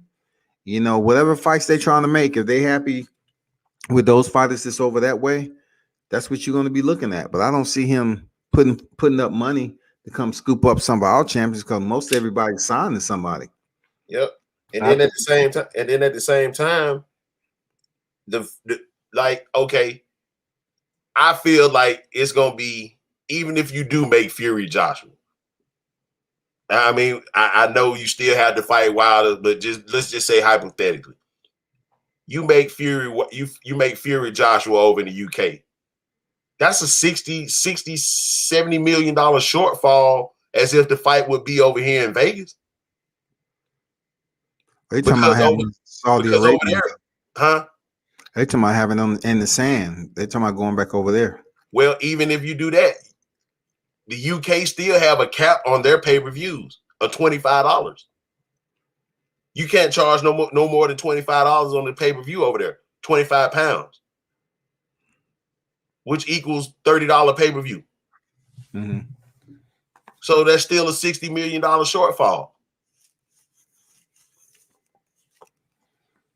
Yeah, they're saying that the Saudi prince is going to check his couch cushions and come up with like $1 billion, right? Man. He didn't do that. He didn't do that for Joshua Ruiz because they was trying to get them titles back. They made. Well, I mean, they said that they did, right? They said that was an $80 million fight. I don't know who the hell believed that. Like, but at the time, everybody assured like that was the cap, right? That it was that AJ was getting $80 million to fight Ruiz, which is why he was in Saudi Arabia. It's a damn lie. Eddie Hearn been lying for 5 years. That's what Eddie does. He been lying for 5 years.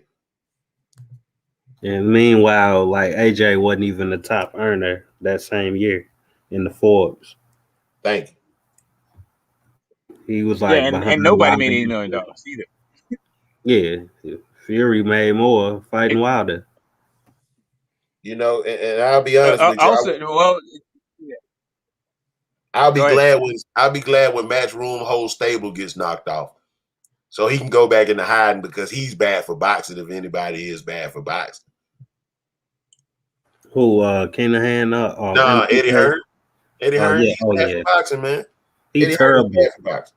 With them rematch clauses, man. He'll put a rematch clause on the tune-up.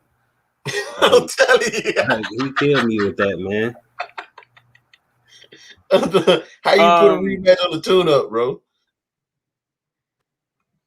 And I mean, the idea, like, so he puts these guys in these fights that they lose, but it's not the fights that we want to see. So who gives a damn? Like, right? Like, we want to see AJ fight, and it's not that there's no knock on Ruiz because he's a legitimate, solid guy. It's just that nobody wanted to see that fight.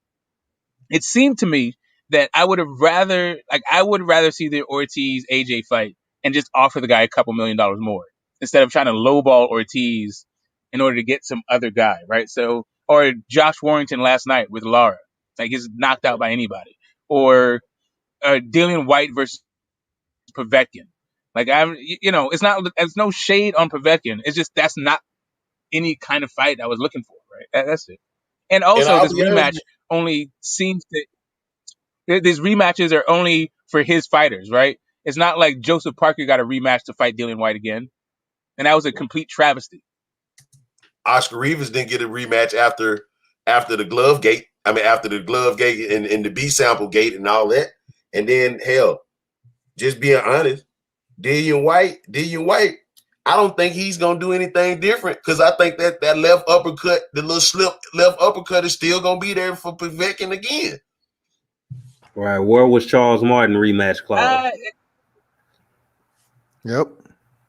Yeah, geez, yeah, man. I mean, they calling Charles Martin out quick as hell. Like, like, nah, bro, you got to go. Dude, You need it's this over. belt. It's over. Like, Just like they did okay. Carlos Taco too. Yep. I mean, I'll was listen. Takum to me seemed like a little bit better of a stoppage than Brazil. Like, I don't, I mean, Well, Takum was in the they had middle of throwing a punch back, but he was getting kind of touched up. Yeah, he threw a combo, but AJ was clearly gassing out, bro. But see, the reason why they had to stop it before the 10, because Alexander Povetkin had already stopped Carlos Takum in the 10th. So they couldn't allow the fight to go any further because Anthony Joshua was forecasted to face Alexander Povetkin. That's why they stopped it prematurely. Yeah. Check the box rec. That shit, man, they prematurely stopped Carlos Takum and he was good. His cardio was good. He was looking good, all that. Time he got hurt, they want to stop the fight like, it's all. It was bullshit, man. Yeah, man. I mean, like we said earlier, a lot of those they gotta trim the fat off that division. But I just wish a heavyweight would fall out the sky like an Ika Beabuchi or David Tour. I need somebody like that type mode to be dropped in the heavyweight division. David Tour, yeah, with a little less weight. Get that. With a little less weight on David Tour. Yeah, I even take a polished Chris Bird right now. Hell no. See, I do that. I do that. You trying to see somebody turn into a vegetable? No. Hell no. See, but they have that. He tried to. They have that in Usyk. They got that in Usyk, right? The guy moving up, but it's just that Usyk. I don't feel like Chris Bird was a little guy trying to win from the outside, but he had at least some upper body movement. Like Usyk, just I don't know. I'm not feeling that.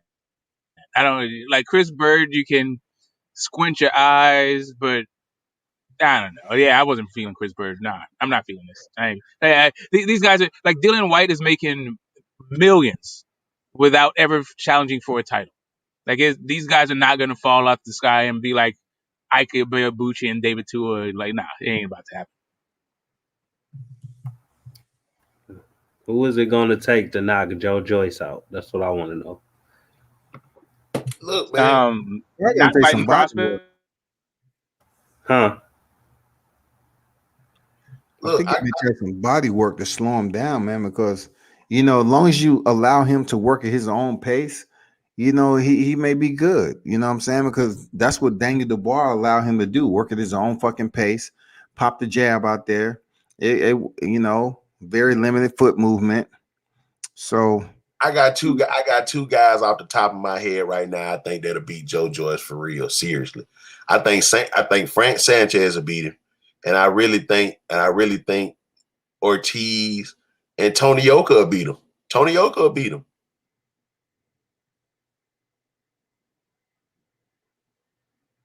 Yeah, I got to see more out of Tony Yoka. I got to see more out of Yoka. He had a lot of momentum. And then Verge got sick. He popped. Oh, but he missed a drug test. I don't know. I feel like Yoka got some. I want to see Yoka versus Hrgovic. Let's start. Like, if you want to start talking about a tournament, I don't even need a whole tournament. Just if these guys gonna be mixing it up, Joe Joyce, David Dubois style, let's get some Hrgovic Yoka. What about Babbage? You believe in Babbage? Nope. And Babbage is at Bridgerweight. Hell no. Babbage. He just moved up, but his last fight he wasn't at Bridgerweight. Okay. His last fight he was at heavy. Yeah, but he was Light. not. That was that. I mean, he was fighting a straight corpse. That dude couldn't do nothing. Exactly. And then I really want to see this Hrgovic. There's a lot of hype behind this Hrgovic. Yeah. Guy. So I really want to see once he step up how he's going to perform. And then Zhilei Zhang. Zhilei Zhang, and all them guys. I mean, I'm just saying, all those guys that Eddie Hearn just has in the stable over there on the zone. I don't know what Michael Hunter is doing either. Michael Hunter needs to get back active. It's a female. Michael Hunter was supposed to fight. He was supposed to fight Hrgovic. Michael Hunter's supposed to fight Hrgovic, but I think he backed out. Yeah, what you saying now? It's a champion over there in the women's division at strawweight. Her name is the same as his. Dang. Wally Zhang. She's female. She got the same name. Dang. Yeah, no. Yeah, you got the Ajit Kabayels of the world.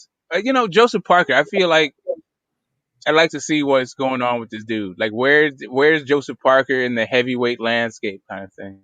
I want to see Andy Ruiz, if anything. I want to see Andy Ruiz, what he got going on. He gonna come back and fight Deontay, or what are we gonna see him do? I'll be honest with you. I don't want to see Joseph Parker versus Ruiz because I think Ruiz with the left hook could get Joseph Parker out of there.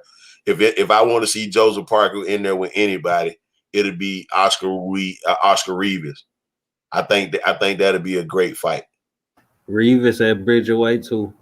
But at the same time, he'll make they're about the same size, so he can put on that extra 5 pounds just to make it heavyweight legal. Okay, have we had a Bridgerweight fight yet? I mean, I know we saw the proposed list, but none of those guys have actually had a fight yet, right? Nah.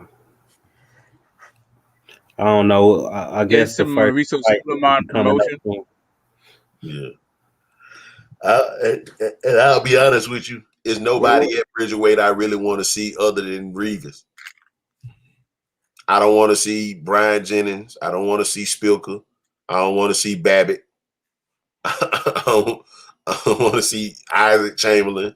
I don't want to see none of them guys. Damn. I don't want to see none of them guys, man. I think they can give us some good fights. It's like I kind of agree with the division, to be honest, because some of them dudes don't belong in there with no damn, you know what I'm saying, Anthony Joshua, big ass. You know what I'm saying? Like, we got 50-pound weight differences. Like, we already know what's gonna happen, bro. Like, I understand. Well, hell, Tyson might as well come back and clean that shit up then. He could do it. If he clean, because he's not gonna be able to fight in a sanction bout unless he clean, man. Yeah, I'm just saying, man. Hell, shit. Tyson can clean them guys up at 50. He got to be clean to do it. Tyson ain't clean.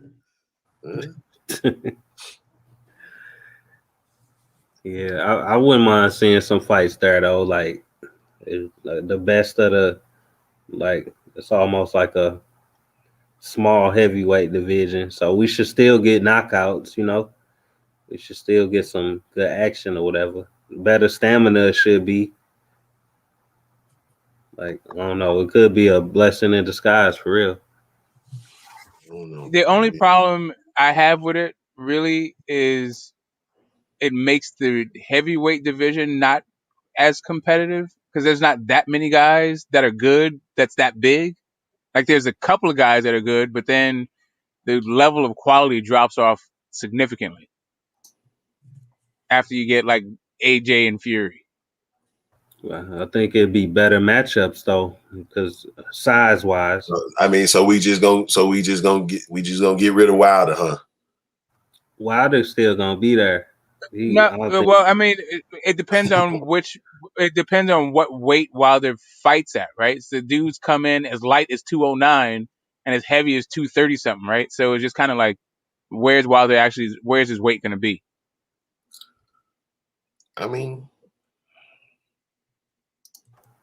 I liked him at 220 something, but you What never know. what I'm not really feeling. I mean, I got to be honest. I'm not feeling a guy weighing 50 pounds more than you. Like it's all good. Like first you say there's weight divisions for a reason, and then you put a guy who weighs 209 pounds against a guy who weighs 260. hey, that's what happened with Lennox Lewis and Tyson. That's what I'm saying. He got his ass whooped. That's my point. Yeah, I mean, exactly. And it's the same reason why I wanted to see Lennox Lewis versus Vlad. Like that was really the fight. Like it was those giants. It's even the Michael Grant and Galata fights, right? It was like those big ass dudes getting in Riddick Bowe. Like go get your big ass in there and mix it up. Although Riddick Bowe had hands though. Like Galata could fight too. But anyway, Yeah, he did. Yeah, the big guys, you want to see the big guys mix it up. But that was probably even the era of, as far as I'm concerned, like big guys that could actually fight. They had the most of them back then. Like these guys, they're big, but Kajanu, like I ain't trying to see that. Kajanu versus Fury, like gives a damn. But Yeah, look, you got Rockland was like big. what's the guy that knocked out he knocked down Ajagba? Like he shouldn't have never been in the ring. Yeah, guys like that, man. I'm tired of seeing these guys get pummeled. They're gonna get brain damage, bro. Like it's good they made Bridgerweight for guys like that who don't really belong there. Cause come on, man. You can't, how many times can you get beat down by 260-pound guys before you get to talking funny and everything? Like it's terrible, bro. Like I've seen enough. We know what's gonna happen, bro. But I don't know. Maybe it's just me. Usyk gonna get his ass pummeled too. Like, just wait for it. I'm waiting on that. Yeah, man, everybody knows Usyk gonna get this. Like, I don't even understand this. Like, here's the thing. All right, and I get it. I get the geopolitical part. Like, fuck America, right? Like, America acts like we're all big and bad. And also, get the boxing part of it. Fuck America. We got all the champions. We're tired of seeing the Americans run everything. But like, can you temper that with? There's no way that Usyk needs to be compared to Holyfield. Like, can both of those of these ideas exist at the same time? Yes, you're tired of America, but that doesn't mean that you need to now overhype Alexander Usyk. Okay. And this is my thing. Okay. I know y'all were saying that Jared Anderson wasn't ready, but do you really think that Usyk could outbox Jared Anderson? Usyk outbox Jared Anderson? That what you asked? Yeah. By do you mean by outbox? Do you mean like stay on the outside and box him? Yeah, because that's the only way that you're not getting knocked out. Fight him. How long? 8 rounds? 10 rounds? What I'm saying. And that's what I'm saying. I know you're saying we're not trying to fast track him, but at the same time, he beats Usyk. He could, man. Chisora show put hands on him. I don't care what nobody say, bro. Thank you. Yeah, right. But the other idea is we haven't seen the dude even go 10 rounds, right? Like he's still building his wins up. And Usyk might dance around for a few rounds just to make the dude get tired. Who knows? So the guy's he's just not there yet. He's not a championship fighter yet. Yeah, we got a lot to learn about him, but I don't think Usyk going 12 and no damn Joyce. Like he went 5 rounds in that World Series boxing thing. That was 5 rounds, man. Like you got to realize that. Now let's try 12 and see if you can run all night from Joyce, because that's what you're gonna be doing. But I'm just saying, like, just off what I saw, I know Abe when the most polished guy, but Anderson throws a crispy jab, bro. Like, Yeah, but Ibe, like Usyk couldn't do shit with that, bro.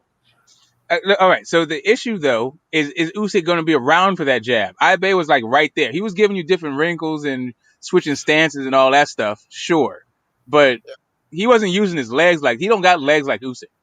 I feel that, but bro, hey, Usyk was getting painted by Chisora, and Chisora ain't got all that. I mean, I'll go you one better. He was getting pasted by Chaz Witherspoon, who has been a low level opposition damn near a decade ago. Like the book was out on him a long time, and he took the fight on short notice, didn't even have a camp. And not only that, Tony Bellew, who I don't even think is that damn good, was putting beautiful hands on Usyk, right? But I'm just saying, all that being equal, those guys are still, veterans. They know they can at least go 12 rounds, right? They're not very good, but they can still. Anyway, like Chisora is probably. I just don't think that Jared Anderson would need 12 rounds to dispatch a Usyk. Yeah, I mean, Chisora is a slow. You know what I'm saying? He is slow. I don't know how Usyk couldn't get away from him. Eddie Hearn must have put him in a small ring or something, bro. There was something went right that night, bro. Because Chisora was hitting him with that little straight right just all night, bro. And it looked like Usyk couldn't do nothing to get away from him. It was crazy to see. And I'm like, man, just think somebody like Andy Ruiz got faster footwork than goddamn Chisora, man. That'll be a nightmare for Usyk. Like I can see a lot of people just beating that boy down for like round after round. I do too. I just that I do think that Usyk maybe he can make it last. I mean, I'm not saying he can't knock him out or anything like that. I'm just I don't know. I'm gonna let the guy develop. He's not even doing 8 rounds. Like he's you got to build up your wins to go that 12. Especially a guy like Usyk who uses his legs and uses the ring and all that stuff. I haven't seen Jared Anderson cut the ring off. For instance, King Mitch in the chat. Yeah, I see King Mitch over there. That dude was a 280 fucking pounds. That's the difference, bro. That's the difference. Now to see if somebody like Usyk ain't gonna get walked down by the same guy. You know what I'm saying? Like that weight make a difference, man. I don't care what bro. 280 pounds. Yeah, because Trevor Bryan, the same Trevor Bryan that fought Stavern. Trevor Bryan ain't hitting on shit, man. We know that. He babysitting whatever little belt he got. Right. That's the truth. Yeah, well, he get hit with the wrong punch from Stavern, he might go down, bro. It's Stavern when in no shape to get him out of there. And Stavern hit him with some good shit. Stavern was landing some bombs, bro. That's what I'm saying. like real talk, really back in the day, I thought that Stavern might be able to get Vlad. I did that not when he got the belt, but on his way to getting the belt. I was like, you know what, Vlad, grab and hold that. Let Stavern just tank his way through and then throw one of them shots on that suspect chin Vlad had. I was high on Stavern coming up. Yeah. And then he just And Don King was wrong as hell for having that shit as a $12 pay-per-view too. I wanted to put that in there. Oh, that Trevor Bryan, yeah. They probably gave the fighters 10% to split. He was wrong as hell for a $12 pay-per-view on that. Yeah, you right though about that Stavern. That's the type of person Vlad to usually get knocked out by back in the day. For real. Man, like it's not too crazy. Yeah, like Vlad, man, that dude. I don't even think like I haven't disliked a guy based on like the way he was being marketed in a long time until like Dylan. It went from Vladimir Klitschko to Dylan White. Like I went this entire time not really tripping off. Like even Loma's better than Ali and all that stuff. Whatever. But yeah, that Dillian White could beat everybody. He can just pshaw guys and call them old, and he's done something to say who he needs to fight and all this other stuff. I was like, come on, bro. The same thing with Vlad. Like Vlad, they were marketing this guy as he's gonna fight Mike Tyson, he's gonna fight Holyfield, he's gonna fight Lennox Lewis, all this stuff. These before he retires. That fool won 69 fights, fought 0 Hall of Famers, even though there's like 4 or 5 of them active. Like around the time he supposedly was a champion. Right, they talk about Wilder resume. Fuck out of here, man. Ortiz would have cleaned up his whole resume, bro. I don't care.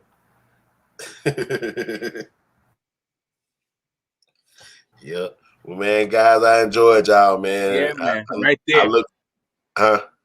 No, I'm with you. No, I'm Yeah. sorry. I stepped on your goodbye. I'll wait till you're done. Yeah, nah, man. I enjoyed y'all guys, man. I enjoy these conversations, man, because I be wanting to talk boxing with so many people, but not everybody can talk and intellectually get what they want to convey out. So, man, I enjoy coming in on the panel. Scotty, I always enjoy the invite, man. You going on 8 hours, man. You've been at this since what 5, 6 this evening. Yeah, I'm about to ring the bell, dog. Yeah, man. This is a good one, man, and I think the topic was timely and important. There is a bunch of like toxic nonsense, like juvenile nonsense that's going on in the boxing community. I don't know if I don't think it's constructive either. But let these babies do what they do. Like just let the grown folks be the grown folks, and the casuals scream at each other. Whatever. It is what it is. So the guy that you're, that you're. I think you're tailoring your thought behind like that dude. I'll just like everybody understands where that guy's coming from. That's all. That's all I'll say about it. You don't have to worry about what the hell that dude says about you. He says similar things about everybody. They already know what time it is. For sure, man. Hey, I appreciate y'all pulling up. You know what I'm saying? I want to ask, as a courtesy, y'all have any final words for whoever, y'all supporters are and everything, man? Let them know where they can follow you at if you got a channel and so forth. Yeah, thanks for having me on, fam. Y'all can follow me at the Brotherhood. I'm the only damn boxing, half conspiracy channel on YouTube. Okay, I ain't know that. You deal with conspiracies on what days? Oh, it's just random, bro. I just anything thought provoking, anything corrupt, I try to expose it, and then I do the same with boxing and sometimes some casual boxing talk, occasional live stream, but it's a free thinkers type of thing. But yeah, thanks for having me on, fam. No problem, man. Appreciate you pulling up, man. And yeah, it's the invitation's always open, man, on this panel. You know what it is, man. All right, for sure. All right, brother. Salute, bro. Salute.